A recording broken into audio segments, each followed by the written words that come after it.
ದೇಹಾಪರಿ colony ಪ್ರಪಂಚ ಮುಮುಕ್ಷು ಜನಾರಾಗಿ ಅಧ್ಯಾತ್ಮ ಚರ್ಚಾ ಕರೋನಿ ಬಹುಲೋಕ ಜೇಮೇಳ ರೀತಿ ನಮಸ್ಕಾರ ಬ್ರಹ್ಮತೀರ್ಥನ್ಯ बोलो राजा राम राम बोलो सीता राम राम बोलो राजा राम राम बोलो सीता राम राम बोलो राजा राम राम बोलो सीता राम राम बोलो राजा राम राम बोलो सीता राम राम बोलो राजा राम राम बोलो सीता राम राम बोलो राजा राम राम बोलो सीता राम राम बोलो राजा राम राम बोलो सीता राम राम बोलो राजा राम राम बोलो सीता राम राम बोलो राजा राम राम बोलो सीता राम राम बोलो राजा राम राम बोलो सीता राम राम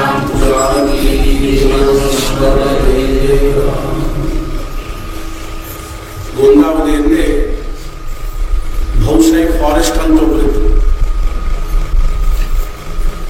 ಫಾರೆಸ್ಟ್ ಡಿಪಾರ್ಟ್ಮೆಂಟ್ ನಲ್ಲಿ ಸರ್ವಿಸ್ ಮಾಡಿ ರಿಟೈರ್ ಆಗಿ ತಮ್ಮ ಶೇಷಾಯುಷ್ಯವನ್ನು ಗೋಂದಾವಲಿಯಲ್ಲಿ ಮಹಾರಾಜರ ಸಾನ್ನಿಧ್ಯದಲ್ಲಿ ಕಳೀಬೇಕು ಅಂತಿರ್ತಕ್ಕಂಥವ್ರು. ಮನುಷ್ಯ ಅಂದ ಬಳಿಕ ಒಬ್ಬೊಬ್ಬರಲ್ಲಿ ಒಂದೊಂದು ವಿಶೇಷವಾಗಿರ್ತಕ್ಕಂಥ ಒಂದು ಗುಣ ಇರ್ತದೆ. ಕೆಲವರಿಗೆ ಹಾಡುವುದಿರ್ತದೆ, ಕೆಲವರಿಗೆ ಮಾತಾಡೋದಿರ್ತದೆ, ಕೆಲವರಿಗೆ ಕೇಳುವುದಿರ್ತದೆ, ಕೆಲವರಿಗೆ ಬರೆಯೋದಿರ್ತದೆ, ಕೆಲವರಿಗೆ ಓದೋದಿರ್ತದೆ. ಒಬ್ಬೊಬ್ಬರಲ್ಲಿ ಒಂದೊಂದು ಗುಣ ಇರ್ತದೆ. ಆ ಗುಣಗಳ ಮೂಲಕವಾಗಿಯೇ ಪರಮಾರ್ಥ ಸಾಧಿಸಲಿಕ್ಕೆ. ಭಕ್ತಿ ಅಂದ್ರೆ ಏನು ಅಂದ್ರೆ ನಮ್ಮೊಳಗೆ ಏನದನೋ ಅದನ್ನು ಭಗವಂತಗೆ ಅರ್ಪಣೆ ಮಾಡೋದಕ್ಕೆ ಭಕ್ತಿ ಅದ. ನಮ್ಮಲ್ಲಿ ಏನದನೋ ಅದನ್ನು ಭಗವಂತಗೆ ಅರ್ಪಣೆ ಮಾಡ. ಯತ್ಕರೋಷಿ ಯದಶ್ನಾಸಿ ಯಜ್ಜುಹೋಷಿ ದದಾಸಿ ಯತ್ ಯತ್ ತಪಸ್ಯಸಿ ಕೌಂತೆಯ ತತ್ಕುರುಷ್ವ ಮದರ್ಪಣ. ಭಗವಂತ ಏನಂತಾನ ಅಂತಂದ್ರೆ ನೀ ಏನ್ ಮಾಡ್ತೀಯೋ ಅದನ್ನ ನನ್ನ ಸಲುವಾಗಿ ಮಾಡ್ತೀನಿ ಅಂತ ತಿಳ್ಕೊ. ಒಂದು ಚರ್ಚ್ನಲ್ಲೇ ಈ ಕ್ರಿಶ್ಚಿಯನ್ರ ಚರ್ಚ್ ಇರ್ತಾವ, ಗಿರಿಜಾಘರ ಅಂತಾರ, ಚರ್ಚ್ ಅಂತ ಫಾದರ್ ಇದ್ರು. ಅವ್ರಿಗೊಬ್ಬ ಕಸ ಹುಡುಗ ಬೇಕಾಗಿತ್ತು. ಹಿಂಗ ಹುಡುಗ ಕೇಳ್ಕೋತಿದ್ರು. ಒಬ್ಬ ಡೊಂಬ್ರಾಮ ನಾ ಕಸ ಹುಡುಗಲಿಕ್ಕೆ ಬರ್ತೇನ್ರಿ ಅಂತ ಅವಾಗೇನೋ ಒಂದು ಕೆಲಸ ಬೇಕಾಗಿತ್ತು. ಆ ಡೊಂಬ್ರವನ್ನು ಕರ್ಕೊಂಡು ಹೋಗಿ ಕಸ ಹುಡುಗ್ಲಿಕ್ಕೆ ಹಚ್ಚಿದ್ರು. ಆ ಚರ್ಚಿದ್ದು ಹೊರಗ ಒಳಗ ಎಲ್ಲ ಕಡೆ ಕಸ ಹುಡುಗಬೇಕು. ಕೆಲಸ ಏನಪ್ಪಾ ಅಂದ್ರೆ ಕಸ ಹುಡುಗೋದು, ಸ್ವಚ್ಛ ಇಡೋದು ಅವನ ಕೆಲಸ. ಒಂದು 2-3 ತಿಂಗಳಾತ. ಅವನ್ ನಮೂನಿ ಆಗಿದ್ದ. ಅಷ್ಟೊಳಗೆ ಒಳ್ಳೆ ಉತ್ಸಾಹ ಅನಿಸ್ತಿದ್ದಿಲ್ಲ. ಒಂದ್ ದಿವಸ ಅವ ಏನ್ ಮಾಡಿದ ಅಂತಂದ್ರೆ ಆ ಫಾದರ್ ಕಡೆಯಿಂದ ಆ ಒಳಗಿನ ಕೀಲಿಕೆ ಇಸ್ಕೊಂಡು ಬಾಗ್ಲ ತೆಗೆದ ಒಳಗೆ ಹೋದ. ಸಭಾ ಮಂಟಪದಲ್ಲೇ ಹೋದವನ ಏನ್ ಮಾಡ್ಲಿಕ್ಕೆ ಹತ್ತ ಅಂದ್ರೆ ಲಗಾ ಒಗಿಲಿಕ್ಕೆ ಹತ್ತು ಬಿಟ್ಟ. ಧನ್ ಧನ್ ಧನ್ ಲಗಾ ಒಗಿಲಿಕ್ಕೆ ಹತ್ತ. ಫಾದರ್ ನೋಡಿದ್ರು ಗಾಬರಿ. ಹಿಂಗ್ಯಾಕೆ ಲಗಾ ಒಗಿತಾನಿವ? ಯಾಕೆ ಹಿಂದಾಗ ಹೋಗಿನ ಕತ್ತಿ ಅಂತ ಅವ್ ಬಂದು ಏನ್ ಮಾಡಿದ್ರಿ ಅಂತ. ಯಾಕೋ ಏನಾಯ್ತು ಅಲ್ಲಿ 30 ವರ್ಷ ಲಗ ಹೋಗಲಿಲ್ಲ. ಈ ಬರೀ ಕಸ ಹುಡುಗಂದ್ರೆ ಹೆಂಗ್ ಸಮಾಧಾನ ಆಗ್ತದೆ ಹೇಳಿ? ಅವ್ ಏನು ಅಂದ್ರೆ ತಾನು ಭಗವಂತನ ಮುಂದೆ ಲಗ ಹೋಗ ತೋರಿಸ್ಬೇಕು ಅಂತ ತಿಳ್ಕೊಂಡು ಅವನ ಹವ್ಯಾಸ. ಹೆಂಗೋ ಹಂಗೆ ಏನದ ಅಂತ ತಿಳ್ಕೊಂಡು ಕೇಳಿದ. ಭಕ್ತಿ ಅಂದ್ರೆ ಏನು ಅಂತಂದ್ರೆ ನಮ್ಮೊಳಗೆ ಏನದನೋ ಅದನ್ನು ಭಗವಂತನ ಅರ್ಪಣೆ ಮಾಡ್ತಕ್ಕಂಥ ಭಾವ. ಹೆಂಗೋ ಹಂಗೆ ಏನದ ಅಂತ ತಿಳ್ಕೊಂಡು ಒಬ್ಬರಿಗೆ ಬರೆಯೋ ಹವ್ಯಾಸ ಇರ್ತದೆ, ಓದೋ ಹವ್ಯಾಸ ಇರ್ತದೆ, ಚಿತ್ರಕಲಾ, ಸಂಗೀತ. ಭಗವಂತ ಏನಂತ ಅನ್ನೋದು ನಿನ್ನ ಹತ್ರ ಏನದನೋ ಅದನ್ನ ನನಗೆ ಕೊಡು. ಒಬ್ರು ನಮ್ಮನ್ನು ಕೇಳಿದ್ರು, ಈ ದೇವ್ರ ಮುಂದೆ ದುಡ್ಡು ಯಾಕೆ ಹಾಕಬೇಕು ಅಂತ ಕೇಳಿ. ಅದು ದೇವ್ರು ಏನು ಬಡವ ಏನಪ್ಪ ಅವಾಗೇನು ತಿನ್ಲಿಕ್ಕಿಲ್ಲ ಉಣ್ಲಿಕ್ಕಿಲ್ಲ ಅನ್ನೋದು ತಿರುಗಿ ಮುರುಗಿ 4 ಅಣೆ 10 ಪೈಸೆ 8 ಅಣೆ ಹಾಕುವುದರಿಂದ ಆಗುವುದೇನು ಅವಾಗ? ಮಹಾರಾಜನ ಕೇಳಿದ್ರು. ಮಹಾರಾಜರು ಎಷ್ಟನೇ ಚಂದ ಉದಾಹರಣೆ ಹೇಳಿದ್ರು ಅಂತಂದ್ರೆ ಮಹಾರಾಜರು ಏನಂದ್ರು, ತಂದಿ ತನ್ನ ಸಣ್ಣ ಮಗನ್ನ ಒಂದು 2-3 ವರ್ಷದ ಹುಡುಗ ತನ್ನ ಮಗನ್ನ ಊಟ ಕೂಡ್ಸೊಂಡು ಕೂತ. ಅಪ್ಪ ಏನ್ ಮಾಡಿದ ಅಂದ್ರೆ ಬಿಸಿ ಬಿಸಿ ಅನ್ನ, ಉಪ್ಪಿನಕಾಯಿ ಅಥವಾ ತುಪ್ಪ, ಮೆಂಥೆ ಹಿಟ್ಟು, ಉಪ್ಪಿನಕಾಯಿ ಅದೆಲ್ಲ ಹಚ್ಚಿ ಅದು ಅನ್ನ ಕಲಿಸಿ ಆ ಕೂಸಿನ ಮುಂದೆ. ಆ ಹುಡುಗಿ ಏನ್ ಮಾಡ್ತು, ಅದ್ರಾಗಿಂದ ಒಂದ್ 2 ಅಗಲ ತೆಗೆದು ಅಪ್ಪನ ಬ್ಯಾಗ್ ಇಡ್ಲಿಕ್ಕೆ ಹೋತು. ಅಪ್ಪ ಏನಂತಾನ, ಏನಿರ್ತೀಯ ಸೈ ತಿನ್ನಂತಾನ. ಅಪ್ಪ ಏನ್ ಮಾಡ್ತಾನ, ಎಷ್ಟು ಆನಂದದಲ್ಲಿ ಎಷ್ಟು ಅಗಲ ಬಾಯಿ ತೆಗೆದು ಆ ಅಂತ ಬಾಯಾಗ 2 ಅಗಲು ಇಳಿಸಿಕೊಂಡು ಮೊದಲದಾಗ ಕೂತವ್ರಿಗೆ ನೋಡಿ ನನ್ನ ಮಗ ಎಷ್ಟು ಚಂದ ಅಗಲು ಇಟ್ಟು ಬಾಯಾಗ ಎಷ್ಟು ಚಂದ ಉಳಿಸಿದ ಅಂತ ಅಪ್ಪ ಎಷ್ಟು ಕೌತುಕ ಆಗ್ತದೆ, ಎಷ್ಟು ಸಂತೋಷ ಆಗ್ತದೆ. ಹೆಂಗೋ ಹಂಗ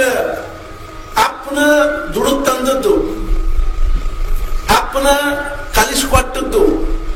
ಅರ್ಥಾತ್ ಏನು ಅಂದ್ರೆ ಅಪ್ಪಂದ ಎಲ್ಲ, ಆದ್ರೆ ಅದರೊಳಗಿಂದ ಎರಡು ತೆಗೆದು ಅಪ್ಪನ ಬಾಯಿಗಿಟ್ರೆ ಅಪ್ಪಗೆ ಎಷ್ಟು ಸಂತೋಷ ಆಗ್ತದೋ ಹಾಗೆ ಭಗವಂತನ ನಮಗ್ ಕೊಟ್ಟದ್ದು.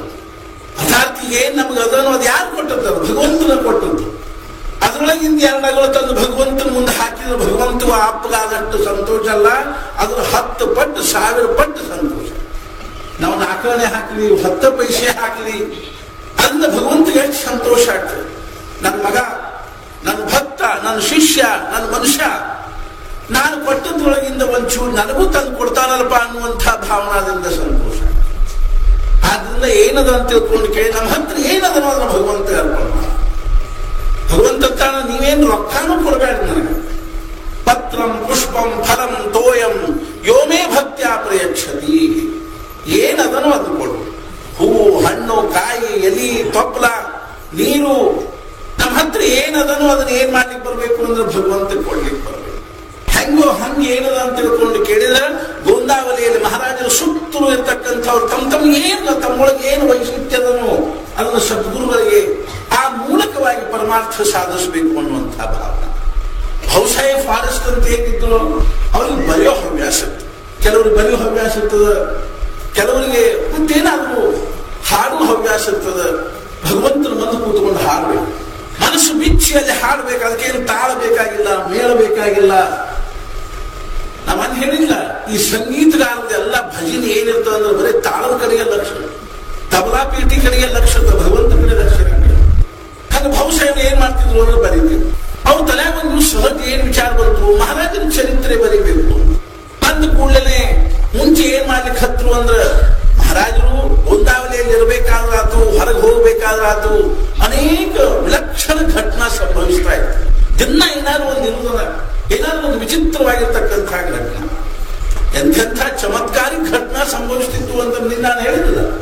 ಆ ಶ್ರೀಮಂತ ಸಾಂಗ್ಲಿ ಹೆಣ್ಮಗಳು ಆಭರಣ ತಗೊಂಡು ಬಂದು ಡಬ್ಬ್ಯಾಗ ಹಾಕಿದ್ರು, ಮಹಾರಾಜರ ಹತ್ರ ಕೊಟ್ಟರು, ಮಹಾರಾಜರು ಅದನ್ನ ಇಟ್ಕೊಂಡ್ರು. ಆಕೆ ಏನಂದ್ರು, ಮಹಾರಾಜ್ ನೀವು ಸತ್ರು ಸಾಯವಲ್ಯಾಕ ಹೋಗಲ್ಯಾಕ ನನ್ನ ಡಬ್ಬಿ ಗತಿ ಏನು?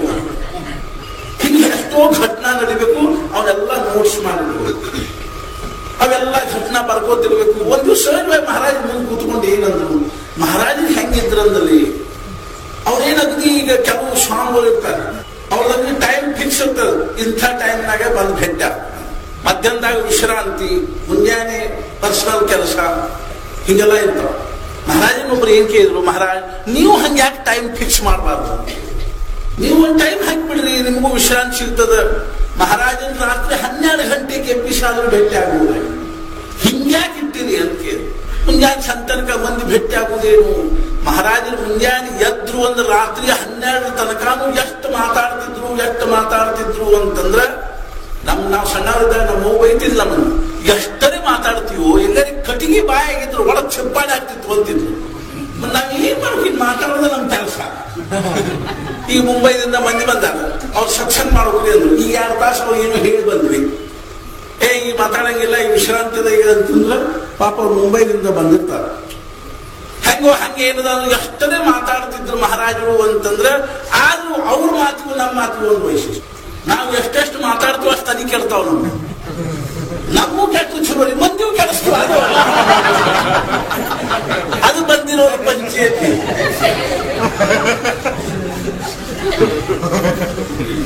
ಆದ್ರೆ ಕೆಡಿಸುವಲ್ವೇ, ಹೆಂಗ್ ಕೆಡಿಸ್ಬೇಕು ಅನ್ನೋದು ತುಕಾರಾಮ್ ಒಂದು ಅದನ್ನು ಮಾತಾಡ್ತಾರೆ. ತುಕಾರಾಮ್ ಮಹಾರಾಜರು ಏನಂತಾರ, ಅಮಿ ಬಿಗಡಲು ತುಮಿ ಬಿಗಡ, ನಾವು ಕೆಟ್ಟಿವಿ ನೀವು ಕೆಡಬೇಕು. ಸಾಧು ಸಂತರು ನಮ್ಮನ್ನು ಕೆಡಿಸ್ಬಿಡ್ತಾರೆ. ಅಮಿ ಬಿಗಡಲು ತುಮಿ ಬಿಗಡಾನ, ನಾವು ಕೆಟ್ಟಿವಿ ನೀವು ಕೆಡಬೇಕು. ಮತ್ತೆ ಹೆಂಗ್ ಕೆಡುವುದು ಅಂತಂದ್ರೆ, ಚಂದನಾಚೆ ಸಂಗೆ ವೃಕ್ಷ ಬಿಗಡಲ್ಲ. ಒಂದು ಗಂಧದ ಗಿಡದ ಸಹವಾಸದೊಳಗ ಜಾಲಿ ಗಿಡ ಕೆಟ್ಟಂತೆ. ಆ ಗಂಧದ ಗಿಡ ತಿಕ್ಕಿ ಏನಾಗ್ತದೆ ಅಂದ್ರೆ ಆ ಜಾಲಿ ಗಿಡಕ್ಕೂ ವಾಸನೆ ಬಂದ್ಬಿಡ್ತಾರೆ. ಚಂದನಾಚೆ ಸಂಗೆ ವೃಕ್ಷ ಬಿಗಡಲ, ಜೇ ಬಿಗಡಲೆ ತೇತಿ ಚಂದನ ಚೀಜ.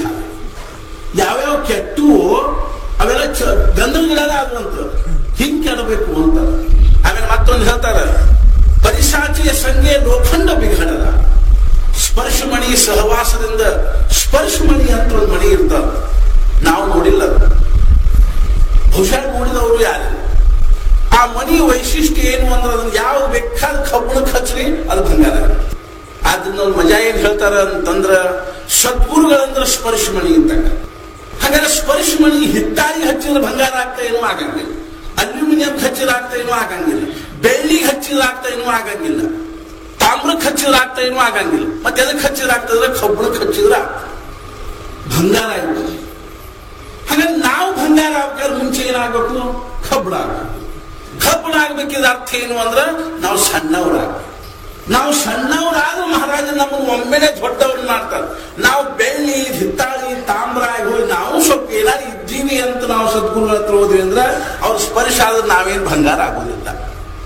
ನಾವು ಶೂನ್ಯ ಆಗ್ಬೇಕು, ಒಂದು ಬಿಟ್ಟು 10 ಶೂನ್ಯ ಆಗ್ಬೇಕು. ಅದ್ರ ಹಿಂದೆ ಮಹಾರಾಜರು ಬಂದು ಒಂದಾಗಿ ಕೂತರು ಅಂದ್ರೆ ಎಷ್ಟಾದ್ರಿ? ಲಕ್ಷ ಆದ್ರೆ ಹೆಂಗೋ ಹಂಗೇನದ ಅಂತ ತಿಳ್ಕೊಂಡು ಕೇಳಿದ್ರೆ ಪರಿಸಾಚೆಯ ಸಂಗೆ ಲೋಖಂಡ ಬೇಕಡಲ್ಲ, ಸ್ಪರ್ಶ ಮಣಿಯ ಸಹವಾಸದ ಕಬ್ಬು ಕೆಟ್ಟು ಮತ್ತೇನಾತು? ಸುವರ್ಣ ಚಿಧಾಲ ಬಂಗಾರ ಆತು. ಅಮಿ ಬಿಗಡಲು ತುಮಿ ಬಿಗಡ. ನಾವು ಕೆಟ್ಟಿವಿ, ನೀವು ಕೆಟ್ಟ. ಮುಂದೆ ಏನಾತು? ಸಾಗರಾಚೆಯ ಸಂಗೆ ಸರಿತಾ ಬಿಗಡಲಿ, ಸಮುದ್ರದ ಸಹವಾಸದಿಂದ ನದಿ ಕೆಟ್ಟದೆ. ಜೇ ಜೇ ಬಿಗಡಲೆ ತೇತೆ ಸಾಗರಚಿ ಝಾಲೆ. ಯಾವ್ಯಾವ ನದಿ ಕೆಟ್ಟುವೋ ಅವೆಲ್ಲ ಏನಾಗ್ಬಿಟ್ಟು ಅಂದ್ರೆ ಸಮುದ್ರನ ಆಗ್ಬಿಟ್ಟು. ಅಮಿ ಬಿಗಡಲು ತುಮಿ ಬಿಗಡ. ನಾವು ಕೆಟ್ಟಿವಿ, ನೀವು ಕೆಟ್ಟ. ಸತ್ಪುರುಷರು ಏನ್ ಮಾಡ್ತಾರ ಅಂದ್ರೆ ನಮ್ಮನ್ನು ಕೆಡಿಸ್ಬಿಡ್ತಾರೆ. ಇರ್ಕೊಳ್ತಾಗ ನಾ ಏನ್ ಹೇಳಲಿಕ್ಕೆ ಹತ್ತೀನಿ ಅಂತ ತಿಳ್ಕೊಂಡು ಕೇಳಿದ್ರೆ ಬಹುಶಃ ಇವ್ರಿಗೆ ಏನಿತ್ತು ಅಂದ್ರೆ ಬರೆಯೋ ಹವ್ಯಾಸ. ಅಲ್ಲೇನೇನೇನು ಘಟನಾ ನಡೀತಿದ್ವು ಅವನ್ನೆಲ್ಲ ಬರ್ಕೋತಿದ್ವು. ಒಂದಿಷ್ಟು ಮಹಾರಾಜರ ಹತ್ರ ಕೂತ್ಕೊಂಡು ಮಹಾರಾಜರು ಏನಂದ್ರು, ಅಲ್ಲ ನೀವು ಬೋರ್ಡ್ ಯಾಕೆ ಹಾಕಬಾರ್ದು ಅಂತೆ. ಅದ್ ಮಹಾರಾಜರು ಏನು ಎಷ್ಟನ್ನು ಉದಾಹರಣೆ ಕೊಟ್ಟಂದ್ರೆ ಮಹಾರಾಜರು ಏನಂದ್ರು, ಗಂಗಾ ನದಿ ಹತ್ರ ಹೋದ್ವಿ. ಗಂಗಾ ನದಿ ನಾವೇನ್ ಕೇಳ್ತೀವಿ ಏನ್ರಿ? ನಿನ್ ಟೈಮ್ ಯಾವಾಗದು, ಯಾವಾಗ ಸ್ನಾನ ಮಾಡ್ಲಿ ಅಂತ ಕೇಳ್ತೀವಿ. ಗಂಗಾ ನದಿನ ಹತ್ರ ಹೋಗಿ ನಾವು ಸ್ನಾನ ಮಾಡೋ ಟೈಮ್ ಯಾವಾಗದು, ಯಾವಾಗ ಸ್ನಾನ ಮಾಡ್ಲಿ ಅಂತ ಕೇಳ್ತೀವಿ. ಹೋದವ್ರ ಬೇಕಾದಿಲ್ಲ, ಹಗಲಿರ್ಲಿ ರಾತ್ರಿ ಇಲ್ಲಿ ಧರ್ಮನ್ ಜಿಗದ ಬಿಡ್ತೀವಿ. ಹೆಂಗೋ ಹಂಗ ಖರೆ ಸತ್ಪುರುಷರದು ಹೆಂಗಿರ್ತದ ಅಂತ ತಿಳ್ಕೊಂಡು ಕೇಳಿದ್ರೆ ಗಂಗಾ ನದಿ ಇದ್ದಾಗ ಬೇಕಾದಾಗ ಬರ್ರಿ ನೀರು ಕುಡಿರಿ. ಗಂಗಾ ನದಿ ಹತ್ರ ಹೋದ್ವಿ, ತಾಯಿ ಗಂಗಾ ನಾ ಯಾವಾಗ ನೀರು ಕುಡಿಲಿ, ಟೈಮ್ ಕೊಡುವ ನನಗೆ ಅಂತ ಕೇಳ್ತೀವಿ. ನೀರಲ್ಲಿ ಕ್ಯಾದ ಕೂಡಲೇ ಹೋಗ್ತೀವಿ, ನೀರು ಕುಡಿತೀವಿ. ಹೆಂಗೋ ಹಂಗ ಮಹಾರಾಜರು ಏನಂದ್ರು ಅಂದ್ರೆ ಹಂಗ ನನ್ನ ಹತ್ರ ಬಂದು ನಾನು ಅವ್ರಿಗೆ ಈಗ ಬರಬೇಡ್ರಿ ಆಗ ಬರಬೇಡ್ರಿ ಅಂತ ಹೇಳಿ ಮಹಾರಾಜರ ಹತ್ರ ಬೇಕಾದಾಗ ಹುಡುಕಬಹುದಾಗಿತ್ತು. ಮುಂಜಾನೆ ಸಂಜೆ ತನಕಾನು. ಮತ್ ಇನ್ನೊಂದು ವೈಶಿಷ್ಟ್ಯ ಏನಿತ್ತು ಅಂದ್ರೆ ಮಹಾರಾಜರು ಒಬ್ರ ಹೊಂಟಾರ ಒಬ್ರ ಕೂತಾರ ಅನ್ನುವಂಥದ್ದು ಇದ್ದಿದ್ದು. ಒಂದು ಮಜಾ ಹೇಳ್ತೀನಿ. ಒಬ್ರು ಜಮಖಂಡಿಯಿಂದ ಒಬ್ರು ಶಾಸ್ತ್ರಿಗಳು ಹೋಗಿದ್ರ. ಅವ್ರ ತಲೆಯಾಗ ಏನಿತ್ತು ಅಂದೇನೋ ನಿರ್ಗುಣ ಖರೇನು. ಕೆಲವೆಲ್ಲ ಇವು ವಿಷಯ ಇರ್ತಾವ್ರಿ, ಅವೆಲ್ಲ ಏನ್ ಬಹಳ ದೊಡ್ಡ ವಿಷಯ. ನಾವೆಲ್ಲ ಅವನೇನ ತಲೆಗೆ ಹಾಕೋಬಾರ್ದು. ಸಗುಣ ಖರೇನೋ ನಿರ್ಗುಣ ಖರೇನೋ. ಆದ್ರೆ ಮಜಾ ಏನಾಗಿತ್ತು ಅಂದ್ರೆ ಗೊಂದಾವಳಿ 1 ದಿವಸ ಆತ್, 2 ದಿವಸ ಆತ್, 3 ದಿವಸ ಆತ್, 4 ದಿವಸ ಆತು, ಎಲ್ಲೆಲ್ಲೂ ಒಬ್ಬರ ಸಿಗುವಲ್ಲ. ಮಹಾರಾಜ್ ಎಲ್ಲಾದ್ರೂ ಒಬ್ಬರ ಸಿಕ್ಕರೆ ಅವ್ರ ಜೊತೆಗೆ ವಾದ ಹಾಕ್ಬೇಕು ಅಂತ ಅವ್ರ ತಲೆಯಾಗ. ಮುಂಜಾನೆ ಸಂಜೆ ನೋಡ್ತೀವಿ ಅವ್ರು ಸುತ್ತಮುತ್ತಲು ಮಂದಿ ಇರೋದು ಹೆಣ್ಮಕ್ಳು, ಗಂಡಸರು, ದೊಡ್ಡವರು, ಸಣ್ಣವರು, ಹುಡುಗರು, ಹುಪ್ಪಡಿ, ಯಾವಾಗ ನೋಡಿದ್ರು ಒಂದು ಮಹಾರಾಜನ ಜೊತೆಗೆ ಅವ್ರಿಗೆ ಏನ್ ಮಾಡ್ಬೇಕಾಯ್ತು ಅಂದ್ರೆ ಮಹಾರಾಜನ ಎಲ್ಲಾರನ್ನೇ ಒಬ್ಬರನ್ನ ಹಿಡಿದು ವಾದ ಹಾಕ್ಬೇಕು ಅಂತ. 1 ದಿವಸ ಅವಕಾಶ ಸಿಕ್ತು. ಯಾವಾಗ ಅಂತ ತಿಳ್ಕೊಂಡು ಕೇಳಿದ್ರೆ ತಲೆ ಹಜಾಮತಿ ಮಾಡಿಸ್ಕೊಳ್ತಿದ್ರು. ಅವಾಗ ಮಹಾರಾಜರು ತಲೆ ಮಾಡಿಸ್ಕೊಳ್ತಿದ್ರು, ಕ್ಷೌರ್ ಮಾಡಿಸ್ಕೊಳ್ತಿದ್ರು. ಅವಾಗ ಒಬ್ಬರ ಕೂತಿದ್ರು. ಶಾಸ್ತ್ರಿಗಳು ಅಲ್ಲೆಲ್ಲ ಸಿಕ್ಕಲಿಲ್ಲ, ಅದು ಹಾಕೇತಿರ್ಬೇಕು. ಮಹಾರಾಜ ಹತ್ರ ಹೋಗಿ ಕೂತರು. ಮಹಾರಾಜರು ಕಾಯಿ ಶಾಸ್ತ್ರಿ ಕಾಯಿ ಏನ್ರಿ ಅಂತ. ಏನಿಲ್ಲ, ನಿಮ್ ಜೊತೆ ಒಂದು ವಿಷಯ ವಾದ ಹಾಕ್ಬೇಕಂತ ಮಾಡಿದ್ರು. ಮಹಾರಾಜರಂದ್ರು ಏನಂಥ ವಿಷಯ ಅದ? ಇಲ್ಲ, ವಿಷಯ ಗಂಭೀರ ಅದ. ಅವಾಗ ಅವರು ವಿನೋದವಾಗಿ ಏನಂದ್ರು, ಆ ಹಜಾಮತಿ ಮಾಡೋ ಹೆಸರು ಏನಿತ್ತು ಅಂದ್ರೆ ಚಿಲ್ಯ ಅಂತ. ಅವನ ಹೆಸರು ಚಿಲ್ಯ.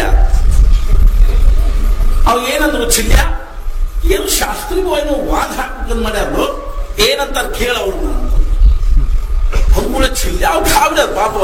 ಮಹಾರಾಜ್ ನಾ ಏನು ವಾದ ಹಾಕಿಲ್ಲ ಅವ್ರ ಜೊತೆಗೆ, ನಾ ಹೇಗೆ ಹಜಾಮತಿ ಮಾಡ, ನಾ ಏನು ವಾದ ಹಾಕಿಲ್ಲ. ಅವ ಕೊನೆಗೆ ಅವ್ರು ಹಜಾಮತಿ ಮಾಡಕ್ಕೆ ಕಳಿಸಿದ. ಅವ ಏನಂದ್ರು, ಅವ್ನು ಕಡಿ ಬಡದ ಏನ್ಲೇ ಚಿಲ್ಯ ಅಂದ್ರು. 12 ವರ್ಷ ಆತ ಹಜಾಮತಿ ಮಾಡ್ಲಿಕ್ಕೆ ಹತ್ತು, ಶಾಸ್ತ್ರಿಗೂ ಒಂದ್ ಜೊತೆ ವಾದ ಹಾಕ್ಲಿಕ್ಕೆ ಬರಂಗಿಲ್ಲ, ಹಾಕವಾದ ಅಂತಂದ್ರು. ಅಂದ್ಕೂಡ ಅವ್ನು ಏನ್ ಬಂತು ಏನೋ, ಶಾಸ್ತ್ರಿಗೂ ಏನ್ ನಿಮ್ ಪ್ರಶ್ನೆ ಕೇಳ್ರಿ ಅಂದ್ಬಿಟ್ಟ. ಅಂದ್ಕೂಡ ಶಾಸ್ತ್ರ ಗಾಬರಿ ಮೂಸೆ ಕೇಳ್ಬಿಡ್ತಾರಪ್ಪ. ಗಾಬರಿ ಆದವ್ರು ಅವ್ರೇನಂದ್ರು ಸಗುಣ ಖರೇನೋ ನಿರ್ಗುಣ ಖರೇನೋ ಅಂತ.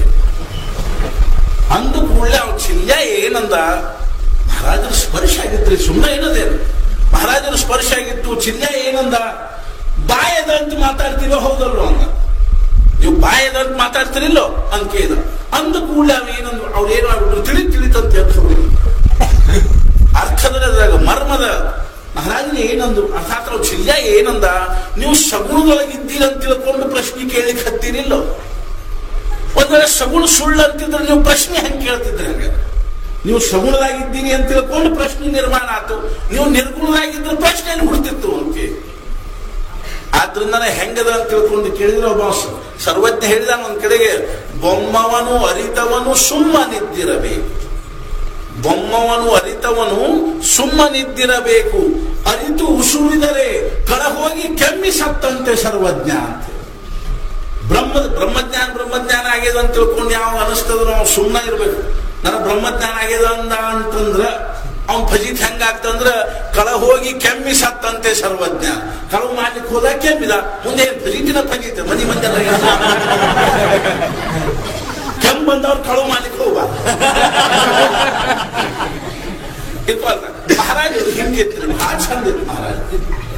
ಪ್ರಪಂಚ ಎಷ್ಟನೇ ಚಂದ ಇತ್ತು ಅವ್ರದು ಅಂತಂದ್ರೆ ಸತ್ಪುರುಷರು ಹಿಂಗೆ ಇರ್ತಾರೆ. ನಮ್ಗೆ ಅರ್ಥ ಆಗುದಿಲ್ಲ ಅಷ್ಟೇ. ಬಹುಶಃ ಮಗ್ಗಲ್ಲಾಗ್ಬಿಟ್ಟು, ಮಹಾರಾಜ್ ನೀವು ಎಷ್ಟನೇ ಇಶ್ವರ್ ಹುಟ್ಟಿರಿ ಅಂತ. ಮಹಾರಾಜ್ ಅಂದ್ರು, ನಾ 1845 ಹುಟ್ಟಿ. ನಾನು ಅವಾಗ ಹುಟ್ಟಿನಿ ಅಂದ್ರು. ಎಷ್ಟನೇ ಯಾವ ತಿಥಿ ಯಾವುದು ಅಂತ, ಮಾಘ ಶುಕ್ಲ ದ್ವಾದಶಿ ದಿವಸ ಹುಟ್ಟಿನಿ. ಅವ್ರಂದ್ರು ನಂದು ಇದ ತಿಥಿ ಅದ ಅಂದ್ರು. ನಾವು ನೀವು ಒಂದಾದಿವಲ್ರಿ ಅಂದ್ರು. ಮಹಾರಾಜ್ ಅಂದ್ರು, ಬರೋಬ್ಬರಿ ಅದ, ನಾವು ನೀವು ಒಂದಾದ್ವಿ ಅಂತ. ಆಮೇಲೆ ನೀವು ಸಣ್ಣವರಿದ್ದಾಗ ಏನ್ ಮಾಡಿದ್ರಿ, ಆಮೇಲೆ ಏನ್ ಮಾಡಿದ್ರಿ ಹಿಂಗ್ ಕೇಳ್ಕೊತ ಇರ್ಬೇಕು. ದಿನ ಸ್ವಲ್ಪ ಕೇಳ್ಕೊತ ಇರ್ಬೇಕು. ಒಂದ್ ದಿವ್ಸ ಮಹಾರಾಜ ಸಹಜವಾಗಿ ಏನಂದ್ರು, ಬಹುಶಃ ಏನು ದಿನ ಕೇಳಲಿಕ್ಕೆ ಹತ್ತಿರಲ್ಲ, ಏನ್ ಮಾಡ್ಲಿಕ್ಕೆ ಹತ್ತೀರಿ ಅಂತ. ಏನಿಲ್ಲ ಮಹಾರಾಜ್, ನಿಮ್ ಚರಿತ್ರೆ ಬರ್ಲಿಕ್ಕೆ ಹತ್ತೀನಿ ಅಂತ. ಹಿಂಗ ನೋಡ್ ಕೊಡ್ರಿ ಅಂತ. ಮಹಾರಾಜ ಅವ್ರು ನೋಡ್ಕೊಂಡು ಕೈಯಾಗಿಸ್ಕೊಂಡ್ರು, 1-2 ಪೇಜ್ ಓದಿದ್ರು, ಚಂದ್ರ. ಅವಾಗ ಮಹಾರಾಜ ಹೇಳಿದ್ರು, ಸತ್ಪುರುಷನ ಚರಿತ್ರೆಯನ್ನು ಬರೀತಕ್ಕಂತ ಹುಟ್ಟಿ ಬರ್ಬೇಕಾಗ್ತದೆ. ಸತ್ಪುರುಷನ ಚರಿತ್ರೆಯನ್ನು ಎಲ್ಲರಿಗೂ ಅರ್ಥ ಆಗ್ಲಿಕ್ಕೆ ಶಕ್ಯ ಇದೆ. ನಾವು ಬರೀ ಅವ್ರ ಹೊರಗಿನ ವ್ಯವಹಾರ ನೋಡ್ತೀವಿ ಅಷ್ಟೇ. ಅರ್ಥಾತ್ ಏನು, ನಾವು ಸತ್ಪುರುಷರು ಬರೀ ಹೊರಗಿನ ವ್ಯವಹಾರ ನೋಡಿ ಅವ್ರು ಹಂಗಿದ್ದಾರೆ ಅವ್ರು ಹಿಂಗಿದ್ದಾರೆ ಅಂತೀವಿ ಹೊರತು ಅವ್ರ ಅಂತರಂಗದ ಭಾವ ನಮಗೆ ಏನಾಗ್ಲಿಕ್ಕೆ ಶಕ್ಯ ಇಲ್ಲ, ಅದು ಅರ್ಥ ಆಗುದು. ಯಾರು ಅವ್ರ ಅಂತರಂಗವನ್ನು ಅರ್ಥ ಮಾಡ್ಕೊಳ್ಳಿಕ್ಕೆ ಶಕ್ಯದನು? ಭಗವದ್ಗೀತಾದಲ್ಲಿ ಅರ್ಜುನ ಭಗವಂತನನ್ನು ಪ್ರಶ್ನೆ ಮಾಡ್ತಾ ಇದ್ದಾರೆ, ಕೃಷ್ಣ ಯಾರು ಯಾವ ನೀ ತತ್ವಜ್ಞಾನವನ್ನು ನೀನು ಉಪದೇಶ ಮಾಡ್ಲಿಕ್ಕೆ ಹತ್ತೀಯೋ, ಯಾವ ಒಂದು ಸಾಂಖ್ಯಯೋಗವನ್ನು ಹೇಳಲಿಕ್ಕೆ ಹತ್ತಿದೆಯೋ, ಜ್ಞಾನವನ್ನು ಹೇಳಲಿಕ್ಕೆ ಹತ್ತಿದೆಯೋ, ಆ ಜ್ಞಾನಿ ಮನುಷ್ಯ ಲಕ್ಷಣ ಏನು ಅಂತ. ಇಡೀ ಪ್ರಪಂಚದೊಳಗೆ ಅದ್ವಿತೀಯವಾಗಿರ್ತಕ್ಕಂಥ ಯಾವ ತತ್ವಜ್ಞಾನವನ್ನು ಭಗವಂತ ಉಪದೇಶ ಮಾಡಿದ್ವು ಅರ್ಜುನಿಗೆ, ಆ ತತ್ವಜ್ಞಾನವನ್ನು ಹೊಂದಿರೋ ಪುರುಷನ ಆದರ್ಶ ಏನು, ಅವನ ಲಕ್ಷಣ ಏನು, ಅದನ್ನ ಕೇಳ್ತಾ ಇದ್ದಾನೆ 2ನೇ ಅಧ್ಯಾಯದಲ್ಲಿ. ಸ್ಥಿತಪ್ರಜ್ಞಸ್ಯ ಕಾ ಭಾಷಾ ಸಮಾಧಿಸ್ತಸ್ಯ ಕೇಶವ ಸ್ಥಿತಧೀ ಕಿಂ ಪ್ರಭಾಷೇತ ಕಿಂ ಆಸೀತ ವ್ರಜೇತ್ ಕಿಂ. ಸ್ಥಿತಪ್ರಜ್ಞಾ, ಯಾವ ಪ್ರಜ್ಞಾ ಸ್ಥಿತ ಅಂದ್ರೆ ಶಾಂತ ಆಗಿದೆ, ಯಾವ ಬುದ್ಧಿ ಶಾಂತ ಆಗಿದನು, ಯಾವ ಮನಸ್ಸು ಶಾಂತ ಆಗಿದನು, ಅವನ ಲಕ್ಷಣ. ಅವ ಹೆಂಗ್ ಕೂಡ್ತಾನ, ಹೆಂಗ್ ನಿಲ್ತಾನ, ಹೆಂಗ್ ಮಾತಾಡ್ತಾನ, ಹೆಂಗ್ ತಿಂತಾನ, ಹೆಂಗ್ ಕುಡಿತಾನ, ಹೆಂಗ್ ವ್ಯವಹಾರ ಮಾಡ್ತಾನ ಅನ್ನುವಂಥದ್ದು ಅರ್ಜುನ ಪ್ರಶ್ನೆ. ಬಹಳ ಮಹತ್ವಪೂರ್ಣವಾಗಿರ್ತಕ್ಕಂಥ ಪ್ರಶ್ನೆ. ಅದಕ್ಕೆ ಭಗವಂತ ಏನಂತ ಅಂದ್ರೆ, ಅರ್ಜುನ ಅವ ಹೆಂಗ್ ಕೂಡ್ತಾನ, ಹೆಂಗ್ ನಿಲ್ತಾನ, ಹೆಂಗ್ ಮಾತಾಡ್ತಾನ ಅನ್ನೋದಕ್ಕೆ ಏನಿಲ್ಲ ಅಂದ್ರೆ ಮಹತ್ವ ಇಲ್ಲ. ಅವ ಹೆಂಗಾದ್ರೂ ಕೂಡ್ತಿರ್ಬಹುದು, ಹೆಂಗಾದ್ರೂ ನಿಂದಿರ್ತಿರ್ಬಹುದು, ಹೆಂಗಾದ್ರೂ ಮಾತಾಡ್ತಿರ್ಬಹುದು. ಒಬ್ಬೊಬ್ರು ಒಂದೊಂದು ನಮೂನಿ ಕೂಡ್ತಾರೆ. ಪ್ರತಿಯೊಬ್ಬರ ಲಕ್ಷಣ ಏನು ಹೇಳಿಕೆ ಆಗ್ತದೆ, ಅವ್ನು ಹಿಂಗ ಕೂಡ್ತಾನ, ಹಿಂಗ ನಿಂದಿರ್ತಾನ ಅಂತ. ಕೆಲವು ಸತ್ಪುರುಷನ ಏನದ ಕಾಲ್ ಚಾಚ್ಕೊಂಡು ಕೂಡ್ತಾರೆ. ನಾವು ಒಂದ್ ಕಡೆಗೆ ಹೋಗಿದ್ವಿ, ಗುಜರಾತ್ನಲ್ಲಿ, ಸೌರಾಷ್ಟ್ರದಲ್ಲಿ. ಅಲ್ಲಿ ಭಾವನಗರದ ಹತ್ರ ಒಂದು ಚಿತ್ರ ಅಂತ ಒಂದು ಊರು. ಅಲ್ಲಿ ಒಬ್ಬ ಸತ್ಪುರುಷರ ದರ್ಶನಕ್ಕೆ ಹೋಗಿದ್ವಿ. ನಿಮ್ಗೆ ಹೇಳಿದ್ರೆ ಆಶ್ಚರ್ಯ ಆಗ್ತದೆ. ಅವ್ರನ್ನ ಆಮೇಲೆ ಗಿನ್ನಿಸ್ ರಿಕಾರ್ಡ್ ಆಯ್ತು, ಅವ್ರ ಜೊತೆ ಕೂತು ಫೋಟೋ ಅದ ನಮ್ದು. ಆ ಮನುಷ್ಯ 37 ವರ್ಷ ಒಂದು ಗಾದಿ ಮೇಲೆ ಕೂತವ್ರು ಅಳಿಗಾಡಿದ್ದಿಲ್ಲ. ಕಲ್ಪನಾ ಮಾಡಿ, ಸತ್ಪುರುಷನ ಲಕ್ಷಣ ನಾವು ಹಿಂಗ ಹೆಂಗ್ ಹೇಳಿಕ. 37 ವರ್ಷ ಯಾವ ಗಾದಿ ಮೇಲೆ ಸ್ವಸ್ಥ ಕೂಡ್ತಾನೋ, ಗಾದಿ ಅಂದ್ರೆ ಬಿಡ್ರಿ ಆಸನ ಮೇಲೆ ಸುಮ್ಮನೆ ಯಾವನ ಕೂಡ್ತಾನೋ ಅವ್ ಸತ್ಪುರುಷ ಅಂತ ನಾವು ಅಂದ್ವಿ ಅಂತಂದ್ರ, ಸತ್ಪುರುಷರಾಗಬೇಕೆಲ್ಲ ಬರೀ ಕೂಡಬೇಕಾಗ್ತ. ಆಮೇಲೆ ಹಂಗಲ್ಲ. 37 ವರ್ಷ ಗಾದಿ ಮೇಲೆ ಒಂದು ಗಾದಿ, ಒಂದು ಸುಮ್ಮನೆ ಒಂದು ಹಾಸಿಗೆ ಹಾಸಿಕೊಂಡ್ರು, ಅದ್ರ ಮೇಲೆ ಕೂತರು. ಅವ್ರು ಎಲ್ಲಿ ಕೂತಿದ್ರು ಅಲ್ಲಿ ದೊಡ್ಡ ಒಂದು ಶೆಡ್ ಕಟ್ಟಿದ್ರು. ಆಮೇಲೆ ಶೆಡ್ ಕಟ್ಟಿದ್ರ ಮಜಾ ಏನಾಗ್ತರು ಅಂದ್ರೆ, ಅವ್ರದ್ದು ಏನು ಹಾಸಿಗೆ ಹಾಸಿದ್ರು ಅದನ್ನ ಬಿಟ್ಟು ಫರ್ಸಿ ಜೋಡಿಸಿದ್ರು. ಯಾಕಂದ್ರೆ ಆ ಹಾಸಿಗೆ ಎತ್ತಂಗಿಲ್ಲ ಅಂತಿದ್ದಾಗ ಫರ್ಸಿ ಅಂತ ಜೋಡಿಸ್ತಾರ. ಆ ಹಾಸಿಗೆ ಮ್ಯಾಲಿಂದ 37 ವರ್ಷ ಆ ಮನುಷ್ಯ ಎದ್ದಿದ್ದೇ ಇಲ್ಲ. ಆಹಾರ ತಗೋತಿದ್ರು ಇಷ್ಟೊಂದು, ಏನೋ ಒಂದ್ ಚಮಚೆ ಹಾಲಿನ ರಸ, ಒಂದ್ ಚಮಚೆ ಹಣ್ಣಿನ ರಸ, ಹಾಲು ಹಣ್ಣಿನ ರಸ ತಗೋತಿದ್ರು. ನಮ್ಮ ಮುಂದನ ಒಂದ್ ಚಮಚೆ ಹಣ್ಣಿನ ರಸ ತಗೊಂಡು 37 ವರ್ಷ ಎಷ್ಟು ಮಂದಿ ನೋಡ್ತೀವಿ. ಯಾರೋ ಒಬ್ರು ಹೋಗಿ ಗಿಡದ ಮೇಲೆ ಕೂತ್ ಬಿಡ್ತಾರ, ಯಾರೋ ಒಬ್ರು ಹೋಗಿ ಮತ್ತೇನೋ ಕೂಡ್ತಾರ, ಅಡಿವ್ಯಾಗ ಕೂಡ್ತಾರ. ನಾವು ಋಷಿಕೇಶಕ್ಕೆ ಹೋಗಿದ್ವಿ. ಋಷಿಕೇಶ್ವರ ಒಂದ್ 2.5 ತಿಂಗಳು ಪ್ರವಚನ ಮಾಡಿದ್ವಿ. ಅಲ್ಲಿ ಮಜಾ ಏನಾಯ್ತು ಅಂತಂದ್ರೆ ನಾವು ಮೊದಲೇ ಸಲ ಋಷಿಕೇಶಕ್ಕೆ ಹೋದ ಕೂಡಲೇ ಅಲ್ಲಿ ಒಂದು ಪರಮಾರ್ಥ ನಿಕೇತನದ ಅಂತ ಅಲ್ಲಿ ಹೋಗಿ ಕೇಳಿದ್ವಿ. ನಮ್ಗೊಂದು 3 ತಿಂಗಳು ಇರ್ಬೇಕಾಗಿದ್ದಿಲ್ಲ, ಒಂದು ಖೋಲಿ ಕೊಡ್ರಿ. ಅವ್ರಂದ್ರು ಹೊಸದಾಗಿ ಬಂದವ್ರಿಗೆ ನಾವು 3 ತಿಂಗಳು ಕೊಡಂಗಿಲ್ಲ, 3 ದಿವಸ ಕೊಡ್ತೀವಿ. ನಾವು ನೀರ್ಕೋಲ್ದಾಗ ಸಾಮಾನು ಇಡ್ಲಿಕ್ಕೆ ಆಗ್ತದೆ ಅಂತ ಕೂತು ಅಲ್ಲಿ ಒಂದ್ ಕಡೆ ಸಾಮಾನು ಇಟ್ಟಿ ಒಂದು ಖೋಲ್ಯಾಗ. ಅಲ್ಲಿ ಏನದ ಅಂದ್ರೆ ಪ್ರತಿ ದಿವಸ ಮುಂಜಾನೆ 5ರಿಂದ 5:45 ತನಕ ಭಜನೆ, 5:45ರಿಂದ 6 ಗಂಟೆ ತನಕ 15 ನಿಮಿಷ ಯಾರಾದ್ರೂ ಒಬ್ರು ಸ್ವಾಮಿಗಳು ಅಲ್ಲಿ ಮಾತಾಡ್ತಾರೆ. ಒಂದು 15 ನಿಮಿಷ ಏನೋ ಉಪದೇಶ ಮಾಡ್ತಾರೆ. ಆದ್ರೆ ಒಂದೇನು ಕಂಪಲ್ಸರಿ ಅದ ಅಂದ್ರೆ ಪ್ರತಿಯೊಬ್ಬರು ಅಲ್ಲಿ ಆ ಪರಮಾರ್ಥ ನಿಕೇತನದಲ್ಲಿ ಇರ್ತಕ್ಕಂಥವ್ರು ಮುಂಜಾನೆ ಭಜನೆಗೆ ಬರ್ಲಿಕ್ಕೆ ಬೇಕು ಅಂತ. 800 ಖೋಲೆವ ಅಲ್ಲಿ. ಎಷ್ಟು ಮಂದಿ ಇರ್ತಾರ ಅಂತ ನಿಮ್ಗೆ ಅರ್ಥಾತ್ ಅಷ್ಟು ಮಂದಿ ಎಲ್ಲ ಅಲ್ಲಿ ಕಂಪಲ್ಸರಿ ಬರ್ಬೇಕು. ಕಂಪಲ್ಸರಿ ಕೆಲವು ಇರ್ತಾವ್ರಿ, ಕೆಲವು ಹಿಂಗ ಇರ್ತಾವ. ಕಾಕನಾರ್ತಿ ಬಂದು ನಡೀತದ ಅನ್ನುವಂಥವು ಕೆಲವು ಆಶ್ರಮ ಇರ್ತಾವ. ಅದೆಲ್ಲ ಫಾರಿನ್ ಸಿಸ್ಟಮ್. ಇದೆಲ್ಲ ಏನು ಅಂದ್ರೆ ಭಾರತೀಯ ಪದ್ಧತಿ ಏನಂದ್ರೆ ಹಿಂಗ ಆಹೆ ಆಹೆ ನಾಹೆ ನಾಹೆ. ಅವ್ರು ನಮಗೂ ಹೇಳಿದ್ರು ನೀವು ಬರ್ಲಿಕ್ಕೆ ಬೇಕು ಅಂತ ಹೇಳಿ ಹೂನ್ರಿ ಅಂತಂದ್ವಿ. ಮರುದಿವ್ಸ ಮುಂಜಾನೆ ನಾವು 5 ಗಂಟೆಗೆ ಹೋದ್ವಿ. ಎಲ್ಲಾರು ಹಾಲ್ನಾಗ ಕೂತ್ಕೊಂಡಿದ್ರು. ಹಿಂಗ್ ಸ್ಟೇಜ್ ಮೇಲೆ ಒಂದು ಕಟ್ಟಿತ್ತು, ಕಟ್ಟಿ ಮೇಲೆಲ್ಲ ಮುಖ್ಯ ಸ್ವಾಮಿಗಳು, ಅದ್ರೊಳಗೆ ಮುಖ್ಯ ಭಜನಾನಂದ ಅಂತಿದ್ರು ಸ್ವಾಮಿ. 100 ವರ್ಷದವ್ರಿದ್ರು. ಅವರ ಮಹಂತರು, ಅವ್ರ ಮಗನಿಗೆ ಸದಾನಂದ ಅಧ್ಯಕ್ಷರು, ಹಿಂಗೆಲ್ಲಾರು ಕೂತ್ಕೊಂಡಿದ್ರು. ನಾವು ಹೋಗಿ ಮುಂದೆ ವಿದ್ಯಾರ್ಥಿಗಳು ಕೂತ್ಕೊಂಡಿದ್ರು. ವಿದ್ಯಾರ್ಥಿಗಳ ಸಾಲಿನಾಗ ಕೂತ್ವಿ. ಅವಾಗ ಸದಾನಂದ್ರ ಏನಂದ್ರು, ಹಿಂಗ್ ಬಟ್ ಮಾಡಿದ್ರು. ಹಿಂದೆ ಬಂದು ಕೂಡ್ಲಿ ಮ್ಯಾಲ. ನಾವು ಹೋಗಿ ಹಿಂದೆ ಕೂತೀವಿ. ಮತ್ತೆ ದಿವಸ ಭಜನೆ ಆಯ್ತು. ಅವರ ಸದಾನಂದ್ರ 15 ನಿಮಿಷ ಮಾತಾಡಿದ್ರು. ಆಮೇಲೆ ಮರೆದ್ರು. ಅವ್ರ ಸಂದಿನ ನಮ್ಮನ್ನು ಕರೆಸಿ ಏನಂದ್ರು, ನೀವು ಪ್ರವಚನ ಮಾಡ್ತೀರಿ ಏನು ಅಂತ ಹಿಂದಿ ಒಳಗೆ ಕೇಳಿದ್ರು. दत्तात्रेय जी आप प्रवचन कर सकते हैं क्या? नाम हम तो प्रवचन कर सकते हैं, लेकिन प्रवचन करने की इच्छा से यहाँ नहीं आए. ಪ್ರವಚನ ಮಾಡ್ತೀವಿ ಖರೆ, ಪ್ರವಚನ ಮಾಡ್ಲಿಕ್ಕೆ ಬಂದಿಲ್ಲ. 3 ತಿಂಗಳು ಇಲ್ಲಿದ್ದು ನಾಮಸ್ಮರಣೆ ಮಾಡ್ಲಿಕ್ಕೆ ಬಂದಿವಿ, ಅದನ್ನ ನಾವು ಪ್ರವಚನ ಮಾಡಂಗಿಲ್ಲ. ಅವ್ರು ನಾಳೆ ಒಂದ್ ಸ್ವಲ್ಪ ಮಾತಾಡ್ಬೇಕು, ನಾವು ಮಾತಾಡಂಗಿಲ್ಲ. ಆದ್ರೂ ಸಹಿತ ಅವ್ರು ಆಗ್ರಹ ಮಾಡಿದ್ರು, ಮಾತಾಡ್ರಿ ಮಾತಾಡ್ರಿ ಅಂತ ಆಗ್ರಹ ಮಾಡಿದ್ರು. ನಾವ್ ಹೇಳಿದ್ವಿ ಮಾತಾಡಂಗಿಲ್ಲ ಅಂದ್ವಿ. ಆದ್ರೆ ಮರುದಿವ್ಸ ಏನಾಯ್ತು ಅಂತಂದ್ರೆ ಮತ್ ನಮ್ಮನ್ನ ಅಲ್ಲಿ ಕರೆಸಿದ್ರು. ಅದಾದ ನಾವು ಮರುದಿವ್ಸ ಮತ್ತೆ ಭಜನಿಗೆ ಹೋಗಿ ಕೂತ್ವಿ. ಹೋಗಿ ಕೂತು ಕೂಡ್ಲೇನೆ ಅಲ್ಲಿ ಮತ್ತೆ ಅವ್ರು ಹಿಂಗ್ ಬಟ್ ಮಾಡಿದ್ರು. ಹಿಂದೆ ಹೋಗಿ ಕೂತ್ವಿ. ಹಿಂದೆ ಹೋಗಿ ಕೂತ್ ಕೂಡ್ಲೆ ಅವತ್ತು 45 ನಿಮಿಷ ಮುಂಚೆ ಭಜನೆ ಆದ ಕೂಡ್ಲೆ ಆಮೇಲೆ ಅವ್ರ ಮುಂದೆ ಮೈಕ್ ತಂದಿಟ್ಟು, ಸದಾನಂದ ಅಂತ ಏನಿದ್ರು ಅವ್ರ ಮುಂದೆ ಮೈಕ್ ತಂದಿಟ್ಟು ಕೂಡಲೇ ಅವ್ರ ಮೈಕ್ನಾಗ ಏನಂದ್ರು, आज महाराष्ट्र से एक विद्वान संत आए हैं, आज वे बोलेंगे. ಒಬ್ರು ವಿದ್ವಾನ್ ಸಂತರು ಬಂದಾರ, ಅವ್ರು ಮಾತಾಡ್ತಾರೆ. ನಮ್ಗೆ ಅನಿವಾರ್ಯ ಆಗ್ಬಿಟ್ಟು ಆಮೇಲೆ ನಾವು ಬಂದು ಮುಂದೆ ಕೂತ್ಕೊಂಡ್ವಿ. ನಮ್ಮ ಮುಂದೆ ಮೈಕ್ ಇಟ್ರು. ಆಮೇಲೆ 13 ನಿಮಿಷ ಅದ್ರೊಳಗ ನಮಗೆ ಮಾತಾಡಿದ್ರು. ಭಾರತೀಯ ತತ್ವಜ್ಞಾನ ಆವಿಷ್ಕಾರ ಉಸ್ಕಾ ಸ್ವರೂಪ. 13 ನಿಮಿಷ ಮಾತಾಡಿದ ಕೂಡಲೇ ಭಜನಾನಂದ ಅಂತ ಏನಿದ್ರು ಅವ್ರಿಗೆ ಎಷ್ಟು ಸಂತೋಷ ಆಯ್ತು ಅಂತ ತಿಳ್ಕೊಂಡು ಕೇಳಿದ ಅವ್ರು ಎದ್ದು ಬಂದ ಗಟ್ಟೆ ನಮ್ಮನ್ನ ಅಪ್ಪಿಕೊಂಡು ಆಮೇಲೆ ಅವ್ರಂದ್ರು ನೀವ್ ಇಲ್ಲೇ ಇರ್ಲಿಕ್ಕೆ ಕಡ್ಡಿ ಇಲ್ಲ ಅಂತ ತಿಳ್ಕೊಂಡ್ರಿ. ಆಮೇಲೆ ನಾವಲ್ಲಿ ಏನ್ ಮಾಡಿದ್ವಿ ಅಂದ್ರೆ 3 ತಿಂಗಳಿತ್ತು. ಅವಾಗ ಒಂದು ದಿವಸ ನಾವ್ ಏನ್ ಮಾಡಿದ್ವಿ ಅಂತಂದ್ರ ನಮ್ ಜೊತೆ ಇನ್ನೊಬ್ರು ಸ್ವಾಮಿಗಳಿದ್ರು. ನಾವು ಅವರು ಮತ್ತು ಇನ್ನೊಬ್ರು ಕೂಡ ಅವಧೇಶ್ ಕುಮಾರ್ ಅಗ್ರವಾಲ್ ಅಂತಿದ್ರು. ನಾವು 3 ಮಂದಿ ಕೂಡ ಅಲ್ಲಿಂದ ಒಂದು 10 ಮೈಲ್ ಮೇಲೆ ಏನಿತ್ತು ಅಂದ್ರೆ ಒಂದು ನೀಲಕಂಠ ಅಂತ ಒಂದು ಸ್ಥಾನ. ನಾವು ಅಲ್ಲಿಗೆ ಹೋಗಿದ್ವಿ. ಅಲ್ಲಿಗೆ ಹೋದಾಗ ಅಲ್ಲೇ ಎಷ್ಟರ ವಿಚಿತ್ರ ಆಶ್ಚರ್ಯ ಅನ್ಸುವಂತಹದ್ದಿತ್ತು ಅಂತ ತಿಳ್ಕೊಂಡು ಕೇಳಿದ್ರೆ, ನಾವು ಋಷಿಕೇಶ್ವರಗಿದ್ದಾಗ ಫ್ಯಾನ್ ಹಚ್ಕೊಂಡು ಮಾಡ್ಕೊಂಡ್ವಿ. ಆ ನೀಲಕಂಠಕ್ಕೆ ಹೋದ್ವಿ, ನಡ್ಕೋತ ಹೋಗ್ಬೇಕಾಗಿತ್ತು. ಅಲ್ಲಿ ಹೋದ ಕೂಡಲೇ ಸಂಜೆನಾಗ ಅಲ್ಲಿ ಒಂದ್ ಕಡೆ ಊಟ ಮಾಡಿದ್ವಿ. ಊಟ ಮಾಡಿ ಅಲ್ಲೊಂದು ಆಶ್ರಮ ಇತ್ತು, ಒಂದು ಧರ್ಮಶಾಲೆ ಇತ್ತು. ಧರ್ಮಶಾಲೆ ಒಳಗೆ ಇಳ್ಕೋಬೇಕು ಮಾಡಿದ್ವಿ. ರಾತ್ರಿ 9-9 ಹೊಡೆದಿತ್ತು, ಥಂಡಿ ಹತ್ತಿತ್ತು. ಆ ಧರ್ಮಶಾಲಾದೊಳಗಿತ್ತು. ಇರು ಮನುಷ್ಯ ಏನಂದ ಅಂದ್ರ ನಿಮಗ್ ಕಂಬಳಿ ಬೇಕೇನು ಅಂದ. ಹ್ಞೂ ಅಂತೀವಿ. ಅವ 3 ಮಂದಿ ಕೂಡ 18 ಕಂಬಳಿ ಕೊಟ್ಟ. ನಾವು ಗಾಬರಿ ಇದ್ವಿ. ಅಲ್ಲ 6 ಕಂಬಳಿ ಏನ್ ಮಾಡೋದು ನಾವು? ಅವಂದ ಈ ಇಷ್ಟಂತೂ ಕೊಟ್ಟಿರ್ತೀನಿ, ಇನ್ನು ಹೆಚ್ಚಿಗೆ ಕೇಳಿದ್ರು ಕೊಡಂಗಿಲ್ಲ ರಾತ್ರಿ ಅಂತ. ನಮ್ಗೆ 18 ಕಂಬಳಿ ಏನ್ ಮಾಡೋದಿರ್ತದ? ಮುಂಚೆ ಏನ್ ಮಾಡ್ತಿದ್ವಿ ಅಂದ್ರೆ 4 ಕಂಬಳಿ ಹಾಸಿದ್ವಿ, 2 ಕಂಬಳಿ ಹೊತ್ಕೊಂಡ್ವಿ. 10-10:30 ಮಾಡ್ಕೊಂಡ್ವಿ. 11 ಗಂಟೆಗೆ ಮತ್ತೆ ಬುಡ್ಕಿನ ಒಂದು ಕಂಬಳಿ ತೆಗೆದ್ವಿ, ಮ್ಯಾಲ ಹಾಕೊಂಡ್ವಿ. 12 ಗಂಟೆಗೆ ಮತ್ತೊಂದು ಕಂಬಳಿ ತೆಗೆದ್ವಿ, ಮ್ಯಾಲ ಹಾಕೊಂಡ್ವಿ. 3 ಹೊಡೆದು 2.5-3 ಹೊಡೆದಕ್ಕೆ ಮತ್ತ ಅವನ್ನ ಒಂದು ಕಂಬಳಿ ಕೊಡಪ್ಪ ಅಂದ್ವಿ. ಕೊಳಂಗಿಲ್ರಿ, ಹಂಗ ಥಂಡಾಗಿ ಮಾಡ್ಕೊಡ್ರಿ, ರಾತ್ರಿ ಇನ್ನೊಂದು ಎಡಿಸ್ಕೊಂಡಿದ್ರೆ ಆಗ್ತಿತ್ತು ಅಂತ ನಾ ಅಸಾರ್ ತಿಳ್ಕೊಲ್.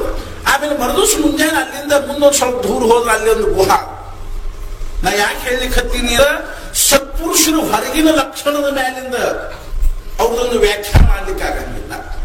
ಅಲ್ಲಿ ಏನಂದ್ರು ಅಂದ್ರೆ, ಇಲ್ಲ ಇನ್ನೊಂದ್ ಸ್ವಲ್ಪ ಮ್ಯಾಲ ಹೋಗ್ರಿ, ಅಲ್ಲಿ ಒಬ್ಬ ಹೆಣ್ಮಗಳು ಇರ್ತಾಳ ಅಂತ ಹೇಳಿ, ಒಬ್ಬ ಮುದುಕಿದ್ದ.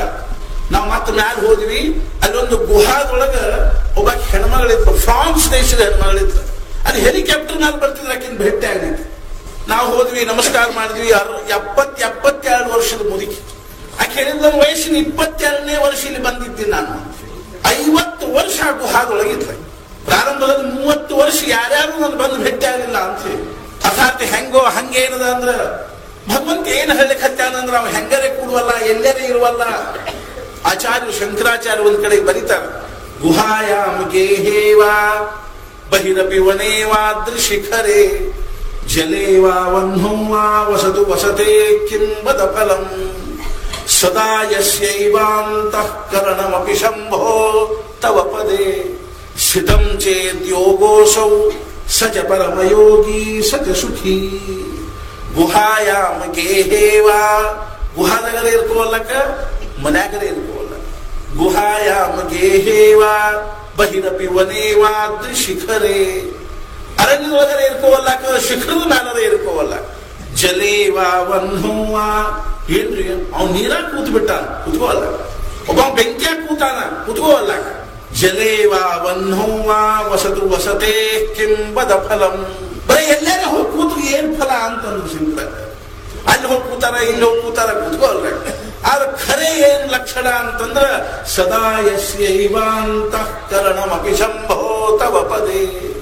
ಯಾರ ಅಂತಃಕರಣ ನಿರಂತರವಾಗಿ ನಿನ್ನ ಚರಣಾರವಿಂದಗಳಲ್ಲದನು, ಯಾರ ಮನುಷ್ಯನೊಳಗೆ ನಿರಂತರವಾಗಿ ನಿನ್ನ ಚರಣಾರವಿಂದಗಳ ಚಿಂತನೆ ಆಗ್ಲಿಕ್ಕೆ ಹತ್ತಿದನು. ಸದಾ ಯಸ್ಯೈವಾಂತಃಕರಣಮಪಿ ಶಂಭೋ ತವ ಪದೇ ಸ್ಥಿತಂ ಚೇತ್, ಹಿಂಗಿದ್ರ ಮಾತ್ರ ಸ ಚ ಯೋಗ, ಅದಷ್ಟು ಯೋಗ ನಿಜವಾಗಿರ್ತದೆ. ಸ್ಥಿತಂ ಚೇತ್ ಯೋಗೋಸೌ, ಅದ ಯೋಗ. ಸ ಚ ಪರಮಯೋಗಿ, ಅವನ ನಿಜವಾದ ಯೋಗಿ. ಸ ಚ ಸುಖಿ, ಅವನ ಸುಖಿ. ಅರ್ಥಾತ್ ಅರ್ಥ ಏನು ಅಂತಂದ್ರೆ, ಭಗವಂತ ಏನು ಉತ್ತರ ಹೇಳ್ತಾ ಇದ್ದಾರೆ ಅಂದ್ರೆ, ಅವ ಹೆಂಗರೆ ಕೂಡುವಲ್ಲ, ಹೆಂಗರೆ ನಿಂದಿರುವಲ್ಲ, ಹೆಂಗರೆ ಮಾತಾಡುವಲ್ಲ. ಅದ್ರ ಮೇಲಿಂದ ನೀವು ನಿರ್ಣಯ ಮಾಡ್ಲಿಕ್ಕೆ ಹೋಗ್ಬೇಡ್ರಿ. ಅದ್ ಏನ್ ನೋಡ್ರಿ ಅಂತ ತಿಳ್ಕೊಂಡು ಕೇಳಿದ್ರೆ, ಯಾರ ಮನಸ್ಸು ಹೆಂಗದನೋ ಅದ್ರ ಮೇಲಿಂದ ಸಾಧು ಹೆಂಗಿದ್ದ. ಪ್ರಜಹಾತಿ ಯದಾ ಕಾಮಾನ್ ಸರ್ವಾನ್ ಪಾರ್ಥ ಮನೋಗತಾನ್. ಯಾವ ಮನುಷ್ಯ ತನ್ನ ಮನಸ್ಸಿನಲ್ಲಿರ್ತಕ್ಕಂಥ ಎಲ್ಲಾ ಇಚ್ಛೆಗಳನ್ನು ಬಿಟ್ಟು ಬಿಟ್ಟ, ನನಗೆ ಏನೂ ಬೇಡಪ್ಪ, ಅವ ಸಾಧು.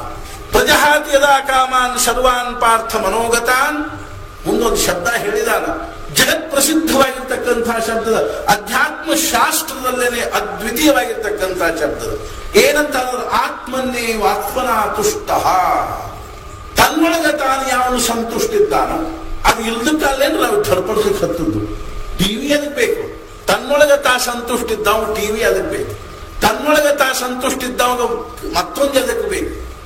ನಮಗೂ ಒಳಗೆ ಸಂತೋಷ ಇಲ್ಲದಕ್ಕಾಗಿ ನಾವೇನ್ ಮಾಡ್ಲಿಕ್ಕೆ ಹತ್ತೀವಿ ಅಂತಂದ್ರೆ, ಇಷ್ಟೆಲ್ಲ ಪ್ರಪಂಚ ಊಟ ಯಾಕೆ ಭಾಳ ಮಾಡ್ತೀವಿ ಅಂತಂದ್ರೆ, ಒಳಗೆ ಸಮಾಧಾನ ಇದ್ದಕ್ಕೆ ಗಪ್ ಗಪ್ ಗಪ್ ಗಪ್ ತಿಂತೀವಿ.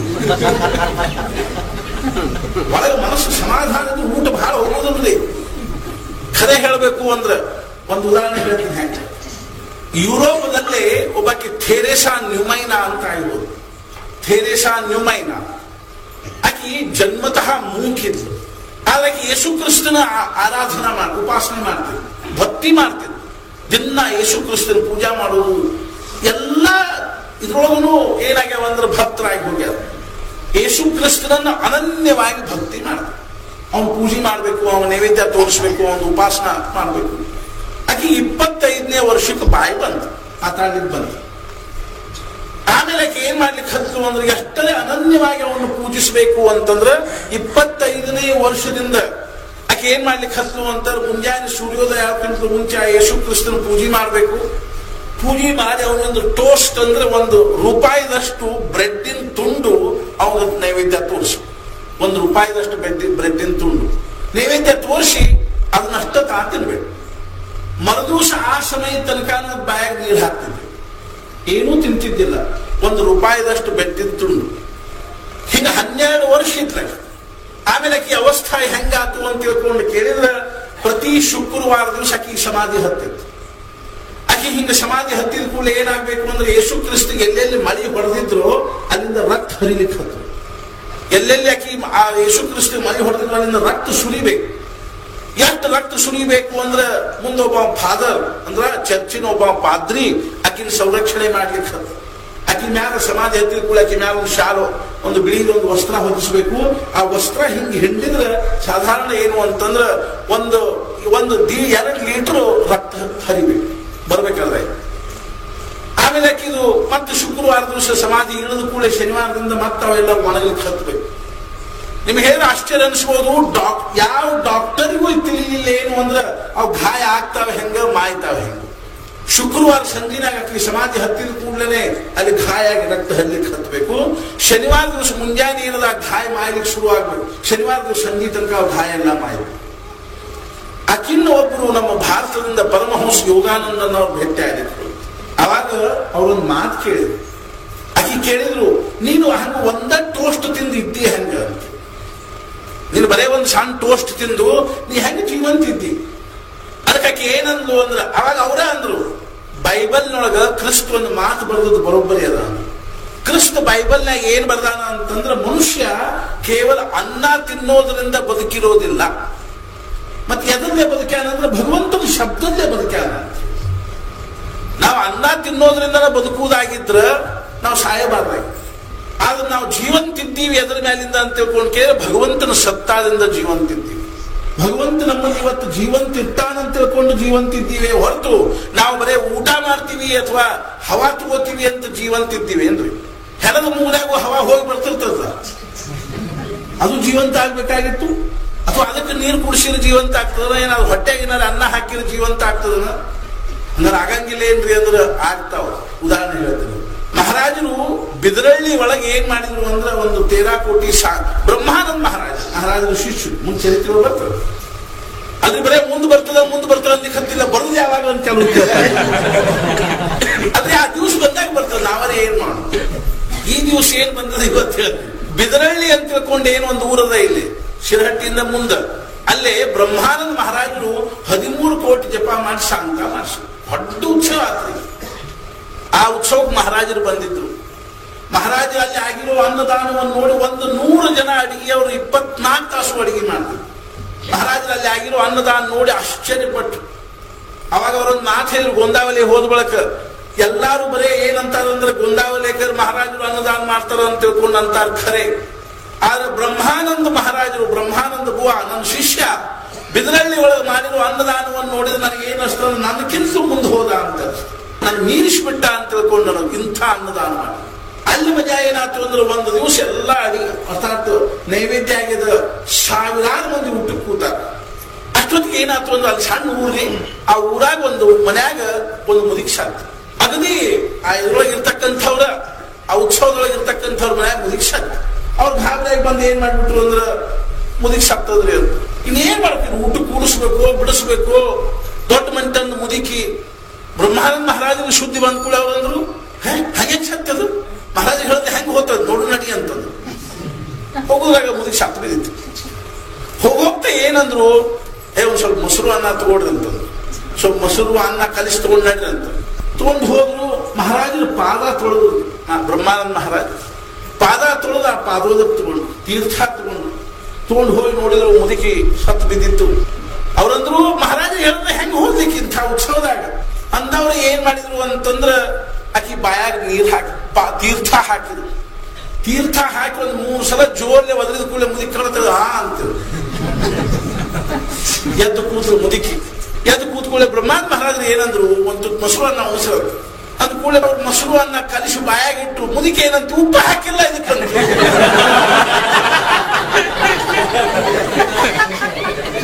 ಬ್ರಹ್ಮಾನಂದ ಮಹಾರಾಜರು ಬಿಜಾಪುರ ಸ್ಟೈಲ್ ಇದೆ, ಅವ್ರು ಜಾಲಿ ಹಾಡದವ್ರು. ಇವತ್ತು ಅವ್ರ ಚರಿತ್ರೆ ಬಂದ್ರು ಹೇಳ್ತಾನಂತ ಶುರು ಮಾಡ್ತಾರೆ.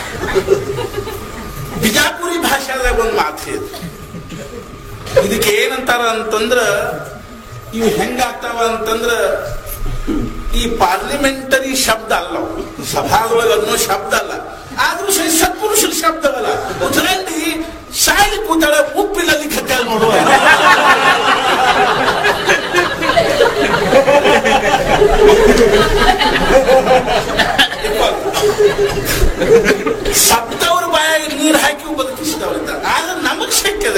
ಇರ್ಕೊಳ್ತಾರೆ. ಪರಮಹಂಸ ಯೋಗಾನಂದ್ರ ಏನಂದ್ರು ಅಂದ್ರೆ ಕ್ರಿಸ್ತ ಬೈಬಲ್ನ್ಯಾಗ ಒಂದು ಶಬ್ದ ಬರ್ತಾರ. ಏನು ಅಂದ್ರೆ ಮನುಷ್ಯ ಅನ್ನ ತಿಂದು ಬದುಕೋದಿಲ್ಲ, ಭಗವಂತನ ಶಬ್ದದಿಂದ ಬರ್ತಾರ.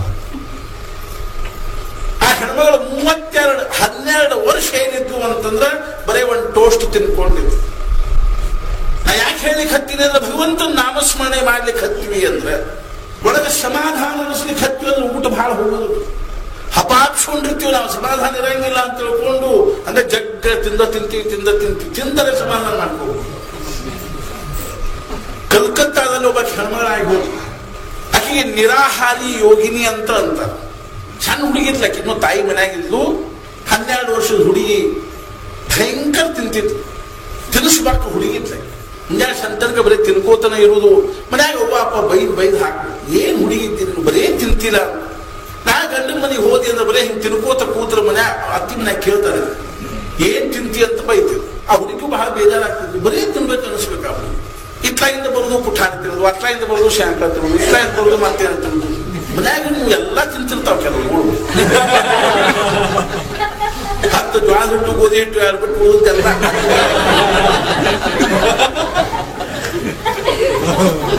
ಹಸಿ ಕಾಯಿ ಪಲ್ಯ ಅದು ಇದೆಲ್ಲ. ಆ ಹುಡುಗಿ ಒಂದ್ ದಿವಸ ಗಂಗಾ ನದಿಗೆ ಸ್ನಾನಕ್ಕೆ ಹೋಗ್ಬೇಕಾದ್ರೆ ಅತ್ಕೋಬೋತ ಹೊಂಟಿದ್ವಿ. ಒಬ್ಬ ಸಾಧು ಬರ್ಲಿಕ್ಕೆ ಯಾಕೆ ಹುಡುಗಿ ಯಾಕೆ ಹೇಳ್ಲಿಕ್ಕೆ ಏನ್ರಿ ಭಯಂಕರ ಮನ್ಯಾಗ ತಿಂತೀನಿ ಒಂದ್ಸಲ ಬೈಸ್ಕೋತೀನಿ ಅಂತ.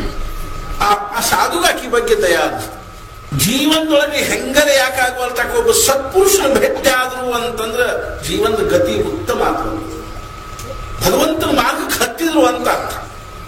ಆ ಹುಡುಗಿ ಅಂದ್ರು ನಾ ಹಿಂಗೆ ತಿಂತೀನಿ, ಸಾಧುನ ದಯಾ ಅನಿಸ್ತು. ಸಾಧು ಏನಂದ್ರು ಸ್ನಾನ ಮಾಡ್ಬಾರ್ದು, ಅವಳಿಗೆ ಸ್ನಾನ ಮಾಡ್ಬಾರ್ದು. ನಾವು ಮಂತ್ರದ ಉಪದೇಶ ಮಾಡ್ತೀನಿ, ಆ ಮಂತ್ರವನ್ನು ನೀನು 3 ತಿಂಗಳು ಜಪ ಮಾಡ್ಬೋದು.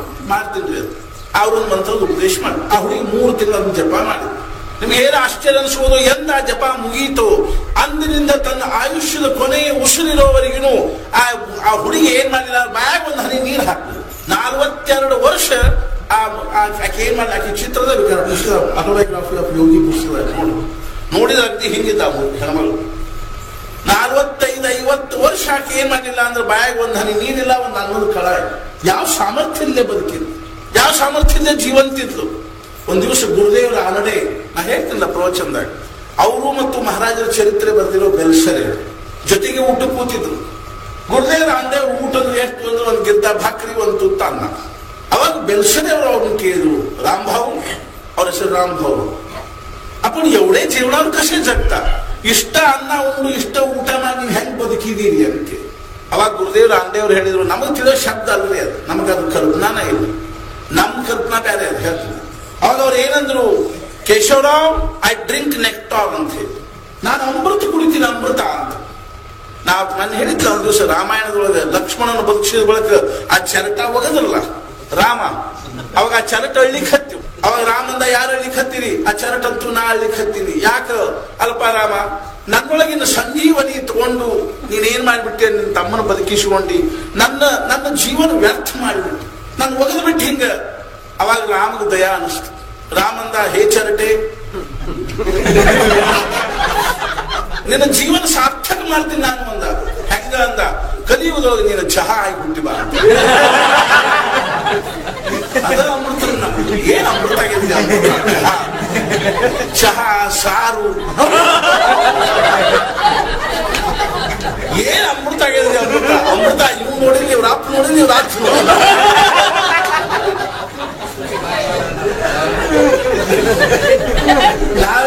ನಾವೇನ್ತೀವಿ ಅಂದ್ಬಿಟ್ಟಿದ್ರೆ ಅಮೃತ ಆಗಿದೆ ಅಮೃತ ಅಂತ ಇರ್ಕೊಳ್ತಕ್ಕ. ನಾ ಏನ್ ಹೇಳ್ಲಿಕ್ಕೆ ಹತ್ತೀನಿ ಅಂದ್ರೆ, ನಮ್ಮ ಒಳಗ ತಯಾರಿ ಆಗ್ಬೇಕು. ಒಳಗೆ ಭಗವಂತನ ನಾವು ತುಂಬ್ಕೊಳಿಕ್ ಹತ್ತೀವಿ, ಸಮಾಧಾನ ತುಂಬ್ಕೊಳಿಕ್ ಹತ್ತೀವಿ ಅಂದ್ರೆ ನಮ್ಗೆ ಹೊರಗಿನ ಪ್ರಪಂಚ ಬೇಕಾಗುತ್ತೆ. ಆತ್ಮನ್ನೇವ ಆತ್ಮನ ತುಷ್ಟ, ನಮ್ಮೊಳಗೆ ನಮ್ಗೆ ಸಂತೋಷ ಬೇಕು. ಖರೆ ಅಂದ್ರು ನಮ್ಮ ಆನಂದ ನಮ್ಮೊಳಗ ಅದು. ನಮ್ಮ ಖರೆ ಅಂದ್ರೆ ಹೊರಗಿನ ಪ್ರಪಂಚದಿಂದ ಆನಂದ ನಾವು ಏನ್ ಮಾಡ್ಬೇಕಾ, ಬಾಡಿಗೆ ತಗೋಬೇಕಾದ ಕಾರಣ ಇಲ್ಲೇ ಇಲ್ಲ. ನಾವು ಬರೀ ಆನಂದಕ್ಕಾಗಿ ಏನ್ ಮಾಡ್ಲಿಕ್ಕೆ ಹತ್ತೀವಿ ಅಂದ್ರೆ ಪ್ರಪಂಚದ ಕಡೆಗೆ ನೋಡ್ಲಿಕ್ಕೆ ಹತ್ತೀವಿ. ಆದ್ರಿಂದ ಖರೆ ಸತ್ಪುರುಷನ ಲಕ್ಷಣ ಏನು ಅಂದ್ರೆ, ಯಾರು ತಮ್ಮೊಳಗ ತಾವು ಸಂತುಷ್ಟ ಆಗಿರ್ತಾರೋ, ಯಾರು ಸಂತೋಷಕ್ಕೆ ಪ್ರಪಂಚದ ಯಾವುದು ವಸ್ತು ಬೇಕಾಗಿಲ್ಲೋ, ಅದು ಖರೆ ಸತ್ಪುರುಷನ ಇರ್ಕೊಳ್ಳ. ಆದ್ರಿಂದ ಭಗವಂತ ಏನಂದ ಅಂದ್ರ, ಆತ್ಮನ್ನೇವ ಆತ್ಮನಾ ತುಷ್ಟ ಸ್ಥಿತಪ್ರಜ್ಞಸ್ತದೋಚ್ಯತೆ. ಅದಕ್ಕೆ ಸ್ಥಿತಪ್ರಜ್ಞಾನ. ಮಹಾರಾಜರಿಗೆ ಏನಂದ್ರು ಬಹುಶಃ ಫಾರೆಸ್ಟ್ ಅವರಿಗೆ, ಬಹುಶಃ ಸತ್ಪುರುಷರ ಚರಿತ್ರೆ ಹೊರಗಿನಿಂದ ಇರಂಗಿಲ್ಲ, ಒಳಗಿನಿಂದ. ಪ್ರಪಂಚದ ಆಘಾತಗಳು ಬಂದು ಅಪ್ಪಳಿಸ್ತಾ ಇರುವಾಗಲೂ ಸಹಿತ ಅವನ ಮನಸ್ಸಿನ ಮೇಲೆ ಅದರ ಪರಿಣಾಮ ಹೆಂಗಾಗಂಗಿಲ್ಲ ಅನ್ನೋದಕ್ಕೆ ಜ್ಞಾನೇಶ್ವರ ಮಹಾರಾಜರು ಜ್ಞಾನೇಶ್ವರೊಳಗೆ ಎಷ್ಟನೇ ಚಂದ ಉದಾಹರಣೆ ಕೊಟ್ಟಾರ ಅಂತಂದ್ರ, ಈಗ ನೋಡ್ರಿ ಸಮುದ್ರದ ಮೇಲೆ ಧೋ ಧೋ ಧೋ ಧೋ ಮಳೆ ಆಗ್ತದೆ ಅಂತ ತಿಳ್ಕೊಂಡು, ಆ ಮಳೆ ನೀರು ಏನಾದ್ರು ಸಮುದ್ರಕ್ಕೆ ಚುಚ್ತಾವೆ, ಆ ಧೋಧೋ ಮಳೆ ನೀರು ಏನಾದ್ರೂ ಸಮುದ್ರಕ್ಕೆ ಚುಚ್ತದೆ ಹೆಂಗೋ ಹಂಗೆ ಪ್ರಪಂಚದ ಆಘಾತಗಳು, ಆಘಾತಗಳ ಮೇಲೆ ಆಘಾತಗಳು, ಆ ಪ್ರಪಂಚದ ಪ್ರತಿಕೂಲತೆ, ದುಃಖ, ಅದು ಇದು ಅವನ ಅಂತಃಕರಣದ ಮೇಲೆ ಧೋ ಧೋ ಅಂತ ಸುರಿತಾ ಇದ್ರು ಅವನ ಅಂತಃಕರಣಕ್ಕೆ ಏನಾಗಂಗಿಲ್ಲ ಅಂದ್ರೆ ಅದು ಚುಚ್ಚಂಗಿಲ್ಲ, ಆಘಾತ ಆಗಂಗಿಲ್ಲ. ಜ್ಞಾನೇಶ್ವರ ಮಹಾರಾಜರು ಹೇಳಿದ್ರು, ಈ ಸುಮೇರು ಪರ್ವತದ ಹಿಮಾಲಯದ ವರ್ಗ ಅಂತ ಗಾಳಿ ಬೀಸ್ಲಿಕ್ಕೆ ಬೇಕಾದಷ್ಟು ಗಾಳಿ ಹೋಗಿ ಆ ಹಿಮಾಲಯಕ್ಕೆ ಬಿಡುದು, ಅದನ್ನ ಒಳಗಾಡ್ತದೆ. ಹಿಮಾಲಯ ಉಳಿ ಬಿತ್ತಪ್ಪ ಅಂತದೆ. ಹೆಂಗೋ ಹಂಗೇನಿದೆ ಅಂದ್ರೆ ಪ್ರಪಂಚದ ಆಘಾತಗಳು, ಬೇಕಾದಂತ ಆಘಾತಗಳು ಬಂದು ಅಪ್ಪಳಿಸಿದ್ರು ಆ ಭಗವಂತನ ಭಕ್ತನ ಮನಸ್ಸಾಗಲಿ, ಜ್ಞಾನಿ ಮನಸ್ಸಾಗಲಿ, ಸಾಧು ಸತ್ಪುರುಷರ ಮನಸ್ಸು ಏನಾಗಂಗಿಲ್ಲ ಅಂತಂದ್ರೆ ಅಳಿಯಾಡಂಗಿಲ್ಲ. ನಿಂದ, ಸ್ತುತಿ, ಮಾನ, ಅಪಮಾನ, ಶೀತ, ಉಷ್ಣ, ಲಾಭ, ಹಾನಿ ಬೇಕಾದ ಬಂದು ಅಪ್ಪಳಿಸುವಂತ ಅವ್ರ ಮನಸ್ಸು ಅಳಿಯಾಡ. ಒಂದ್ಸಲ ಮಜಾ ಏನಾಯ್ತು ಅಂದ್ರೆ ಹೆಂಗಿರ್ತಾರೆ ಹೇಳ್ತಾರೆ, ಪಂಢರಪುರದಲ್ಲೇ ಒಬ್ರು ಮಹಂತರಿದ್ರು, ಒಂದು ಮಠದ ಮಹಂತ. ಅಲ್ಲಿ ಒಬ್ರು ಯಾರು ಬರ್ತಿದ್ರು ಅಂದ್ರೆ ವಾರ್ಕರಿ ಬರ್ತಿದ್ರು, ನಾನಿಂದ ಬರ್ತಿದ್ರು. ಅವರು ಒಂದ್ಸಲ ವಾರಿಗೆ ಬಂದಾಗ, ಪಂಢರಪುರಕ್ಕೆ ವಾರಿಗೆ ಬಂದ್ರು, ಅವಾಗ ಅವ್ರು ಕರಿ ಬಟ್ಟೆ ಹಾಕೊಂಡು ಬಂದಿದ್ರು, ಮೈ ಮ್ಯಾಲ ಕರಿ ಬಟ್ಟೆ ಹಾಕೊಂಡು. ಆ ಮಹಂತರು ಏನಂದ್ರು, ಯಾಕ್ರಿ ಕರಿ ಬಟ್ಟೆ ಹಾಕೊಂಡು ಬಂದಿದ್ರು? ಅವಾಗ ಅವ್ರು ಏನಂದ್ರು, ಇತ್ತಿತ್ಲಾಗ ನನ್ನ ಕಾಮಕ್ರೋಧಾದಿಗಳೆಲ್ಲ ಸತ್ತಾವ, ಆದ್ರಿಂದ ಅದನ್ನು ಸಾಂಕೇತಿಕವಾಗಿ ನಾನು ಏನ್ ಹಾಕೊಂಡಿದ್ದೆ ಅಂದ್ರೆ ಕರಿ ಬಟ್ಟೆ ಹಾಕೊಂಡು. ಮಹಂತರು ಅನ್ನಿಸ್ತು, ವಾ ಎಂಥ ಅಭಿಮಾನವನ್ನು ಮನುಷ್ಯ ಅಂದು, ಕಾಮಕ್ರೋಧೆಲ್ಲ ಸತ್ತು ಹೋಗ ಅಂತ ಹೇಳ್ತಾರೆ, ನೋಡಿದ್ರೆ ಆತು. ಎಷ್ಟು ಅಂದ ಕೂಡಲೇ ಆ ಮಹತ್ವ ಸೇವಕನ ಕರ ಶಿಷ್ಯನ ಕರ, ಇವ್ನು ಚಂಡ ಮೇಲೆ ಕೈ ಕೊಟ್ಟು ಹೊರಗೆ ಹೋಗಿ ಅಂದ್ಕೂಡ ಅವ್ನ ಶಿಷ್ಯ ಬಂದ ಅವ್ನು ಚಂಡ ಮೇಲೆ ಕೈ ಕೊಟ್ಟು ಹೊರಗೆ ಹಾಕಿದ್ರು. ಹೊರಗೆ ಹೋದ ಅವ್ನು ಸುಮ್ಮನೆ. ಹೊರಗೆ ಹೋದ ಕೂಡಲೇ ಮುಂದೊಂದು ಸ್ವಲ್ಪ ದೂರ ಹೋದ ಕೂಡಲೇ ಅವ್ನು ಕರಿ ಅಂತ ಮತ್ತೆ ಹೋಗಿ ಕರಿತಾರೆ ಬರ್ರಿ ಅಂತ ಮತ್ತೆ ಬಂದ. ಒಳಗೆ ಬರೋ ಪುರುಷೋತಿಲ್ಲ, ಒಂದೆರಡು ಬುದ್ಧಿ ಹೊರಗೆ ಹಾಕೋಣ, ಬುದ್ಧಿ ಹೊರಗೆ ಹಾಕಿದ. ಮತ್ತೆ ಅವ್ನು ಹೊರಗೆ ಹೋದ ಕೂಡಲೇ ಕರೆಯವ ಒಂದು 5-6 ಸಲ ಹಿಂಗೆ ಮಾಡಿ. ಆದ್ರೂ ಆ ಮನುಷ್ಯ ಶಾಂತ ಇದ್ದ. ಅವಾಗ ಒಂದು ನನಗೆ ಖಾತ್ರಿ ಆಗ್ತದೆ, ನಿನ್ನ ಕ್ರೋಧ ಅನ್ನುವಂಥದ್ದು ಏನದ ಅಂದ್ರೆ ಸತ್ ಹೋಗಿದೆ ಅಂತ ನನಗೆ ಖಾತ್ರಿ ಆಗ್ತದೆ. ಏನು ದೊಡ್ಡ ವಿಷಯ ಅವೇನಂದ ಅಂದ್ರೆ, ಒಂದು ನಾಯಿಗೆ ಹಜ ಅಂದಿವಂದ್ರೆ ಹೋಗ್ತದೆ, ಬಾ ಚುಚು ಅಂದಿವೆ ಅಂದ್ರೆ ಬರ್ತದೆ. ಅದಕ್ಕಿಂತ ನಂದೇನು ದೊಡ್ಡ ವಿಷಯ ಅದ. ಹೆಂಗೋ ಹಂಗ ಸತ್ಪುರುಷನ ಅಂತಃಕರಣ ಹೆಂಗಿರ್ತದ ಅಂತಂದ್ರೆ ಹಿಂಗಿರ್ತದೆ, ಸಮುದ್ರ ಇದ್ದಂಗಿರ್ತದೆ. ಅದೆಂದೂ ತನ್ನ ಮೇರೆಯನ್ನು ಹೆಂಗ ಮೀರಂಗಿಲ್ಲೋ ಹಂಗಿರ್ತದೆ. ಆದ್ರಿಂದ ಮಹಾರಾಜರು ಬಹುಶಃ ಇವ್ರಿಗೆ ಏನಂದ್ರು, ಬಹುಶಃ ನನ್ನ ಚರಿತ್ರೆ ಬರೀತಕ್ಕಂತ ಹುಟ್ಟಿ ಬರ್ಬೇಕ. ಹೆಂಗೋ ಹಂಗ ಮಹಾರಾಜರಿಗೆ ಏನ್ ಮಾಡ್ತಿದ್ದಿಲ್ಲ ಅಂದ್ರೆ ಒಂದು ಚಮತ್ಕಾರಗಳಿಗೆ ಮಹತ್ವ ಕೊಡ್ತಿದ್ದೆ. ಏನಾದ್ರು ಒಂದು ಚಮತ್ಕಾರ ತೋರಿಸೋದೇನು ಸತ್ಪುರುಷನ ಲಕ್ಷಣ ಅಲ್ಲ. ಸಚ್ಚಿದಾನಂದ ಏನಂದ್ರು ಅಂದ್ರೆ, ಯಾಕೆ ನೀನು ಆ ರೈಲ್ವೆ ನಿಂದಿರ್ಸಿದಿ ಅಂತ ನಿನ್ನ ಪ್ರಸಂಗದಾಗ ಹೇಳಿಲ್ಲ. ಮಹಾರಾಜರು ಧರ್ಮಶಾಲೆಗಳು ಕೂತಿದ್ರು, ಅಷ್ಟೊತ್ತಿಗೆ ಗಾಡಿ ಟೈಮ್ ಆಗಿಬಿಡ್ತು. ಡ್ರೈವರ್ ಗಾರ್ಡ್ ಏನ್ ಮಾಡಿದ ಅಂದ್ರೆ ಸೀಟಿ ಊದಿದ, ಗಾಡಿ ಹೊಂಟಿತು. ಅಷ್ಟೊತ್ತಿಗೆ ನಾವು ಸಚ್ಚಿದಾನಂದನ ಶಿಷ್ಯ ಏನಿದ್ದು ಆ ಬಡ ಬಡ ಓಡಿ ಹೋಗಿ ಏನಂದ ಅಂದ್ರೆ, ಹೇ ನನ್ನ ಗುರು ಸದ್ಗುರುಗಳು ಬಡವರಿದ್ದಾರ ನಿಂದರು ಅಂದ್ಬಿಟ್ಟ. ಗಾಡಿ ನಿಂತು ಬಿಡ್ತು. ನಾವು ತೊಂದಿಸ್ ಪ್ರವಚನದಾಗ ಹೇಳಿಲ್ಲ, ಹಮ್ ಬಿ ನೈ ಚಲೆಂಗೆ ಗಾಡಿ ಬಿ ನೈ ಚಲೆಗ. ಹಂಗ ಗಾಡಿ ನಿಂತು ಬಿಡ್ತು. ನಿಂತು ಕೂಡಲೇ ಮಹಾರಾಜರು ಬಂದ್ರು. ಅವರಂದ್ರು, ಏನ್ ಹುಚ್ಚಿದ್ದೀನಿ ಅಲ್ಲ, ಎಷ್ಟು ಕ್ಷುಲ್ಲ ಕಾರಣಕ್ಕಾಗಿ ನಿನ್ನ ಸಾಧನೆಯ ಸಾಮರ್ಥ್ಯವನ್ನು ಕಳ್ಕೊಂಡು ಬಿಟ್ಟು. ನಾವೇನದ ಬೈರಾಗಿಗಳು ಕೇಳಿ ಬೈರಾಗಿಗಳು ನಮ್ಗೇನು ಅರ್ಜೆಂಟ್ ಹೋಗಬೇಕಪ್ಪ, ಹೋದ್ರ ಏನದ ಅಂತಂದ್ರ ನಮ್ದು ಕೆಲಸ ಆಗಂಗಿಲ್ಲ ಅಂತ ತಿಳ್ಕೊಂಡದನ್ನ. ಒಂದೊಂದ್ ಸಲ ಮಜಾ ಏನಾಗ್ತಂದ್ರೆ ನಮಗ್ ಹಂಗ ಅನಿಸ್ತದ್ರಿ. ಆದ್ರೆ ಒಂದು ವೇಳೆ ಆ ಸತ್ಪುರುಷರ ಶಬ್ದದ ಮೇಲೆ ನಾವು ವಿಶ್ವಾಸ ಇಟ್ಟಿದ್ವಿ ಅಂತಂದ್ರೆ ನಮ್ಮ ವ್ಯವಹಾರ ಸಹಿತ ಬದಲಾಗ್ತದೆ. ಒಂದು ಉದಾಹರಣೆ ಹೇಳ್ತೇನೆ. ಬ್ರಹ್ಮಾನಂದ ಮಹಾರಾಜರ ಅಣ್ಣನ ಮಗ ಒಬ್ಬರಿದ್ರು, ಭೀಮರಾವ್ ಗಾಡ್ಗೋಳಿ ಅಂತ. ಅವ್ರು ವಕೀಲರಿದ್ರು. ಅವ್ರು ಒಂದ್ಸಲ ಗೋಂದಾವಲಿಗೆ ಹೋಗಿದ್ರು.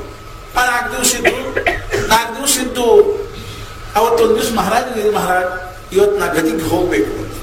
ಮಹಾರಾಜರು ಅಷ್ಟೇ ಅವಸರ, ನಾಳೆ ಹೋಗ್ರಿ ಅದು. ಇಲ್ರಿ ಮಹಾರಾಜ್, ನಾಳೆ ರವಿವಾರ ಅದ, ನಾಡ್ದು ನನ್ನ ಕೋರ್ಟ್ನಾಗ ಒಂದು ಮಹತ್ವದ ಕೇಸ್ ಅದ, ಹೋಗ್ಬೇಕ. ಆ ಕೋರ್ಟ್ ನಾಳೆ ಹೋಗ್ಬೇಕ್ರಿ. ಆದ್ರೂ ಸಹಿತ ಅವ್ರು ಏನಂದ್ರು, ಇಲ್ರಿ ಹೋಗ್ಬೇಕ್ರಿ ಮಹಾರಾಜ್, ನಿಮ್ಗೆಲ್ಲ ತಿಳಿದಿಲ್ಲ, ಅವೆಲ್ಲ ಹೋಗಬೇಕು. ಅದೇ ನಮಗ್ ತಿಳಿದ್ರಿ.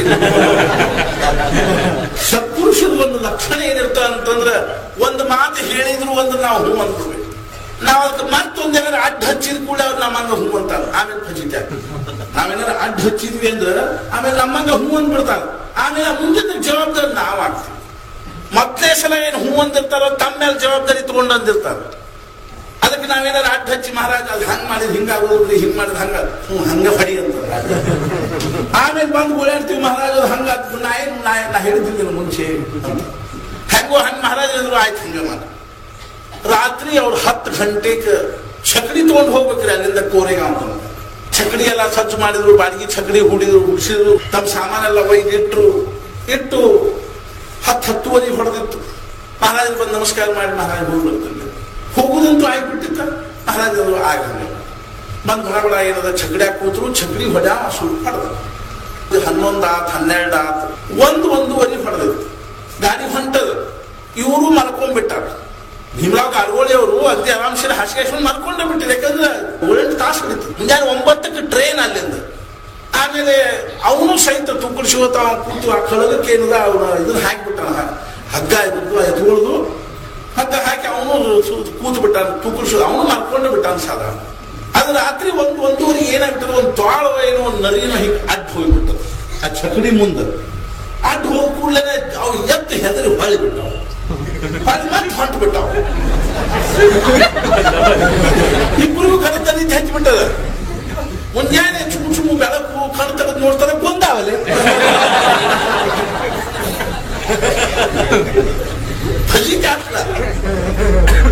ಈಗ ಭೀಮರಾವ್ ಅವ್ರಿಗೆ ಪ್ರಶ್ನೆ ಏನ್ ಬಂತು ಅಂದ್ರೆ ಈ ಹೋಗೋದು ಹೇಗೆ ಮಹಾರಾಜರ ಮುಂದೆ. ಮಹಾರಾಜರು ಏನಂದಿದ್ರು, ನಾಳೆ ಹೋಗೋದು ಅಂತ ಹೇಳ್ತಿರಲಿಲ್ಲ. ಈಗ ಅದಕ್ಕೆ ಇದು ಮಾಡಿ ತಂಬು ಇದರಲ್ಲೇ ಏನ್ ಮಾಡ್ಬಿಟ್ಟಿರು ಬಂದ್ಬಿಟ್ಟಿರು. ಇನ್ನು ಅಲ್ಲಿ ಹೋಗೋದು ಪ್ರಶ್ನೆ ಸಮಸ್ಯೆ ಆಯ್ತು. ಅವ್ರಿಗೆ ಬ್ಯಾಗ್ ತಗೊಂಡು ಅವ್ ತಮ್ಮ ಕೊಲೆ ಹೋಗ್ಬೋದು. ಕೊಲೆ ಹೋಗಿ ಕೂತ್ರು. ಸ್ನಾನ ಮಾಡಿ ಬಂದ್ರು. 12 ಗಂಟೆಗೆ ನೈವೇದ್ಯ. ಮಹಾರಾಜರ ಒಂದು ಸ್ವಭಾವ ಏನಿತ್ತು ಅಂದ್ರೆ, ಒಂದು ಪದ್ಧತಿ ಅಂದ್ರೆ ಸ್ವಭಾವ ಅಂದ್ರೆ ಏನಿತ್ತು ಅಂತಂದ್ರೆ, ಊಟಕ್ಕೆ ಎಲ್ಲಾರು ಬಂದಾರೋ ಇಲ್ಲೋ ನೋಡ್ತೇವೆ. ಕೆಲವು ಹೆಂಗಿರ್ತಿತ್ತು ಅಂದ್ರೆ, ಕೆಲವು ಸೆಟ್ಕೊಂಡು ಯಾವ ಕೂತಿರ್ಬೇಕು, ಹಿಂಗಾಗುತ್ತಂದ್ರೆ ನಾವು ಊಟ ಮಾಡಿ ಮಹಾರಾಜ ಹೋಗ್ಬೇಕು. ಕೆಲವು ಸುಮ್ಮನೆ ಏನಾದ್ರು ಹರಟಿ ಹೊಡ್ಕೋದ್ ಕೂತಿರ್ಬೇಕು, ಅವ್ರು ಕರ್ಕೊಂಡ್ ಬರ್ಬೇಕು. ಒಂದ್ಸಲ ಹಿಂಗ ಮಜಾ ಆಗ್ತದೆ. ರಾಮದೇವ್ ಗುಡಿ ಒಳಗೆ ಏನೋ ಒಂದು ಅನುಷ್ಠಾನ ನಡೆದು ಒಂದು 8-10 ಜನ ಬ್ರಾಹ್ಮಣರು ಅಲ್ಲಿ ಅಭಿಷೇಕ ಬಂದಿದ್ರು. ಅನುಷ್ಠಾನ ನಡೆದಿತ್ತು. ಅಭಿಷೇಕದೆಲ್ಲ ಮುಗೀತು. ನೈವೇದ್ಯಕ್ಕೆ ಒಂದು 15-20 ನಿಮಿಷ ತಡ ಆಯ್ತು. ಮಹಾರಾಜರು ಹಿಂದೊಂದು ಖೋಲಿ ಕಟ್ಟಿಸ್ಲಿಕ್ಕೆ ಹತ್ತಿದ್ರು. ಒಂದು 4-5 ಜನ ಬ್ರಾಹ್ಮಣರು ಚುಟ್ಟ ಸೇರಿದ್ರು. ಈ ಬ್ರಾಹ್ಮಣರು ಅವ್ರು ಪಾಪ ಅವ್ರಿಗೇನು, ನಾವು ಸಣ್ಣವರಿದ್ದಾಗ ಒಂದು ಮಜಾ ಇತ್ತು. ನಮ್ಮ ಊರಾಗ ಒಬ್ರು ಅನಂತಾಚಾರ್ಯ ಇರ್ತಿದ್ರು. ನಮ್ಮ ಮನೆಗೆ ಶ್ರಾದ್ದ ಪಕ್ಷ ಇದ್ರು ಬರ್ತಿದ್ರು. ಅವ್ರ ಮನೇಲೇ ಇರ್ತಿದ್ರು. ನಮ್ಗೇನಾದ್ರು ದಾರ ಬಿಚ್ಕೊಳ್ಳೋದು ಚುಟ್ಟಾದ್ದು ದಾರ ಬಿಚ್ಕೊಂಡ್ರು ಮನೇಲಿ ಬರ್ತಾ ಇರ್ತಾರೆ. ನಾವು ಏನ್ ಮಾಡ್ತಿದ್ವಿ ಅಂದ್ರೆ ಶ್ರಾದ್ದ ದಿವಸ ಅನಂತಾಚಾರ್ಯ ಬರೋರ್ತಾರ 4 ಚುಟ್ಟ ದಾರ ಬಿಚ್ಚೆ ಹೆಂಗೋ ಒಂದು 4 ಚುಟ್ಟ ಸೇರಿದವ. ಹಿಂದಿನ ಖೋಲ್ಯಾಗ ಹೋಗಿ ಚುಟ್ಟ ಸೇರ್ಕೊತ ಅವ್ರು ಕೂತ್ಬಿಟ್ಟಾರ. ಲಕ್ಷಣ ಇಲ್ಲ. ಇಲ್ಲ ನೈವೇದ್ಯ ಎಲ್ಲಾರು ಎಲಿ ಮ್ಯಾಲ ಬಂದು ಕೂತಾರ. ಮಹಾರಾಜ್ ಇನ್ನೂ ಯಾಕೆ ಬರ್ಲಿಲ್ಲ ಅವ್ರು ಅಂತ ತಿಳ್ಕೊಂಡು ಅವಾಗ ಮಜಾ ಏನಾಗಿತ್ತು. ಮಹಾರಾಜರು ಸಾಮಾನ್ಯವಾಗಿ ಕಾಲ ಖಡಾವು ಹಾಕೋದು. ಅದು ಖಟ್ ಅಂತ ಅವಾಗ ಮಾಡ್ಕೋತ ಹೋದ್ ಕೂಡ್ಲೆ ಈ ಚುಟ್ಟ ಸೇದವ್ರು ಏನ್ ಮಾಡ್ಕೋ ಅವ್ರಿಗೆ ಹಿಂದೆ ಆರಿಸ್ಕೊಂಡ್ಬಿಡ್ಬೇಕು. ತಂಬಾಕ್ ತಿನ್ನೋರು ಅತ್ಲ ಉಪ್ಪಿಕ್ಸ್ ಅಂತ ತಗೊಳ್ಳಿ ಅದ್ ಬಾಯಿ ಸ್ವಚ್ಛ ಮಾಡ್ಕೊಂಡು ಆದ್ರೆ ಕಾಲ ಖಡಾವು ಇತ್ತು. ಇದ್ದಿದ್ದಿಲ್ಲ ಅಂದ್ರೆ ಮಾತ್ರ ಪಂಚೆ ಗೊತ್ತಾಗ್ತಿದ್ದಿಲ್ಲ. ಅವತ್ತು ಅವ್ರ ಕಾಲ ಖಡಾವು ಇರ್ಲಿಲ್ಲ. ಬಡ ಬಡ ಖೋಲಿ ಮುಂದೆ ಬಂದ್ರು. ಒಬ್ಬ ಬ್ರಾಹ್ಮಣ ಏನ್ ಮಾಡಿದ ಅಂದ್ರೆ ಅಗದಿ ಬಾಗಿಲ್ದಾಗ ನಿಂತು ಆ ಚುಟ್ಟ ಜೋರ್ಲೆ ಸೇದಾನ ಬಾಯಿ ತುಂಬ ಹೊಗಿ ತಗೊಂಡಾನ. ಉಫ್ ಅಂತ ಬಿಡುದಕ್ಕ ಮಹಾರಾಜರ ಮುಂದೆ ಬಂದಿದ್ರು. ಮಹಾರಾಜರು ಮಾರಿ ಮ್ಯಾಲ ಹೋಗಿ ಬಿಟ್ಬಿಡ್ತಾರೆ. ಕಲ್ಪನಾ ಮಾಡ್ರಿ ಪ್ರಸಂಗ ಹೆಂಗದ ಅಂತಂದ್ರ, ನಮ್ಮಂತವ್ರು ಯಾರಾಗಿದ್ರು ತರ್ತ ಕಪಾಳ ಕೂರ್ತಿದ್ವಿ. ಇಲ್ಲ ಮಾರಿ ಮೇಲೆ ಹೋಗಿ ಬಿಡ್ತೀವಿ ಅಂತ. ಅದು ಮಹಾರಾಜರು ಅವ್ರು ಏನ್ ಮಾಡಿದ್ರು ಪಾಪ ಬ್ರಾಹ್ಮಣನ್ ಏನ್ ಬಡಿದೇನು ಬೈಯುದೇನು. ಮಹಾರಾಜರು ಏನ್ ಮಾಡಿದ್ರು ಹಿಂಗ ಮ್ಯಾಲ ಮಾರಿ ಮಾಡಿದ್ರು. ಏನ್ ಹೋಗಿ ಕಟ್ತಾರ ಹುಚ್ಚು ಹೋಗಿ ಹೋಲಿಗೆ ಒಂದು ಕಿಟಕಿನ ಬಿಟ್ಟಿಲ್ಲ, ಬೆಳಕಿನ ಬಿಟ್ಟಿಲ್ಲ. ಹೋಗಿ ಹೋಲಿಗೆ ಮ್ಯಾಲ ಒಂದು ಬೆಳಕಿನ ಬಿಟ್ಟಿಲ್ಲ. ಅದು ಬ್ರಾಹ್ಮಣ ರಗಡ ಆಗಿಬಿಟ್ಟು ಮಹಾರಾಜರು ಇಟ್ಕೊಳ್ತಕ್ಕ ನಡಿ ಅಂತ ತಿಳ್ಕೊಂಡು ಬಂದು ಕರ್ಕೊಂಡು ಊಟಕ್ಕೆ ಕೂತು. ಮುಂದಿನ ಮಜಾ ಕೇಳ್ರಿ. ಊಟಕ್ಕೆ ಕೂತ್ಕೊಳ್ಳೆ ಮಹಾರಾಜರು ಸಹಜವಾಗಿ ಮಾತಾಡ್ಕೋತ ಏನಂದ್ರು, ಕೆಲವರಿಗೆ ಊಟಕ್ಕೆ ಕೂಡೋಕ್ಕಿಂತಲೂ ಮುಂಚೆ ದೇವರಿಗೆ ನಮಸ್ಕಾರ ಮಾಡೋ ಪದ್ಧತಿ ಇರ್ತದೆ. ಕೆಲವರಿಗೆ ಮತ್ತೇನೋ ಒಂದು ಭಗವದ್ಗೀತಾ ಓದೋ ಪದ್ಧತಿ ಇರ್ತದೆ. ಕೆಲವರಿಗೆ ಮತ್ತೇನೋ ಒಂದು ಇಂಥಿಂಥವೇನಿರ್ತಾವ ಅಂದ್ರೆ ಒಂದೇನೋ ನಿಯಮ ಇರ್ತಾವ. ಔಷಧ ತಗೋತಾರೆ ಕೆಲವರು ಊಟಕ್ಕೆ ಕೂಡೋಕ್ಕಿಂತಲೂ ಮುಂಚೆ. ಆದ್ರೆ ಕೆಲವ್ರಿಗೆ ಏನಿರ್ತಂದ್ರೆ ಊಟ ಕೂಡೋಕ್ಕಿಂತ ಮುಂಚೆ ಊಟ ಸೇರೋ ಪಾಪ ಅವ್ರಿಗೆ ಹೆಂಗೋ ಹಂಗೆ ಏನದಂತಂದ್ರೆ ಮಹಾರಾಜರು ಮಧ್ಯಾಹ್ನ ಕಲ್ಲಿಗೆ ಬರ್ತಾರಂತ ತಿಳ್ಕೊಂಡು ಭೀಮರಾವ್ ಗಾಡ್ಗೋಳಿ ಅವ್ರಿಗೆ ಭಾಳ ಇಲ್ವ. ಮಹಾರಾಜರ ಕಲ್ಲಿಗೆ ಬಂದ್ರಂದ್ರೆ ಪಂಚಾಯತ್ ಆಗ್ತದಪ್ಪ ಅಂತ ತಿಳ್ಕೊಂಡು ಅವ್ರು ಏನ್ ಮಾಡಿದ್ರು ಅಂತಂದ್ರ ಇನ್ನು ನಾವು ಹೋಗುದು ಚಲೋ ಅನಿಸ್ತು. ಅವ್ರಿಗೆ ಬಂದ್ರಿ ಗುಡಿಯಾಗ ಮಹಾರಾಜರ ಗುಡಿ ರಾಮದೇವ್ರ ಗುಡಿ ಹೆಂಗದ ಅಂದ್ರೆ ಹಿಂಗ ರಾಮದೇವ್ರು ಆ ರಾಮದೇವ್ರ ಪಕ್ಕದಲ್ಲೇನೆ ಮಹಾರಾಜರ ಗುಡಿ. ಬಾಕಿ ಶಾಲೆಲ್ಲ ಹಿಂಗೆ ಎದುರಿಗೆ ಕೂಡ್ಬೇಕು. ಒಂದು ಎಲಿ ಖಾಲಿ ಇತ್ತು. ಆ ಎಲಿ ಮೇಲೆ ಹೋಗ್ಲಿಕ್ಕೆ ಮಹಾರಾಜರ ಮುಂದೆ ಹಾಸಿ ಹೋಗ್ಬೇಕು. ಹಿಂಗಾಗಿ ಭೀಮರಾವ್ ಗಾಡ್ಗೋಳ ದೊಡ್ಡ ಸಮಸ್ಯೆ. ಅದು ಸಾವಕಾಶ ಹಿಂಗ್ ಹೊಂಟು ಮಹಾರಾಜರು ಮಗ್ಗಲ್ಲ ಬಹುಸಾಹೇಬರು ಕೂತಿದ್ರು. ಭೀಮರಾವ್ ಗಾಡ್ಗೋಳಿ ಅವ್ರಿಗೆ ಕೇಳಿಸು ಹಂಗ ಮಹಾರಾಜರು ಬಹುಸಾಹೇಬ್ರಿಗೆ ಏನಂದ್ರು, ಬಹುಸಾಹೇಬ್ ನಾನು ಹೇಳಿದ್ದು ಆ ಭೀಮರಾವ್ ತಿಳಿಲಿಲ್ಲ, ಎತ್ಕೊಳ್ಳಿ ತಿಳಿತ್ ನೋಡುವ. ನಾ ಹೇಳಿದ್ದ ಎತ್ಕೊಳ್ಳಿ ತಿಳಿದ್ ಖರೆ ಭೀಮರಾವ್ ಹಿಂಗಿರ್ತದ. ಅರ್ಥಾತ್ ಮಹಾರಾಜರು ಏನಂದ್ರು ಅಂತಂದ್ರೆ ನಾವು ನಾಳೆ ಹೋಗ್ಬೋದಾಗಿ ಮತ್ತೆ ಮಜಾ ಏನಾಗ್ತದ್ರ. ಆಮೇಲೆ ಮತ್ತೆ ಮಹಾರಾಜರು ಸ್ವತಃ ಏನ್ ಮಾಡಿದ್ರು ಅಂತಂದ್ರೆ ಅವತ್ ರಾತ್ರಿ ಚಕಡಿ ಹೂಡಿಸಿ ಭೀಮರಾವ್ನ ಕೊಟ್ಟು ಕಳಿಸಿದ್ರು. ಮಜಾ ಏನಾಗಿತ್ತು ಅಂದ್ರೆ ರವಿವಾರ ದಿವಸ ಯಾವ ಟ್ರೈನ್ ಹೋಗಬೇಕಾಗಿತ್ತು ಆ ಟ್ರೈನ್ ಕ್ಯಾನ್ಸಲ್ ಆಗಿ, ಅಲ್ಲಿ ನಡಕ್ಕೆ ಏನೋ ಒಂದು ಹಳಿ ಒಳಗೆ ಏನೋ ವ್ಯತ್ಯಾಸ ಆಗಿ ಆ ಟ್ರೈನ್ ಕ್ಯಾನ್ಸಲ್ ಆಗಿ ಆಮೇಲೆ ಸೋಮವಾರ ದಿವಸ ಇವರು ಹೋದ್ರು. ಆದ್ರೆ ಮಜಾ ಏನಾಗಿತ್ತು ಅಂದ್ರೆ ಸೋಮವಾರ ದಿವಸ ಯಾವ್ದು ಕೋರ್ಟಿಂದ ಕೇಸ್ ಇತ್ತು ಅದು ಮುಂದೆ ಬಿದ್ದಿತ್ತು, ಮರುದಿವ್ಸಕ್ಕೆ ಬಿದ್ದಿತ್ತು. ಸತ್ಪುರುಷ ಶಬ್ದೊಳಗೆ ಅಂತ ಸಾಮರ್ಥ್ಯ ಇರ್ತದೆ. ನಾವು ನಮ್ಮ ಏನಾದ್ರು ವಿಚಾರ ಮಾಡ್ಲಿಕ್ಕೆ ಹೋಗ್ತೀವಿ, ಆದ್ರೆ ಸತ್ಪುರುಷರ ಆಜ್ಞಾ ಪಾಲನೆ ಮಾಡೋದ್ರೊಳಗ ನಮ್ಮ ಜೀವದ ಕಲ್ಯಾಣ ಎಷ್ಟದ ಅನ್ನುವಂಥ ಕಲ್ಪನಾ. ಹೆಂಗ ಒಂದು ಸಚ್ಚಿದಾನಂದ ಏನಂದ್ರು, ಯಾಕೆ ಸುಳ್ಳ ರೈಲ್ವೆ ನಿಂದ್ರಿಸಿದಿ ಅಂತ. ಕೊನೆಗೆ ಅವ್ರಿಗೆ ಹೇಳಿದ್ರು, ಅಲ್ಲ ನಿಮ್ಗೆ ಇನ್ನೂ ತಮೋಗುಣ ಹೋಗದೇ ಇಲ್ಲ, ಇಂಥವೆಲ್ಲ ಹುಚ್ಚುಚ್ಚಾರ ಮಾಡಬಾರ್ದು. ನಮ್ಮ ಯಾವಾಗಲೂ ನಮ್ಮ ಅಂತರಂಗದೊಳಗೆ ಬೆಳಿಬೇಕೆ ಹೊರತು ಏನೋ ಒಂದು ಚಮತ್ಕಾರ ಅನ್ನೋ ಮಾತನ್ನ ನಮ್ಮ ಪ್ರದರ್ಶನ ಆದಾಗ ನಾನು ಹೇಳಿದಿಲ್ಲ. ಹೇಳಿದ್ರು ಮಹಾರಾಜ್ ಇವನ್ನೆಲ್ಲ ಜಟ ಎಲ್ಲ ತೆಗಿಸ್ಬಿಡ್ಬೇಕು, ಗಡ್ಡ ಜಟ ತೆಗಿಸ್ಬಿಡ್ಬೇಕು. ಉದ್ದೇಶ ಏನಿತ್ತ ಆ ಜನರದು ಅಂತಂದ್ರೆ ಇವ್ರು ಜಟ ಗಡ್ಡ ತೆಗಿಸಿಟ್ಟಿವಿ ಅಂದ್ರೆ ಆಮೇಲೆ ಇವ್ರನ್ನ ಯಾರನ್ನ ಇದು ಮಾಡಂಗೇ ಇಲ್ಲ, ಇವ್ರನ್ನ ಯಾವ್ರಂತ ತಿಳ್ಕೊಳಂಗಿಲ್ಲ. ಇವ್ರದ್ದು ವ್ಯಕ್ತಿತ್ವನ ಹೋಗಿಬಿಡ್ತದೆ. ಜಟ ಗಡ್ಡಾಗಿರ್ತದೆ ಅವೆಲ್ಲ ನಮ್ಮವ್ರಿಗೆ ಇರ್ತಾವ. ನಮ್ಮೂ ಜಟ ಗಡ್ಡ ಚಂದ ಕಾಣಿಸ್ತಾವ ಅಂತ ಇಟ್ಕೊಂಡಿರ್ತೀವಿ, ಒಳಗೆ ಏನಿರಂಗೆ ಇರ್ತದೆ, ಗೋಪರ್ ಇರ್ತದೆ. ನಮ್ಗೆ ಹೆಂಗಿರ್ತದ ಅಂತಂದ್ರ ಈ ನೋಡಿ ಒಂದು ದೊಡ್ಡ ರಾಜವಾಡೆದಂಥ ವಾಡೆದೊಳಗೆ ಚಂದನ್ನು ಕಂಬ ಇರ್ತಾವ. ಮ್ಯಾಲ ಎಷ್ಟೇ ಚಂದ ಚಿತ್ರ ತೆಗೆದಿರ್ತಾರ ಆ ಕಂಬದ ಮ್ಯಾಲ, ಕಟ್ಗಿ ಕಂಬದ ಮ್ಯಾಲ. ಒಂದ್ ವೇಳೆ ಭ್ರಮರ ಏನದನೋ ಗುಂಗಿ ಹುಳ ಒಳಗೆ ಹೊಕ್ಕಿ ಎಲ್ಲ ಕೋಕಲ್ ಮಾಡಿಬಿಟ್ಟಿತ್ತು ಅಂತಂದ್ರ ಅದೇನು ಉಪಯೋಗ ಏನ್ರಿ? ಹೊರಗಿನ ಚಿತ್ರ ತಗೊಂಡು ಏನ್ ಮಾಡುದು? ಹೆಂಗೋ ಹಂಗ ಏನದ ಅಂತ ತಿಳ್ಕೊಂಡು ಕೇಳಿದ, ಏನ್ರಿ ಬಹಳ ಚಲೋ ಮಾತಾಡ್ತಾರ್ರಿ, ಚಂದ ಪ್ರವಚನ ಮಾಡ್ತಾರ, ಖರೆ ಒಳಗಿದ್ದಿದ್ದಿಲ್ಲ ಅಂದ್ರೆ ಏನು ಉಪಯೋಗ? ಹೊರಗೆ ಬೇಕಾದಷ್ಟು ವಾಗ್ವೈಖರಿ, ಶಬ್ದ ಝರಿ, ಶಾಸ್ತ್ರ ವ್ಯಾಖ್ಯಾನ ಕೌಶಲಂ, ವೈದುಷ್ಯಂ ವಿದುಷಾಂ ತದ್ವದ್ ಭುಕ್ತಯೇ ಮತ್ತು ಮುಕ್ತಯೇ. ಹೊರಗಿನಿಂದ ಬೇಕಾದ ಏನೋ ಒಂದು ಚಮತ್ಕಾರ ಮಾಡಿ ತೋರಿಸಬಹುದು, ಏನೋ ಒಂದು ಆಕಾಶದೊಳಗೆ ಹಾರಬಹುದು, ನೀರಿನೊಳಗೆ ತೇಲ ನಡೆದಾಡಬಹುದು. ಇದೇನು ಖರೇ ಜ್ಞಾನಿ ಲಕ್ಷಣ. ಆದ್ದರಿಂದ ಮಹಾರಾಜರು ನಮ್ಮಂಥ ಮಧ್ಯಮ ವರ್ಗದ ಜನರ ಮಧ್ಯದಲ್ಲಿದ್ದುಕೊಂಡು, ಸಾಮಾನ್ಯ ಜನರ ಮಧ್ಯದಲ್ಲಿದ್ದುಕೊಂಡು ಅವ್ರು ಏನ್ ಮಾಡಿದ್ರು ಅಂತಂದ್ರೆ ಸಾಮಾನ್ಯ ಜನರಂತೆ ಪ್ರಪಂಚ ಮಾಡಿ ನಮ್ಮನ್ನು ಪರಮಾರ್ಥದ ಕಡೆ ತಗೊಂಡು ಹೋಗ್ಲಿಕ್ಕೆ ಪ್ರಯತ್ನ ಮಾಡಿ. ಅವ್ರು ಸಚ್ಚಿದಾನಂದ ಹೇಳಿದ್ರು, ಏನು ಹುಚ್ಚತನ ಮಾಡ್ಲಿಕ್ಕೆ ಹತ್ತೀನಿ. ಅರ್ಥಾತ್ ಅವ್ನು ಹೇಳಿದ್ರು, ಹೋಗು ನೀನೆ ಹೋಗು, 12 ವರ್ಷ ಎಲ್ಲಾದ್ರೂ ಏಕಾಂತ ಇದ್ದುಕೊಂಡು ನಾಮಸ್ಮರಣೆ ಮಾಡು ಅಂತ ತಿಳ್ಕೊಂಡು ಹೇಳಿದ್ರು. ಪಾಪ ಅವನಿಗೆ ಬಹಳ ದುಃಖ, ಮಹಾರಾಜನ ಬಿಟ್ಟು ಹೋಗ್ಲಿಕ್ಕೆ ಬಹಳ ಅಸಮಾಧಾನ. ಆದ್ರೂ ಕಣ್ಣೀರು ವರ್ಷೋತ ಮಹಾರಾಜರ ಆಜ್ಞಾ ಅಂತ ತಿಳ್ಕೊಂಡು ನಾವು ಅಲ್ಲಿಂದ ಹೋದ. ಆಮೇಲೆ ಮಹಾರಾಜರು ಎಲ್ಲಿಗೆ ಬಂದ್ರು ಅಂತಂದ್ರೆ ಉಜ್ಜಯಿನಿಗೆ ಬಂದ್ರು. ಸಂಚಾರ ಮಾಡ್ಕೋತ ಮಹಾರಾಜರು ಉಜ್ಜಯಿನಿಗೆ ಬಂದ್ರು. ಉಜ್ಜಯಿನಿಯೊಳಗೆ ಒಂದು ಸ್ವಲ್ಪ ದಿವಸ ಮುಕ್ಕಾಲ್ ಮಾಡಿದ್ರು. ಅಲ್ಲೊಂದು ಘಟನಾ ಬಹಳ ವಿಲಕ್ಷಣ ಘಟನಾ ಆಗ್ತದೆ. ಅಲ್ಲೊಬ್ಬ ಸರ್ಕಾರಿ ಅಧಿಕಾರಿ ಇದ್ದ.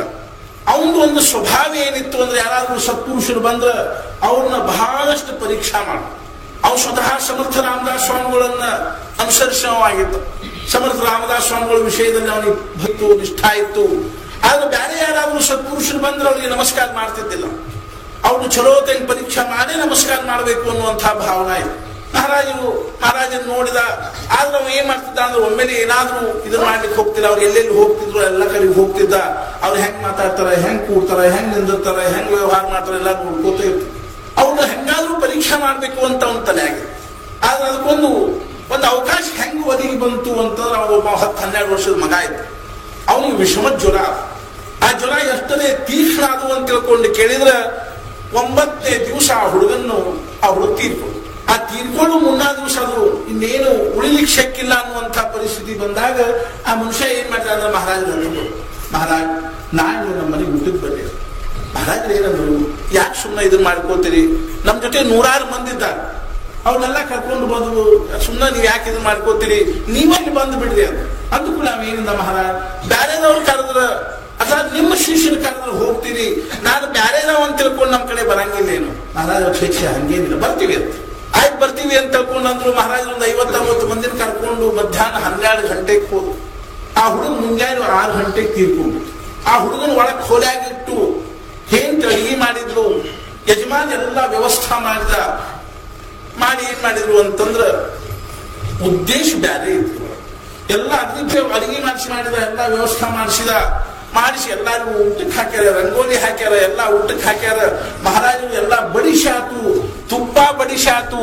ಇನ್ನೇನು ಸದಾ ಸರ್ವದ ಅನ್ನೋದಕ್ಕೆ ನಾವು ಹೆಂಡತಿ ಏನ್ ಮಾಡಿದ್ರು ಅಂತಂದ್ರೆ ತನ್ನ ಮಗನ ಹೆಣ ತಗೊಂಡ್ ಬಂದು ಶವ ತಗೊಂಡ್ ಬಂದು ಮಹಾರಾಜರ ಮುಂದೆ ಹಾಕಿ ಎಂಥ ಪರಿಸ್ಥಿತಿ ನೋಡಿ.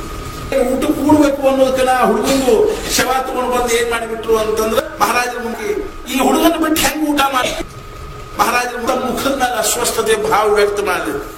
ಮಹಾರಾಜ ಅಷ್ಟ ಶಾಂತವಾಗಿ ಆ ಹುಡುಗನ ತಮ್ಮ ತೊಡಿ ಮೇಲೆ ಅವಾಗ ಎದಿ ಮೇಲೆ ಕೈ ಇಟ್ಟು ಏನಂದ್ರು, ತಾಯಿ ಹುಡುಗಿ ಇನ್ನೂ ಸತ್ತಿಲ್ಲ. 2 ತುತ್ತ ಆ ಹುಡುಗನ ಬಾಯಿಗೆ ಹಾಕಿದ್ರು. ಹುಡುಗನ ಬಾಯಿಗೆ ಹಾಕಿದ ಕೂಡಲೇ ಮತ್ತೆ ಹುಡುಗನ ಶರೀರದೊಳಗೆ ಉಷ್ಣತಾ ಬರ್ಲಿಕ್ಕೆ ಹತ್ತಿವು.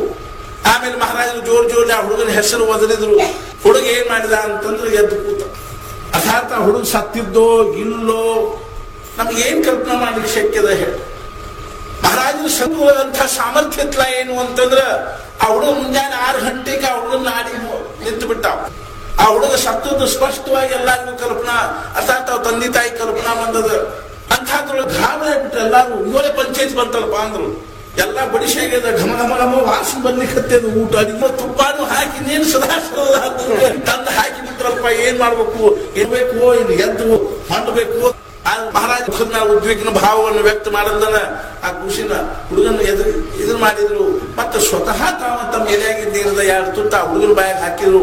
ಹುಡುಗ ಎದ್ದು ಕೂತು ಕೂಡ್ಲೇನೆ ಆ ಮನುಷ್ಯ ಗಳ ಅಂತಂದ್ರ ಇದ್ರೊಳಗೆ ನಾನು ಬಹಳ ದೊಡ್ಡ ತಪ್ಪು ಮಾಡೀನಿ, ಅಪರಾಧಿ ಇದ್ದೀನಿ, ಕ್ಷಮಾ ಮಾಡ್ರಿ, ನಾನು ಮುದ್ದನ್ ಮಾಡಿದೆ. ನನ್ನ ಹುಡುಗ ಕಿರಿಕೊಳ್ಳೋದು ಗೊತ್ತಿದ್ದಕ್ಕಾಗಿ ನಾನು ಮುದ್ದಾಮಿ ಏನ್ ಮಾಡಿದೆ, ನಿಮ್ಮನ್ನು ಪರೀಕ್ಷಾ ಮಾಡೋ ಸಲುವಾಗಿ ನಾನು ಮಾಡಿದೆ ಅಂದ್ಕೊಳ್ಳಿ. ಮಹಾರಾಜರು ಇಳ್ಕೊಳ್ತಾಕ ನೀವು ಹಂಗೆಲ್ಲ ಅರ್ಥಾರ್ಥ ಏನು ಅಂತಂದ್ರ ನೀವು ಯಾವ ಸಮರ್ಥನ ಶಿಷ್ಯರಿದ್ದೀರೋ ನೀವು ಆ ಸಮರ್ಥನ ಗಟ್ಟೆ ಹಿಡ್ಕೊಡ್ರಿ, ಭಗವಂತ ನಾಮಸ್ಮರಣೆ ಮಾಡ್ರಿ. ಸಾಧು ಸತ್ಪುರುಷನ್ ಹಿಂಗೆಲ್ಲ ಪರೀಕ್ಷಾ ಮಾಡ್ಲಿಕ್ಕೆ ಹೋಗ್ಬಾರ್ದು ಅಂತ ತಿಳ್ಕೊಂಡು ಅವನಿಗೆ ಸಮಾಧಾನ ಮಾಡಿದ್ರು. ಮಹಾರಾಜರು ಅವನಿಗೆ ಹೇಳಿದ್ರು, ನೀನ್ ಸಜ್ಜನ್ಗಡಕ್ಕೆ ಹೋಗು, ಸಮರ್ಥನ ದರ್ಶನ ತಗೊಂಡು ಬಾ ಮತ್ತು ನಾಮಸ್ಮರಣೆ ಮಾಡು ಅಂತ ತಿಳ್ಕೊಂಡು ಹೇಳಿ ಮತ್ತೊಂದು ಸ್ವಲ್ಪ ದಿವಸ ಉಜ್ಜಯಿನಿ ಒಳಗಿದೆ. ಅಕಸ್ಮಾತ್ ನಮ್ಮಂತ ಒಂದು ಉದಾಹರಣೆ ಹೇಳ್ತೀನಿ. 1968ನೇ ಇಸ್ವಿಯಲ್ಲಿ ನಾವು ಮೊದಲೇ ಸಲ ಕಾಲೇಜ್ ಬಿಟ್ಟು ಉಜ್ಜಯಿನಿಗೆ ಹೋದ್ವಿ. ಉಜ್ಜಯಿನಿ ಪ್ರಸಂಗ ಬಂತು ಅಂತ ಮೊದಲೇ ಸಲ ಕಾಲೇಜ್ ಬಿಟ್ಟು ಉಜ್ಜಯಿನಿ ನಡ್ಕೋತ ಹೋಗಿದ್ವಿ. ಉಜ್ಜಯಿನಿ ಒಳಗೆ 2 ವರ್ಷ ಇದ್ವಿ. 1968ನೇ ಜನವರಿ 10ನೇ ತಾರೀಕಿನ ದಿವಸ ಜಮಖಂಡಿಯಿಂದ ನಾವು ಕಾಲೇಜ್ ಬಿಟ್ಟು ನಡ್ಕೋತ ಹೋಗಿ ಮೇ ತಿಂಗಳದಾಗ ಮುಟ್ಟಿದ್ವಿ. ಅಲ್ಲೇ 2 ವರ್ಷ ಇದ್ವಿ. ಒಂದು ದಿವಸ ಮಜಾ ಏನಾಯ್ತು ಅಂತಂದ್ರ ಅವತ್ ಸಂಕಷ್ಟಿ ಇತ್ತಾವ. ಸಂಕಷ್ಟಿ ದಿವಸ ನಾವು ಗಣಪತಿ ಮಂದಿರದಾಗ ಪೂಜೆ ಮಾಡಿಕೊಂಡಿರ್ತಿದ್ವಿ. ಸಂಕಷ್ಟಿ ದಿವಸ ಅಲ್ಲೊಬ್ರು ಸತ್ಪುರುಷ ಸಾಧುಗಳ ಹತ್ರ ಇರ್ತಿದ್ವಿ. ಚೈತನ್ಯ ಆನಂದ ಅಂತ ಒಬ್ರು ಸಾಧುಗಳು ಅವ್ರ ಹತ್ರ ಇರ್ತಿದ್ವಿ. ಅವ್ರ ಅಣ್ಣನ ಸೂರ್ಯನಾರಾಯಣ ವ್ಯಾಸ ಅಂತ ಮೊನ್ನೊಂದು ದಿವಸ ಟಿವಿ ಒಳಗೆ ಅವ್ರ ಬಗ್ಗೆ ಕೊಟ್ಟಿದ್ರು. ಸೂರ್ಯನಾರಾಯಣ ವ್ಯಾಸ ಅಂತ ತಿಳ್ಕೊಂಡು ಅವ್ರಿಗೆ ಡಾಕ್ಟರ್ ರಾಜೇಂದ್ರ ಪ್ರಸಾದ್ ಅವರಿಂದ ಪದ್ಮಭೂಷಣ ಪದವಿ ಇತ್ತು ಜ್ಯೋತಿಷ್ಯದೊಳಗೆ. ಮೊನ್ನೆ ಅವ್ರ ಟಿವಿ ಒಳಗೆ ಅವ್ರ ಬಗ್ಗೆ ಒಂದು ಇದು ಬಂದಿತ್ತು. ಅವ್ರ ಹತ್ರ ಅವ್ರ ತಮ್ಮನ ಚಂದ್ರಶೇಖರ್ ಅಂತ ಅವರ ಸನ್ಯಾಸ ತಗೊಂಡು ಚೈತನ್ಯ ಆನಂದ ಅಂತ ಆಗಿದೆ. ಅವ್ರೊಂದು ಗಣಪತಿ ಗುಡಿ, ಬಡ ಗಣಪತಿ ಮಂದಿರ ಅಂತ ಬಹಳ ದೊಡ್ಡ ಗಣಪತಿ ಅದ. ಸುಮಾರು ಒಂದು 17, 18, 19 ಫೂಟ್ ಎತ್ತರ. ಅದೇ ರೀತಿಯಾಗಿ ಒಳಗೆ ಪಂಚಮುಖಿ ಮಾರುತಿ ಅದು ಇದು ಎಲ್ಲ ಗುಡಿಯವ. ಅದು 2 ವರ್ಷ ನಾವು ಪೂಜೆ ಮಾಡಿದ್ವಿ. ಸಂಕಷ್ಟಿ ದಿವಸ ಅಲ್ಲಿ ವಿಶೇಷ ಕಾರ್ಯಕ್ರಮ ಆಗ್ತಿತ್ತು. ಆ ಚೈತನ್ಯ ಆನಂದರ ಅಕ್ಕ ಅಡಿಗೆ ಮಾಡ್ಲಿಕ್ಕೆ ಬರ್ತಿದ್ವಿ. ರಾತ್ರಿ ಎಲ್ಲ ಚಂದ್ರೋದಯ ಎಲ್ಲ ಆಗಿ ಬಳಿಕ ಆ ಮುದುಕಿನ ನಾವು ಕಳಿಸಿ ಬರ್ಲಿಕ್ಕೆ ಹೋಗ್ತಿದ್ವಿ ಅವ್ರ ಮನೆಗೆ. ಅವತ್ತು ದಿವಸ ರಾತ್ರಿ 11:30 ಮುದುಕಿ ಕಳಿಸಿ ತಿರುಗಿ ಬರ್ಲಿಕ್ಕೆ ಹತ್ತಿದ್ವಿ. ಅವಾಗ ನಾನು 17, 18 ವರ್ಷದ ಹುಡುಗಿದ್ದೆ. ಎದುರಿಗೆ ಒಬ್ಬ ಬಾಬಾ ಬಂದ, ಬಂಗಾಲಿ ಬಾಬಾ ಅಂತ, ಮೈ ತುಂಬ ಭಸ್ಮ ಪಡ್ಕೊಂಡಿದ್ದ, ಇಷ್ಟ ಪಂಜಾ ಉಟ್ಕೊಂಡಿದ್ದ. ಅವ ಬಂದ ನನ್ನ ಮುಂದೆ ನಿಂತ, ಕಹಾ ಸೆ ಆಯೆ ಹೋ? ನಾದೇ ಕರ್ನಾಟಕ ಸೆ ಆಯೆ. ಕಹಾ ರಹತೆ? ಗಣಪತಿ ಮಂದಿರ ಮೇಲೆ. ಒಮ್ಮೆ ನಾವು ಇಂಗ್ಲಿಷ್ನಾಗ ಏನಂದ, I will give the same power which has given by Swami Ramakrishna to Vivekananda. ಅನುಕೂಲ ನಮಗಳು ಇದು ಅನಿಸ್ತು. ಕಹಾ ರಹತೆ ಅಂತ? ಹಮ್ ಯಹೀ ರಹತೆ ಹೈ ಪಾಸ್ ಮೇ ಹರಸಿದ್ಧಿ ಮಂದಿರದಲ್ಲೇ ಅದ್ರ ಹಿಂದ ಒಂದು ಸಾಣದೊಂದು ಖೋಲ್ಯಾಗ ಒಂದು ದೇವಿ ಮೂರ್ತಿ ಇಟ್ಕೊಂಡ. ಹಮಾರಿ ಮಾ ಕಾ ಮಂದಿರ ಹೈ ವಹಾ, ಚಲೋ ತುಮ್ ವಹಾ, ಹಮ್ ತುಮಕೋ ಶಕ್ತಿ ದೇಂಗೆ ಅಂತ. ನಾವು ಈಗ ಬೇಡ ನಾಳೆ ಬರ್ತೀವಿ ಅಭಿ ಚಲೋ ಅಂದ್ರೆ ಆಯ್ತಂತ ತಿಳ್ಕೊಂಡು ಅವನ ಹಿಂದಿಂದ ಹೋದ ಕೂಡಲೇ ಅವನು ಆ ಹಿಂದೆ ಕರ್ಕೊಂಡು ಹೋದ. ಅಲ್ಲಿ ಹೋದ ಕೂಡಲೇ ಬಾಗ್ಲಾ ತೆಗೆದ. ರಾತ್ರಿ 12:30 ಹೊಡೆದದು. ಬಾಗ್ಲಾ ತೆಗೆದು ಒಳಗೆ ಹೋದ್ವಿ. ಮೇಣಬತ್ತಿ ಹಚ್ಚಿದ. ನೋಡಿ ಗಾಬರಿ ಆಗ್ಬಿಟ್ಟ. ಒಂದು ಕಾಲಿದೇವಿ ಮೂರ್ತಿ ಖಡ್ಗ ಇಟ್ಟಿದ್ದ, ಮುಂದೊಂದು ಚೂರಿ ಇಟ್ಟಿದ್ದ, ಅಮಗೀರು ಅಂಗಾರ ಎಲ್ಲ ಇಟ್ಟಿದ್ದ, ಸುತ್ತಲೂ ದೇವಿ ಫೋಟೋ ಹಾಕಿದ್ದ. ನಾನು ಬಾಗ್ಲ ಹಾಕಿ ಕೀಲಿ ಹಾಕಿ ಚಿಲ್ಕ ಹಾಕಿ ಬೈಠೋ ಅಂದ, ಕೂಡಂದ. ಕೂತ್ಕೊಳ್ಳಿ ಅವೇನೋ ಒಂದಿಷ್ಟು ಪೂಜೆ ಮಾಡಿ ನಮ್ಗೆ ಅಂಗಾರ ಹಚ್ಚಿದ. ತೀರ್ಥ ಕೊಟ್ಕೊಳ್ಳಿ ಒಂದು ನಮೂನಿ ತಲೆ ಮಬ್ಬಾದಂಗ. ಅವ ನಮ್ಮನ್ನು ಕೇಳಿದ, ಸೇವಾ ಕರ್ಸಕ್ತಿ ಇಟ್ಟ ಮಾಡ್ತೀನಿ ಅಂದ. ಮಲ್ಕೊಂಡ ಅವ. ಕಾಲು ಒತ್ತು ಅಂದ. 2 ತಾಸು ಕಾಲು ಒತ್ತಿದೆ. 2:30 ಹೊಡಿತು. 2:30 ಹೊಡೆದ ಕೂಡಲೇ ಎದ್ದು ಕೂತ. ಅಬ್ ಹಮ್ ತುಮಕೋ ಶಕ್ತಿ ದೇಂಗೆ ಅಂದ. ನಾವೀಗ ನಿಮ್ಗೆ ಶಕ್ತಿ ಕೊಡ್ತೀವಿ ಅಂತ. ನನಗೇನು ಹೇಳಲಿಕ್ಕೆ ಆಗಲಿಲ್ಲ. ಅಬ್ ಸೋ ಜಾವು. ಆಮೇಲೆ ನಮ್ಮ ಕೊಳ್ಳಾಗ ಮಾಲಿ ಹಾಕಿದ, ನಮ್ಮನ್ನು ಪೂಜೆ ಮಾಡಿದ, ಏನೇನು ಅರ್ಶನ ಕುಂಕುಮ ಹಚ್ಚಿದ. ಆಮೇಲೆ ಮಲ್ಕೋ ಅಂತಂದ. ಡಬ್ ಮಲಗಿಸಿದ. ತೀರ್ಥ ಏನೇನೋ ಹಾಕಿದ. ಕೈಯಾಗ ಖಡ್ಗ ತಗೊಂಡು ನಾವು ಹಿಂಗ ನೋಡಿದ್ವಿ.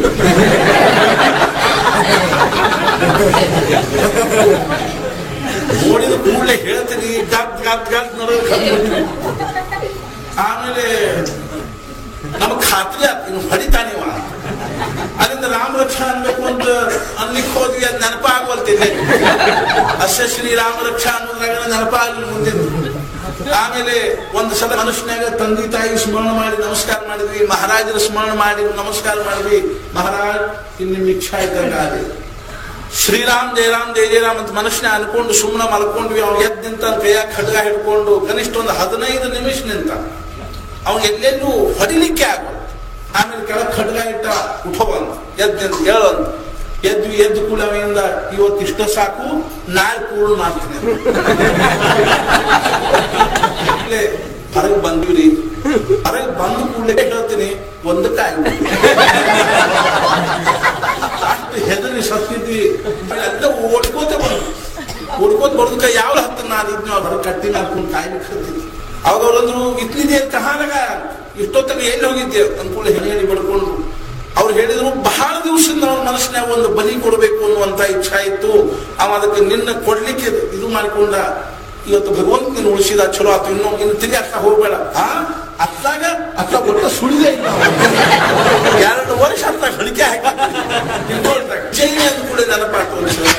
ಇಲ್ಲಿ ಸಹಜವಾಗಿ ನರ್ಮದಾ ಅಂತ ಹೇಳಿಲ್ಲ. ನರ್ಮದಾ ಪ್ರದಕ್ಷಿಣೆ ಮಾಡುವಾಗ ಇನ್ನೊಂದು ಸಣ್ಣ ಘಟನಾ ಅಂತ ಹೇಳ್ತಾರೆ. ಅದೇ ಘಟನಾ ಆದ್ರೆ ಅದ್ರೊಳಗೆ ಇನ್ನೊಂದು ಹೇಳಿದ ಹಂಗೆ ಸಹಜ ನೆನಪಾತು ಅಂತೀನಿ. ಒಂದ್ ದಿವಸ ನರ್ಮದಾ ಪ್ರದಕ್ಷಿಣೆ ಮಾಡ್ಕೋತ ಹೊಂಟಿದ್ವಿ. ನಮ್ ಜೊತೆಗೆ ಇನ್ನೊಬ್ರು ಇದ್ರು, ಧನಾಗರೆ ಅಂತ. ನಾವು ಅವ್ರಿಬ್ರು ಕೂಡ ಹೊಂಟಿದ್ವಿ. ಒಂದ್ ಊರಿಗೆ ಬಂದ್ವಿ. ಮುಂಜಾನೆ ಸಾಧಾರಣ 8, 8:30, 9 ಇಬ್ರು ಕೂಡ ವಿಚಾರ ಮಾಡಿದ್ವಿ, ಊರಾಗ ಹೋಗಿ ಭಿಕ್ಷಾ ಬೇಡ್ಕೊಂಡ್ ಬರ್ಬೇಕು ಅಂತ. 1 ತಾಸು ತಿರುಗಿ ಬಂದ್ವಿ. ನಮ್ಗೆ ಏನೇನು ಭಿಕ್ಷಾ ಸಿಗಲಿಲ್ಲ. ಅವ್ರಿಗೆ ಹೇಳಿದ್ವಿ, ನೀವು ಭಿಕ್ಷಾ ಬೇಡ್ಕೊಂಡ್ ಬರ್ರಿ, ನಾವು 4 ಕಟ್ಟಿಗೆ ತಗೊಂಡ್ಬರ್ತೀವಿ. ಕಟ್ಟಿಗೆ ಸಿಗಲಿಲ್ಲ, ಅವ್ರಿಗೆ ಭಿಕ್ಷಾ ಸಿಗಲಿ. 10 ಗಂಟೆಗೆ ಬಂದ್ವಿ. ವಿಚಾರ ಮಾಡಿದ್ವಿ, ಮುಂದಿನ ಊರಿಗೆ ಹೋಗೋಣ ಅಂತ ಹೇಳ್ಕೊಂಡು. ಅಲ್ಲಿಂದ ಮತ್ತಿಬ್ರು ಕೂಡ ಮುಂದಿನ ಊರಿಗೆ ಹೋದ್ವಿ. ಅಲ್ಲಿಂದ 2-3 ಮೈಲ್ ಮೇಲೆ ಮತ್ತೊಂದು ಊರಿಗೆ. ಅಲ್ಲೊಂದು ರಾಮದೇವ್ರ ಗುಡಿ ಇತ್ತು. ಅಲ್ಲಿ ಹೋಗಿ ಸಾಮಾನು ಇಟ್ವಿ. ವಿಚಾರ ಮಾಡಿದ್ವಿ, ಮುಂಚೆ ಸ್ನಾನ ಮಾಡ್ಕೊಂಡು ಬರೋಣ, ಪೂಜೆ ಮಾಡೋಣ. ಪೂಜೆ ಗೀಜೆ ಮುಗಿಸಿ ಆಮೇಲೆ ಭಿಕ್ಷಾದ ವಿಚಾರ ಮಾಡಿದ್ರೆ ಸ್ನಾನ ಮಾಡ್ಕೊಂಡು ಬಂದ್ವಿ. ಸ್ನಾನ ಮಾಡ್ಕೊಂಡು ಬಂದು ಪೂಜೆ ಮಾಡ್ಕೋತ ಬಂದು ಏನಂದ್ರು, ಇವಷ್ಟು ಹಿಟ್ಟು ಬ್ಯಾಳಿ ತಗೊಳ್ರಿ ಅಂತ. ಅದಕ್ಕೆ ನಮ್ಮ ಜೊತೆಗಿದ್ದವ್ರು ಧನಾಗರೆ ಅನ್ನೋರು ಏನಂದ್ರು, ಅಲ್ಲಿ ಒಳಗ ಅವ್ರಿಗೆ ಕೊಡ್ರಿ. ಇಲ್ಲ ನಿಮಗ್ ತಗೊಬಂದಿರಿ ಅಂತ. ಅದು ಕೂಡ ಆಯ್ತು ಅಂತ ತಿಳ್ಕೊಂಡು ನಾವೇನ್ ಮಾಡ್ತೀವಿ ಅಂದ್ರೆ, ನಮ್ ತಾಟಿತ್ತು, ತಾಟ್ನ್ಯಾಗ ಒಂದಿಷ್ಟು ಹಿಟ್ಟು, ಒಂದಿಷ್ಟು ಬ್ಯಾಳಿ, ಉಪ್ಪು, ಖಾರ ಪುಡಿ ಇತ್ತು, ಹಾಕ್ಸ್ಕೊಂಡ್ವಿ. ಆಮೇಲೆ ನಾವು ವಿಚಾರ ಎಲ್ಲ ಕಟ್ಟಿಗಿತ್ತು, ಅವನು ಇಟ್ಕೊಂಡ್ವಿ. ಆಮೇಲೆ ನಮ್ಮ ಪೂಜೆಗೆ ಅದ್ರೊಳಗೆ ಅಡಿಗೆ ಮಾಡಿದ್ರ ಆತು ಅಂತ ತಿಳ್ಕೊಂಡು ಇಬ್ರು ಕೂಡ ಅದನ್ನ ರೊಟ್ಟಿ ಮಾಡಿದ್ವಿ. ಒಂದು 5-6 ರೊಟ್ಟಿ, ಅದು 1-2 ಬಟ್ಲು ಸಾರು. ಅಲ್ಲಿಂದ ಇಬ್ರು ಹಿಂಗೆ ಮಾತಾಡ್ಕೋತ ಊಟಕ್ಕೆ ಕೂತೀವಿ. ಅವ್ರೊಂದು ರೊಟ್ಟಿ ತಗೋಬೇಕು, ನಾವೊಂದು ರೊಟ್ಟಿ ತಗೋಬೇಕು, ಮತ್ತೆ ಅವ್ರು ಸ್ವಲ್ಪ ಸಾರು ಹಾಕೋಬೇಕು, ನಾವು ಸ್ವಲ್ಪ ಸಾರು ಹಾಕೋಬೇಕು. ಮಾತಾಡ್ಕೋತ ಕೊನೆ ರೊಟ್ಟಿ ತುಂಡಿನ ಬಾಯಾಗ ಹಾಕೊಂಡು ಒಬ್ರಿಗೊಬ್ರು ಗಾಬರಿ ಆಗಿ ನೋಡಿದ್ವಿ. ನಾವು ಕೇಳಿದೆ, ನೀವೆಷ್ಟು ರೊಟ್ಟಿ ತಿಂದ್ರಿ ಅಂತ. ಅವ್ರಂದ್ರು, ನಾವೊಂದು 5-6 ತಿಂದೆ. ನೀವೆಷ್ಟು ತಿಂದ್ರಿ? ನಾನು ಒಂದು 5-6 ತಿಂದ್ರಿ. ಆದದ್ದು ಎಷ್ಟಿದ್ದು? 5-6 ಇದ್ದು. ಅಷ್ಟೊತ್ತಿಗೆ ಸಾರ್ನು ಸಹಿತ ಎಲ್ಲ ಮುಗಿದು ಬಿಟ್ಟಿತ್ತು. ಆಮೇಲೆ ಒಲಿ ಕಡೆ ನೋಡಿದ್ವಿ, ಆ ಕಟ್ಟಿಗೆ ಇನ್ನೇನು ಉಳಿದು ಕೊನೆಗೆಲ್ಲ ಇದು ಆಗ್ಬಿಟ್ಟು. ಒಮ್ಮೆಲೆ ಇಬ್ಬರು ಮನುಷ್ಯನಾಗ ಒಮ್ಮೆಲೆ ಏನು ಒಂದು ವಿಚಾರ ಬಂತು ಅಂತಂದ್ರ, ಪ್ರತ್ಯಕ್ಷ ನರ್ಮದಾನ ಬಂದು ನಮಗೆ ಏನ್ ಮಾಡಿದ್ದು ಅಂತಂದ್ರ, ಈ ಕೊಟ್ಟು ಹೋದ್ಲು ಅಂತ ತಿಳ್ಕೊಂಡು ಹಿಂಗೆಲ್ಲ ಘಟನಾ ಅಲ್ಲಿ ನಡೀತು. ಒಂದ್ ದಿವ್ಸ ಹಿಂಗ ನಾವು ಒಬ್ಬನೇ ಇದ್ದೆ. ಅಮರಕಂಠದಿಂದ ಕೆಳಗೆ ಬರ್ಲಿಕ್ಕೆ ಹತ್ತಿದ್ದೆ. ಇನ್ನೇನಾತು ಅಂದ್ರೆ ಹೇಳಿದ ಕೂಡಲೇ ಯಾರೋ ಅಂದ್ರು, ಇನ್ನೊಂದ್ 2 ಘಟನಾ ಯಾವ ಇದ್ರು ಅದನ್ನ ಹೇಳ್ರಿ ಅಂತಂದ್ರು. ಅದು ಸಹಜವಾಗಿ ನೆನಪಾತು. ಮತ್ತು ಅಮರಕಂಠದಿಂದ ನಾವು ಒಬ್ಬನ ಕೆಳಗೆ ಬರ್ಲಿಕ್ಕೆ ಹತ್ತಿದ್ವಿ. ಒಂದು ದಿವಸ ಮುಂಜಾನೆ 7 ಗಂಟೆಗೆ ನಡ್ಲಿಕ್ಕೆ ಶುರು ಮಾಡಿದವ ಮಧ್ಯಾಹ್ನ 2:30 ತನಕ ನಡೆದಲ್ಲ ಅರಿವಿತ್ತ. ನಡೆದೇ ಎಷ್ಟು ನಡೆದ್ರು ದಾರಿ ಸಿಗವ.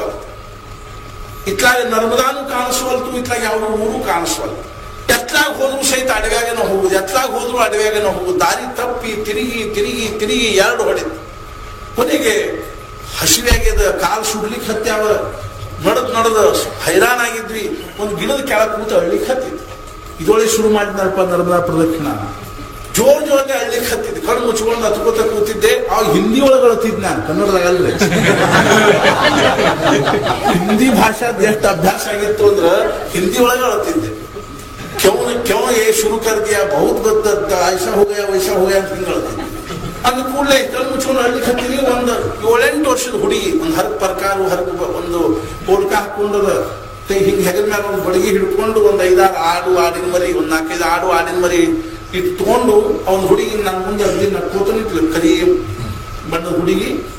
ನಾ ಕಣ್ ತೆಗೆದು ನೋಡಿದೆ, ಹುಡುಗಿ ಇತ್ತು. ಆಕೆ ಹೆಂಗೆ ನಗಲಿಕ್ಕೆ ಹತ್ತಿದ್ಲು ಅಂತಂದ್ರ ಆಕೆ ಅಂದ್ಲು, ಬಾಬಾ ತುಮ್ ರೋತೆ ಕ್ಯೂ, ಯಾಕೆ ಅಳ್ಲಿಕ್ಕೆ ಹತ್ತಿ ಅಂಕೆ. नांदे देखो सवेरे से ढूंढ रहा हूँ, नर्मदा भी नहीं मिल रही है, घूम रहा हूँ और गांव भी नहीं मिल रहे, भूख लगी है, अभी नहाया भी नहीं है अंत हे गुड़ा हुड़ी ಏನಂದು, इतनी छोटी सी बात के लिए इतने रोते हो, चलो हम नर्मदा दिखाएंगे. ಈ ಸಣ್ಣ ಮಾತಿಗೆ ಇಷ್ಟ ಹತ್ಯ ತೋರಿಸು ನೋಡಿ ನರ್ಮದಾ. ಕರ್ಕೊಂಡು ಹೋದ್ಲು. ಆಕಿ ಹಿಂದಿಂದ ನಾ ಹೋದೆ. 10 ನಿಮಿಷ ನರ್ಮದಾನ ದಂಡಿ ಅಂತ ಅಷ್ಟಿನ ನರ್ಮದಾ ಕಡೆ ನೋಡ್ಲಿಕ್ಕೆ ಹತ್ತೆ. ಆಮೇಲೆ ಒಂದು 5 ನಿಮಿಷಕ್ಕೆ ಅನಿಸ್ತು ಆ ಹುಡುಗಿ ನೋಡೋಕೆ ಹುಡುಗಿ ಇದ್ದಿದ್ದೆ. ನಮಗನಿಷ್ಟು ನರ್ಮದಾನ ತಂದು ಹಿಂಗೆ ಬಿಟ್ಟು. ಅರ್ಥಾತ್ ನಾವು ಭಗವಂತನ ಮೇಲೆ ಭರವಸೆ ಇಟ್ಟುಕೊಂಡು ನಾವೇನಾದ್ರೂ ಮಾಡ್ಲಿಕ್ಕೆ ಹತ್ತೀವಿ, ಪ್ರಪಂಚ ಮಾಡ್ಲಿಕ್ಕೆ ಹತ್ತು ಸಹಿತ ಭಗವಂತ ಹೆಂಗ ನಮ್ಗ ಆ ಸಮಯಕ್ಕೆ ಅನುಸಾರವಾಗಿ ಒದಗಿಸ್ತಾನ ಅನ್ನುವಂಥದ್ದು ನಮ್ಗೆ ಏನ್ ಮಾಡ್ಲಿಕ್ಕಾಗಿಲ್ಲ ಅಂದ್ರೆ ಕಲ್ಪನಾ ಮಾಡ್ಲಿಕ್ಕೆ ಇರ್ಕೊಳ್ತ. ಮಹಾರಾಜರು ಏನ್ ಮಾಡಿದ್ರು ಅಂದ್ರೆ ಉಜ್ಜಯಿನಿ ಒಳಗಿದ್ರು ಜೀಜಿಬಾಯಿ ಗೊತ್ತಾತ. ಖಾರಗುಂಡಿ ಆ ಜೀಜಿಬಾಯಿ ಗೊತ್ತಾತು. ಮಹಾರಾಜರು ಉಜ್ಜಯಿನಿ ಬಂದಾರ ಗೊತ್ತಾದ್ಮೇಲೆ ಉಜ್ಜಯಿನಿ ಬಂದು ಆಗ್ರಹದಿಂದ ಆಕೆ ಏನ್ ಮಾಡಿದ್ರು ಅಂತಂದ್ರ ಇಂದೂರಿ ಕರ್ಕೊಂಡು ಮೊದಲೇ ಸಲ ಮಹಾರಾಜನ ಕೆರಿ ಮೇಲೆ ಕೂತಾಗ ನಿರ್ವಿಕಲ್ಪ ಸಮಾಧಿ ಹತ್ತಿದಾಗ ಅವನು ಆ ಗುಡಿ ಒಳಗೆ ತಂದಿಟ್ಟಿದ್ನು. ಆ ಗೌಳಿ ದಾದ ನಾವೇನಿದ್ದ ಅಂದ್ರೆ ಹಾಲು ಮಾರುವ ಮಹಾರಾಜನ ಶಿಷ್ಯ ಆಯ್ತು. ಅನನ್ಯ ಭಾವದಿಂದ ಮಹಾರಾಜನ ವಿಷಯದಲ್ಲಿ ಅವನು ಅವನು ಸಹಿತ ಮುದುಕಾಗಿದ್ದೀವಿ. ಇಷ್ಟೊತ್ತಿಗೆ ಅವನು ಮುದುಕಾಗಿದ್ದ. ಮಕ್ಕಳೆಲ್ಲರೂ ಪ್ರಪಂಚ ಮಾಡ್ಲಿಕ್ಕೆ ಹತ್ತಿದ್ರು. ಅವನು 70-72 ವರ್ಷ ವಯಸ್ಸಾಗಿತ್ತು. ಮಹಾರಾಜರು ಇಂದೂರಿಗೆ ಬಂದಾರ. ಒಂದ್ ದಿವಸ ಅವ್ನಿಗೆ ಏನ್ ಅನಿಸ್ಲಿಕ್ಕೆ ಹತ್ತಿವು ಅಂತಂದ್ರ ಮಹಾರಾಜರು ತೊಡೆ ಮೇಲೆ ತಲೆ ಇಟ್ಟು ಪ್ರಾಣ ಬಿಟ್ಟು ನಂದು ಭಾಗ್ಯದ ಅಂತ ತಿಳ್ಕೊಂಡು ಒಂದ್ ದಿವಸ ಮುಂಜಾನೆ 5 ಗಂಟೆಗೆ ಎದ್ದಾನ. 4-4:15 ಎದ್ದು ಮಾನಸ ಪೂಜಾ ಮಾಡ್ಲಿಕ್ಕೆ ಹತ್ತಾನ. ಮಹಾರಾಜರಿಗೆ ಪ್ರಕಟ ಆಯ್ತು. ಅರ್ಥಾತ್ ಮಹಾಜೀಬಾಯಿ ಮನೆಯಿಂದ ಥಂಡ್ಯಾಗನ ಗೌಳಿದಾದ ಮನೆಗೆ ಹೋದ. ಮಾನಸ ಪೂಜಾದೊಳಗೆ ಗೌಳಿದಾದ ಏನಿಲ್ಲ ಮಹಾರಾಜರಿಗೆ ಗಟ್ಟೆ ಮೊಸರು ನೈವೇದ್ಯ ಮಾಡ್ಲಿಕ್ಕೆ. ಮಹಾರಾಜರಿಗೆ ಏನಂದ್ರು ಗೌಳಿದಾದ ನನ್ನ ಮೊಸರು ಕೂಡ ಅವನು ನಂಬಲಿಕ್ಕೆ ಆಗ ಪ್ರತ್ಯಕ್ಷ ಕಣ್ಣು ಮುಂದೆ ನಿಂತಾರ. ಬಹಳ ಸಂತೋಷ ಆಯ್ತು. ಎದ್ದ, ತಾನು ಸ್ನಾನ ಮಾಡಿದ, ಅವ್ರಿಗೂ ಸ್ನಾನ ಮಾಡಿಸಿದ. ಮಹಾರಾಜರಿಗೆ ಗಟ್ಟೆ ಮೊಸರು ಕೊಟ್ಟ. ಮಹಾರಾಜರ ಅತಿ ಪ್ರೇಮದ ತಿಂದ್ರು. ಅವನ ಬಾಯಾಗೂ ಒಂದ್ ಚಮಚೆ ಮೊಸರು ಹಾಕಿದ್ರು. ಗೌಳಿದಾದ ಮಹಾರಾಜರ ತೊಡೆ ಮೇಲೆ ತಲೆ ಇಟ್ಟು ರಾಮ್ ಮಹಾರಾಜ್ ಅನ್ಕೋತ ದೇವರು ಮಹಾರಾಜರ ಒಂದು ಸಂಸ್ಕಾರದಲ್ಲ ಇದನ್ನ ಮಾಡಿದ್ರು. ಮುಂದೆ ಈ ಜೀಜಿಬಾಯಿ ಮನೆಯೊಳಗನ ಮಹಾರಾಜರ ವಾಸ್ತವ್ಯವಿತ್ತು. ಜೀಜಿಬಾಯಿಗೆ ಒಬ್ಬಾಕಿ ಮಗಳಿರು. ನಾ ಹೇಳಿದ್ಲ 6-7 ವರ್ಷದವ್ರು ಇರುವಾಗ ಆಕಿ ಮಹಾರಾಜ ಜೊತೆಗೆ ಆಟ ಆಡ್ಕೋತ ಅಂಡಾಳ ಆಡ್ಕೋತ ಕೂತಿದ್ದು. ಆಕಿ ಮದುವೆಯಾಗಿ 4-5 ವರ್ಷ ಆಗಿತ್ತು. ಆಕಿ ಸಣ್ಣಾಕಿದ್ರು ಇದ್ದಾಗಿದ್ದು ಎಷ್ಟು ಅಶಕ್ತಿ ಇದ್ಲು ಅಂತಂದ್ರ ಈಗ ಗರ್ಭವತಿ. ಆಕಿಗೆ ಬಹಳ ಮನಸ್ಸಿಗೆ ಏನ್ ಅನ್ಸಕತ್ತಿತ್ತು ಅಂದ್ರೆ ಅರ್ಥಾತ್ ಪ್ರಸವ ಇತ್ತು ಅನ್ನುವಂಥ ಅತಿಶಯ ಮಾನಸಿಕ ಇದ್ರೊಳಗಿತ್ತು. ಮಹಾರಾಜರ ಮನ್ಯಾಗ ಇದ್ರು. ಒಂದ್ ದಿವಸ ಆಕಿ ಏನಂದ್ರು, ಮಹಾರಾಜ್ ನಂದಿದ್ ಹೆಂಗಾದ್ರು. ಅವಾಗ ಮಹಾರಾಜರಂದ್ರು, ತಾಯಿ ಏನ್ ಕಾಳಜಿ ಮಾಡ್ಬೇಡ, ನಾಮಸ್ಮರಣ. ಮುಂದೆ 4-6 ದಿವಸದೊಳಗ ಆಕಿದ ಏನಾಯ್ತು ಅಂತಂದ್ರೆ ಹೆರಿಗೆ ಸಮಯ ಬಂತು. ಆದ್ರೆ ಅತಿಶಯ ಅಶಕ್ತ ಇದ್ದುದ್ರಿಂದ ಆಕೆ ಏನಾಯ್ತು ಅಂದ್ರೆ ಮೂರ್ಛಾ ಬಿದ್ಲು. ಬಹಳ ವೇದನ ಆಗಿ ಹತ್ತು ಕೂಡಲೇ ಮೂರ್ಛಾ ಬಿದ್ಲು. ಅವಾಗ ಮಹಾರಾಜರು ಜೀಜಿಬಾಯಿಗೆ ಏನಂದ್ರು, ಜೀಜಿ ನನ್ನ ಟೊಂಕ ಬಹಳ ನೋಯಿಸ್ಲಿಕ್ಕೆ ಹತ್ತಿದ್ರು, ಒಂದು ಕಂಬಳಿ ಕೊಟ್ಟು ಹೊತ್ಕೊಂಡು ಮಾಡ್ಕೋತೀನಿ ನಾನು. ಜೀಜಿಬಾಯಿ ಒಂದು ಕಂಬಳಿ ತಂದು ಕೊಟ್ರು. ಮಹಾರಾಜ ಒಂದು ಖೋಲ್ಯಾಗ ಹೋಗಿ ಆ ಕಂಬಳಿ ಹೊತ್ಕೊಂಡು ಕೂತರು. ಇತ್ಲಾಗ ತಾಯಿಗೆ ಹೆರಿಗೆ ನಡೆದದ. ಆ ಸಮಯದಲ್ಲಿ ಆಕೆ ಏನಾಯ್ತು ಅಂದ್ರ ಮೂರ್ಛಾ ಬಿದ್ದು ಬಿಟ್ಟ. ಅಷ್ಟೊತ್ತಿಗೆ ಏನ್ ಮಜಾ ಆತು ಅಂತಂದ್ರ ಮಹಾರಾಜರ ಕಂಬಳಿ ಒಳಗೆ ಟ್ಯಾ ಅಂತ ಕೂಸು. ಮಹಾರಾಜರ ಒಮ್ಮೆಲೆ ಜೀಜಿ ನೋಡಿಲ್ಲ ತಾಯಿ ಕೂಸಿ ಯಾಕೆ ಬಂದ ತಗೊಂಡು ಹೋಗು ಅಂತ. ಮಹಾರಾಜರು ಕೂತಿರೋದು ಒಂದು ಖೋಲ್ಯಾಗ, ತಾಯಿ ಇರೋದು ಇನ್ನೊಂದು ಖೋಲ್ಯಾಗ. ಅವಾಗ ಒಮ್ಮೆಲೆ ಏನಾತು ಅಂತ ತಿಳ್ಕೊಂಡು ಕೇಳಿದ್ರೆ ತಾಯಿ ಕೂಸು ಮಹಾರಾಜರ ಕಂಬಳಿ ಒಳಗೆ. ಜೀಜಿಬಾಯಿ ಇಂಥ ಎಷ್ಟೋ ಮಹಾರಾಜರ ಚಮತ್ಕಾರಗಳನ್ನು ನೋಡಿದ್ವಿ. ಆ ಅದಕ್ಕೆ ಬಹಳ ವಿಶೇಷ ಏನು ಅನ್ಸ್ಲಿಲ್ಲ. ಬಡ ಖುಷಿಲಿ ತಗೊಂಡು ಹೋದ್ರು, ತಾಯಿ ಹತ್ರ ಇಟ್ಲು. ಅಷ್ಟು ತಾಯಿಗೆ ಎತ್ತರ, ಅರ್ಥಾತ್ ಆ ಹುಡುಗಿಗೆ ಎತ್ತರ. ಅವಾಗ ಮಹಾರಾಜರು ಒಳಗೆ ಬಂದ್ರು. ತಾಯಿಗೆ ಎತ್ತರ ಆದ ಕೂಡಕ್ಕೆ ಮೊದಲೇ ಪ್ರಶ್ನೆ ಏನ್ ಕೇಳಿದ್ರು ಅಂದ್ರೆ ಮಹಾರಾಜರು ಎಲ್ಲಿದ್ದಾರೆ. ಅವಾಗ ಜಿಜಿಬಾಯಿ ಅವರು ಹೇಳಿದ್ರು ಮಹಾರಾಜರು ಆ ಖೋಲ್ಯಾಗ ಇದ್ದಾರೆ. ಮತ್ತೆ ಮಹಾರಾಜರು ಒಳಗೆ ಬಂದ್ರು, ಆಕಿ ದರ್ಶನ ತಗೊಂಡ್ಲು. ಅರ್ಥಾತ್ ಮಹಾರಾಜರ ಅನುಗ್ರಹದಿಂದ ಆಕಿದ ಪ್ರಸವ ಏನಾಯ್ತು ಅಂತಂದ್ರೆ ಒಳ್ಳೆ ಸುಖರೂಪವಾಗಿ ಇಂಥ ಎಷ್ಟೋ ಚಮತ್ಕಾರ. ಅದ ಇಂದೂರೊಳಗೆ ಒಬ್ಬರು ಭಯ್ಯ ಸಾಹೇಬ್ ಮೋಡಕ್ ಅಂತಿದ್ರು. ನಾನು ಹೇಳಿದಿಲ್ಲ, ಅವ್ರ ಅಜ್ಜ ಇಂದೂರ್ ರಾಜಾಗ ಎಷ್ಟು ಸಾಲ ಕೊಡ್ತಿದ್ರು ಅಂತಂದ್ರೆ ಶೇರ್ಲೆ ಆಳದ ಸಾಲ ಕೊಡ್ತಿದ್ರು ಭಯ್ಯ ಸಾಹೇಬ್ ಅಜ್ಜ. ಆಮೇಲೆ ಅವ್ರ ತಂದಿ ಕಾಲಕ್ಕೆ ಸ್ವಲ್ಪ ಕಡಿಮೆ ಅಂತ, ನೆಲಮನಿ ಒಳಗ ರೂಪಾಯಿ ತುಂಬಿ ಚೀಲ ಹೊರದಿಟ್ಟಿರ್ತಿದ್ರು. ಆದ್ರೆ ಅವ್ರ ಅಪ್ಪನ ಕಾಲಕ್ಕೆ ಸ್ವಲ್ಪ ಕಡಿಮೆ ಆಯ್ತು. ಆದ್ರೂ ಸಹಿತ ಇಂದೂರ್ ರಾಜನ ಜೊತೆಗೆ ಅವರು ಬಹಳ ಸಖ್ಯ. ದೊಡ್ಡವ್ರ ಜೊತೆಗೆ ಸಲಿ ಇರ್ಬೇಕಾದ್ರೆ ಆದ್ರೆ ಅದಕ್ಕೆ ಮರ್ಯಾದೆ ಇರ್ಬೇಕು. ಆ ಸಲಿಗೂ ಏನಿರ್ಬೇಕು ಅಂದ್ರೆ ಮರ್ಯಾದೆ ಇರ್ಬೇಕು. ಇಲ್ಲ ಪರಿಣಾಮ ವಿಪರೀತ ಆಗ್ತಕ್ಕಂಥ ಸಂಭವ. ದೊಡ್ಡವ್ರ ಜೊತೆಗೆ ನಮ್ದು ಪ್ರೇಮದ ಸಂಬಂಧದ ಅಂತ ತಿಳ್ಕೊಂಡು ನಾವು ಮರ್ಯಾದೆ ಬಿಟ್ಟು ಅದಕ್ಕೆ ಏನಾದ್ರು ವರ್ತನೆ ಮಾಡಿದ್ವಿ ಅಂದ್ರೆ ಅದ್ರ ಪರಿಣಾಮ ಬಹಳ ಕೆಟ್ಟ. ಒಂದ್ ದಿವಸ ಆ ಮೋಡಕನ ತಂದೆ ಭಯ್ಯ ಸಾಹೇಬ್ ಮೋಡಕ್ ಅವ್ರ ತಂದೆಯವರು ಹಿಂಗ ಇಂದೂರ್ ರಾಜನ ಜೊತೆ ಮಾತಾಡ್ಕೋತ ಕೂತ ಸರ್ದ್ ನಿಂತ ಕಪಾಳ. ಇಂದೂರ್ ರಾಜ ಕಪಾಳಿ ಹೊಡೆದ ಕೂಡಲೇ ರಾಜ ಸಿಟ್ಟಿಗೆದ್ದ ಅವನು ಹದ್ದು ಪಾರು ಮಾಡಿದ ಕೂಡಲೇ ಹೋಗಿ ಉಜ್ಜಯಿನಿ ಒಳಗೆ ಇರ್ಬೇಕಾಗಿಲ್ಲ, ಒಂದ್ ಸಣ್ಣ ಖೋಲೆ ಆಗಿರ್ಬೇಕಾಗಿಲ್ಲ. ಅಷ್ಟೊತ್ತಿಗೆ ಎಲ್ಲ ಕೆಳಗೆ ಬಂದ್ಬಿಟ್ಟಿತ್ತು.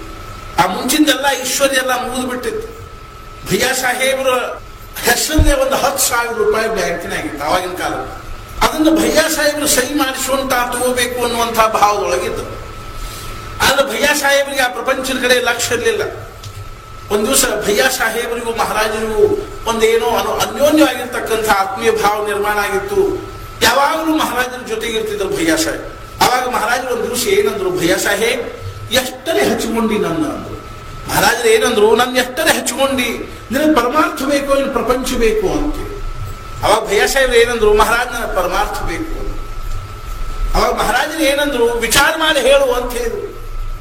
ಒಮ್ಮೆಲೆ ಅಂದು ಬಿಡ್ಬೇಡ ಬಾಯಿಲೆ ಹಂಗ, ನನಗೆ ಪರಮಾರ್ಥ ಬೇಕು ಅಂತ. ಮಹಾರಾಜರು ಏನಂದ್ರು, ವಿಚಾರ ಮಾಡಿ ಹೇಳು. ಪರಮಾರ್ಥ ಬೇಕಾಗಿದ್ರ ಒಂದೊಂದು ಪ್ರಸಂಗ ಇಂಥದ್ದು ಬರ್ಬೋದ, ಕೈಯಾಗಿ ಜೋಳಿಗೆ ಹಿಡಿಬೇಕಾಗಿ ಬರ್ಬೋದು, ಕಬೂಲದ ಏನ್ ನಿನಗ ಅಂತ.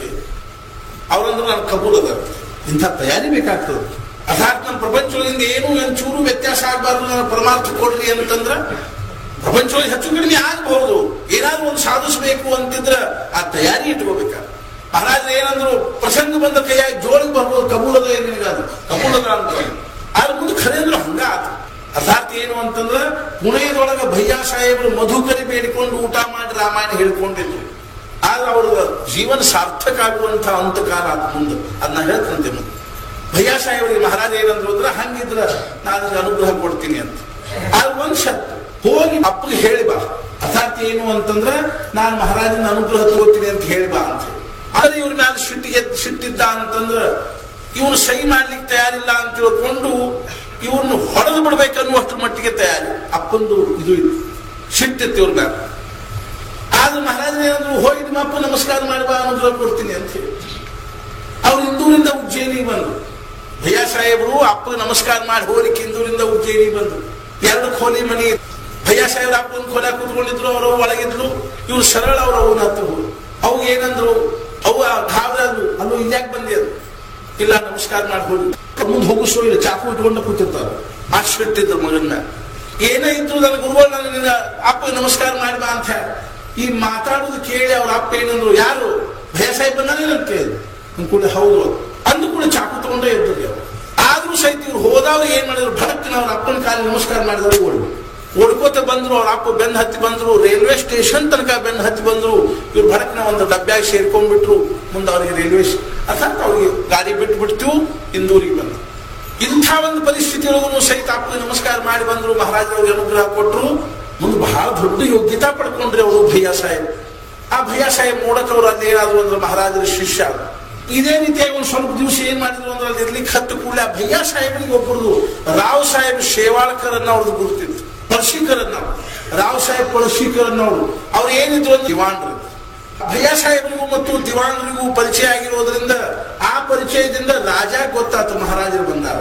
ತುಕೋಜಿರಾವ್ ಹೋಳ್ಕರ್ ಅಂತ ತಿಳ್ಕೊಂಡು ರಾಜ ಇತ್ತು. ಅವಾಗ ಯಾವುದೋ ಒಂದು ಬಹಳ ಏನಾಗಿತ್ತು, ರಾಜಕಾರಣದ್ದು ಪ್ಯಾಲೇಸ್ ಪಾಲಿಟಿಕ್ಸ್ ಅಂತಾರ. ರಾಜಮಂತಂದ್ರೊಳಗಿನ್ನೂ ಅನೇಕ ಏನಿರ್ತಾವಂತಂದ್ರೆ ಘಟನಾ ಬಹಳ ಕೆಟ್ಟ್ರಿ ಅದು.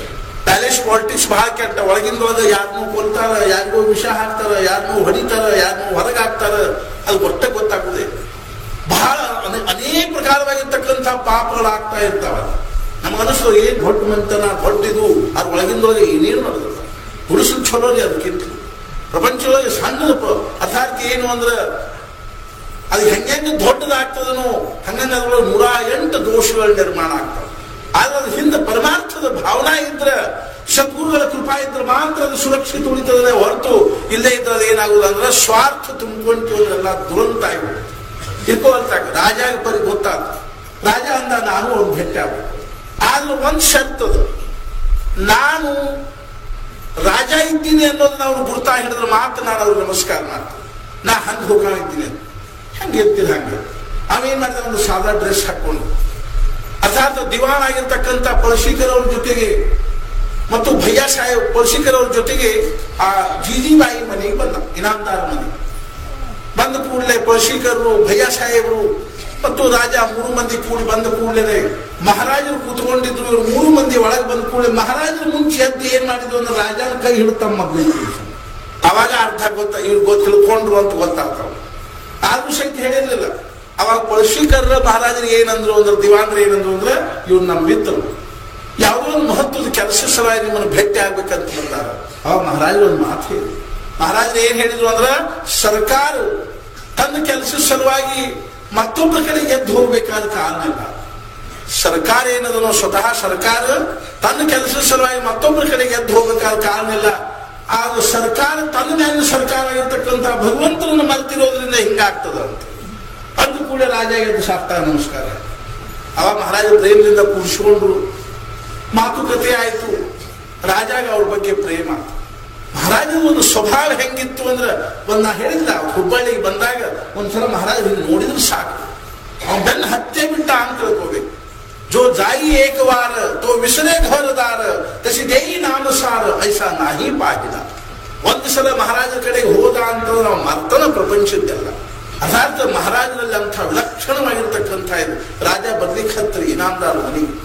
ಆದ್ರೆ ಇನಾಮದಾರಿ ಪಂಚಾಯತ್ ಹಾಕು. ಪ್ರತಿ ಸಲ ರಾಜ ಬಂದ ಕೂಡಲೇ ಅವ್ರದೆಲ್ಲ ವ್ಯವಸ್ಥೆ ಮಾಡೋದು, ಅವ್ರದೆಲ್ಲ ಆತಿಥ್ಯ ಮಾಡೋದು. ಅವಾಗ ರಾಜನೇ ಏನಂದ, ಮಹಾರಾಜ ಪಾಪ ಎಷ್ಟು ಅವ್ರಿಗೆ ತೊಂದರೆ ಆಗ್ತದೆ. ನಾ ಬಂದ ಕೂಡ ಈಗ ಮಿನಿಸ್ಟರ್ ಮ್ಯಾನೇಜ್ಮೆಂಟ್ ಬರ್ಲಿಕ್ಕೆ ಹತ್ಕೊಳ್ಳಿ, ಕಾರು, ಪೊಲೀಸರು, ಸಿಪಾಯಿಗಳು, ಸಿಬ್ಬಂದಿಗಳು, ಪಾಪ ಯಾವ್ದೋ ಸಾಮಾನ್ಯ ಮನುಷ್ಯನ ಮನೆಗೆ ಬರ್ಲಿಕ್ಕೆ ಹತ್ರ ಎಷ್ಟು ತೊಂದ್ರೆ. ಅದನ್ನ ಸುಮ್ಮನೆ ಅವ್ರ IB ಒಳಗೆ ಹೋಗಿ ಭೇಟಿ ಆಗೋದು ಚಲೋ ಅಂತ ಹೆಂಗೋ ಹಂಗೇನದ ಅಂತ ತಿಳ್ಕೊಂಡು ಕೇಳ ರಾಜ ಏನಂದ, ಮಹಾರಾಜ್ ಪಾಪ ಇನಾಮದಾರ್ಗೆ ಎಷ್ಟು ತೊಂದರೆ ಆಗ್ತದೆ, ಆದ್ರಿಂದ ನೀವ ಅವ್ರ ಮನೆಗೆ ಬರ್ರಿ ಅಂತ. ಮಹಾರಾಜರಂದ್ರು ಒಂದಂದ್ರು, ಬರ್ತೀನಿ ಖರೆ, ಆದ್ರೆ ನಿನಗೆ ಬೇಕಂದಾಗ ಬರಂಗಿಲ್ಲ, ನನಗೆ ಬೇಕಂದಾಗ ಬರ್ತೀನಿ, ಬ್ಯಾಡ ಅಂದಾಗ ತಿರುಗಿ ಬರ್ತೀನಿ ಅಂದ್ರು. ಹಂಗ ಮಾಡ್ತಾರೆ. ರಾಜಾಗೆ ಏನದಷ್ಟು ಪಾಪ ಮಹಾರಾಜರ ಪರಿಸ್ಥಿತಿ ನೋಡಿ, ಮಹಾರಾಜರು ಯಾವಾಗಲೂ ಸಾದಾ ವೇಷಭೂಷಾದಲ್ಲಿ, ಅವ್ರ ವಸ್ತ್ರ ಸಾದಾ, ಅವ್ರ ಊಟ ಸಾದಾ, ಅವ್ರ ಜೀವನದ ಪದ್ಧತಿ ಸಾದಾ. ಎಷ್ಟು ಸಾದಾ ಇತ್ತು ಅನ್ನೋದಕ್ಕೊಂದು ಉದಾಹರಣೆ. ಮಹಾರಾಜ ಒಂದ್ಸಲ ಮುಂಬೈಗೆ ಹೋಗಿದ್ರು. ಮುಂಬೈಗೆ ಹೋದಾಗ ಗೋಂದಾವಲೆಯಿಂದ ಒಂದು 4-5 ಮಂದಿ ಮುಂಬೈಗೆ ಹೋಗಿದ್ರು. ಹೋಗಿ ಭೇಟಿ ಆದ್ರು. ಆವಾಗ ಮಹಾರಾಜ್ ಅವ್ರು ಏನಂದ್ರು, ಮಹಾರಾಜ್ ನಿಮ್ ಖೋಲಿ ಬಹಳ ಸೋರ್ಲಿಕ್ಕೆ ಹತ್ತದ ಅಂತ ಹೇಳಿ. ಮಹಾರಾಜರ ಖೋಲಿ ಸೋರ್ಲಿಕ್ಕೆ ಹತ್ತಿದ. ಅಕ್ಷರಶಃ ಹೆಂಗಿತ್ತು ಅಂತಂದ್ರ ಅವ್ರ ಬಾಗಿಲಿನ ಮುಂದೆ ಅಷ್ಟಸಿದ್ಧಿ ನವನಿಧಿಗಳ ಕೈ ಮುಕ್ಕೊಂಡು ನಿಂತಿದ್ದು. ಅವ್ರ ಮನಸ್ಸು ಮಾಡಿದ್ರೆ ಏನ್ ಮಾಡ್ಕೋಬಹುದಾಗಿತ್ತು ಅಂದ್ರ ಬೇಕಾದಂತ ಭವ್ಯ ಬಂಗ್ಲೆ ಒಳಗಿರಬಹುದಾಗಿತ್ತು. ಆದ್ರೆ ಅವ್ರ ಮನೆ ಅವ್ರ ಖೋಲಿ ಮಲ್ಕೊಳ್ಳೋ ಖೋಲಿ ಸೋರ್ತಿತ್ತು. ಅವಾಗ ಮಹಾರಾಜರ ಮುಗುಳ್ನಕ್ಕೆ ಏನಂದ್ರು, ತಿಳ್ಕೊಳ್ಬೇಕು, ಮಳೆಗಾಲದಾಗ ಅಷ್ಟ ಹೋದ್ರು ಸೋರ್ತದು ಅಂದ್ರು. ಅರ್ಥಾತ್ ಏನು ಅಂದ್ರ ಹಂಗಿದ್ರು ನಡೀತದ. ಇಷ್ಟು ಸಾದಾ ಇತ್ತು. ಅವ್ರ ಮಾತು ಸಾದಾ, ಅವರು ಪ್ರತಿಯೊಂದೂ ಸಾದಾ ಇತ್ತು. ಅವ್ರೊಳಗೆ ಏನಿರ್ತಿದ್ದಿಲ್ಲ ಅಂದ್ರೆ ಹೆಚ್ಚಿನ ಆಡಂಬರ ಇರ್ತಿದ್ದಿಲ್ಲ. ಆದ್ರಿಂದ ರಾಜಾಗೆ ಏನು ಅನಿಸ್ತು, ಪಾಪ ಮಹಾರಾಜರು ಬಡವರಿದ್ದಾರೆ, ಮಹಾರಾಜರು ಬಡವರಿದ್ದಾರೆ ಅಂತ ಅನಿಸಿ ಅವ್ನು ಏನು ಅನಿಸ್ತು, ಏನಾದ್ರೂ ಸ್ವಲ್ಪ ಸಹಾಯ ಮಾಡ್ಬೇಕು ಅಂತ ಒಂದು 3 ಊರು ಸನದ ಬರೆದ, ಇನಾಮ್ ಬರೆದು ಅದನ್ನು ಕಾಗದ ತಯಾರು ಮಾಡಿ ಮಹಾರಾಜನ ಅರಮನೆಗೆ ಕರೆದ.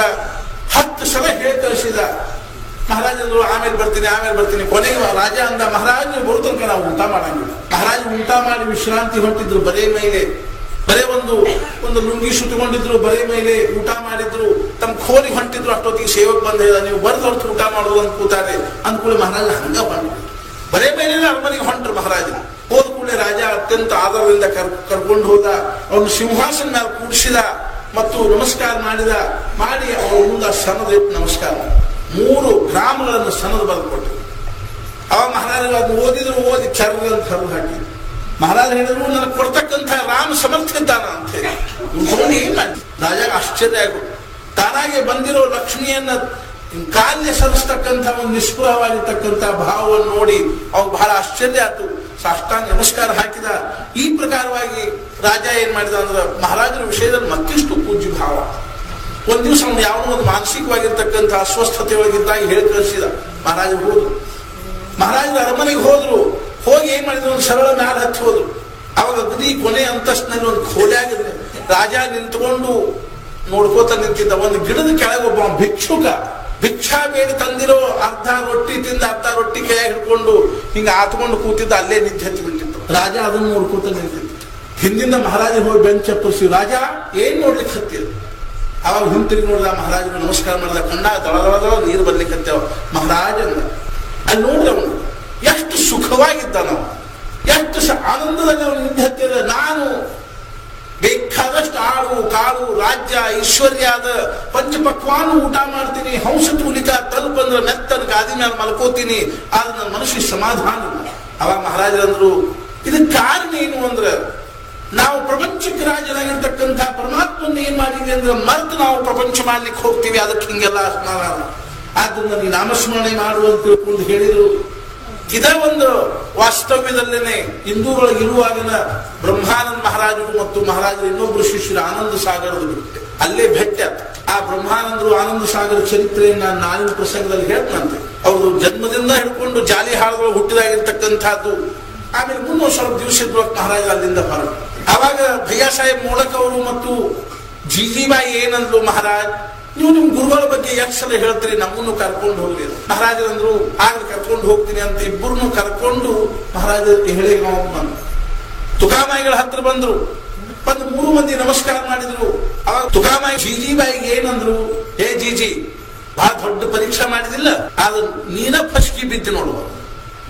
ಬೆಂಕಿ ತಿನ್ಸಿದಿ, ಖಾರ ತಿನ್ಸಿದಿ, ಪರೀಕ್ಷಾ ಮಾಡಿದಿ, ಆದ್ರೆ ನೀನ ಫಸ್ಕಿ ಬಿದ್ದಿ ಅಂದ್ರೆ ಅರ್ಥ ಅಂದ್ರೆ ನೀನ ಅವ್ನ ಶಿಷ್ಯ ಆಗಿಬಿಟ್ಟು. ಆಮೇಲೆ ಭಯ್ಯ ಸಾಹೇಬ್ ನೋಡಕ್ಕೆ ಹೇಳಿದ್ರು, ನೀನು ಅವ್ನು ದತ್ತಕ್ಕೆ ಹೋಗುವಂತ. ಅಂದ್ರೆ ಏನಾಗ್ತಂದ್ರೆ ಅವ್ನ ಜಹಾಗೀರ್ ನಿನಗೆ ಸಿಗ್ತದ. ಮಹಾರಾಜರು ನೀ ದತ್ತಕ್ಕೆ ಹೋಗಂದ್ರೆ ಅವ್ನ ಜಹಾಗೀರ್ ಸಿಗ್ತದ. ಅವ್ರ ಜಹಾಗೀರ್ ಎಂಥದ್ದು ಅಂದ್ರೆ ಕೈಯಾಗ ಜೋಳಿಗಿದ್ರು ಸಮಾಧಾನ ಇದೆ ಅವನ ಜಹಾಗೀರ್ ಅದ ಅಂತ. ಅರ್ಥಾತ್ ಕೈಯಾಗ ಜೋಳಿಗೆ ಬಂದ್ರು ಸಮಾಧಾನ ಸಿಗ್ತದ ಅಂತ ತಿಳ್ಕೊಂಡು ಹೇಳಿದ್ರು. ಮತ್ತು ಜೀಜಿಬಾಯಿ ಹೇಳಿದ್ರು, ನೀ ಗಟ್ಟಿ ಅವ್ನು ಹಿಡ್ಕೊಂಡು ಬಿಡು, ಹೆಂಗ ಅಂದ್ರ ಕಟ್ಟಿನ ಹಿಡ್ಕೊಂಡಂಗೆ ಹಿಡ್ಕೊಂಡ್ಬಿಡು ಅಂತ. ಆಮೇಲೆ 3 ಮಂದಿನೂ ಪ್ರೇಮದಿಂದ ಬಿಡ್ಕೊಟ್ರು. ಮಹಾರಾಜರು ಅವರಿಬ್ಬರನ್ನು ಕರ್ಕೊಂಡು ಗೋಂದಾವಲಿಗೆ ಬಂದ್ರು. ಅರ್ಥಾತ್ ಗೋಂದಾವಲಿಗೆ ಬಂದೊಳಕ ಮತ್ತು ಮುಂದಿನ ಪ್ರಸಂಗ ಏನಾಯ್ತು ಅನ್ನೋದನ್ನ ನಾವು ಶುರು ಮಾಡೋಕ್ಕಿಂತ ಮುಂಚೆ ನಾಳೆ ಏನದ ನಾವು ಬ್ರಹ್ಮಾನಂದ ಮಹಾರಾಜರು ಮತ್ತು ಆನಂದ ಸಾಗರರು ಅಂದ್ರೆ ಹೆಂಗ ಅವ್ರ ಜೀವನ ವೃತ್ತಾಂತ ಏನದ ಅನ್ನೋದನ್ನು ಸ್ವಲ್ಪದಲ್ಲಿ ನೋಡ್ಕೊಂಡು ಆಮೇಲೆ ಮಹಾರಾಜ ಚರಿತ್ರೆ ಜಾನಕಿ ಜೀವನ ಸ್ಮರಣ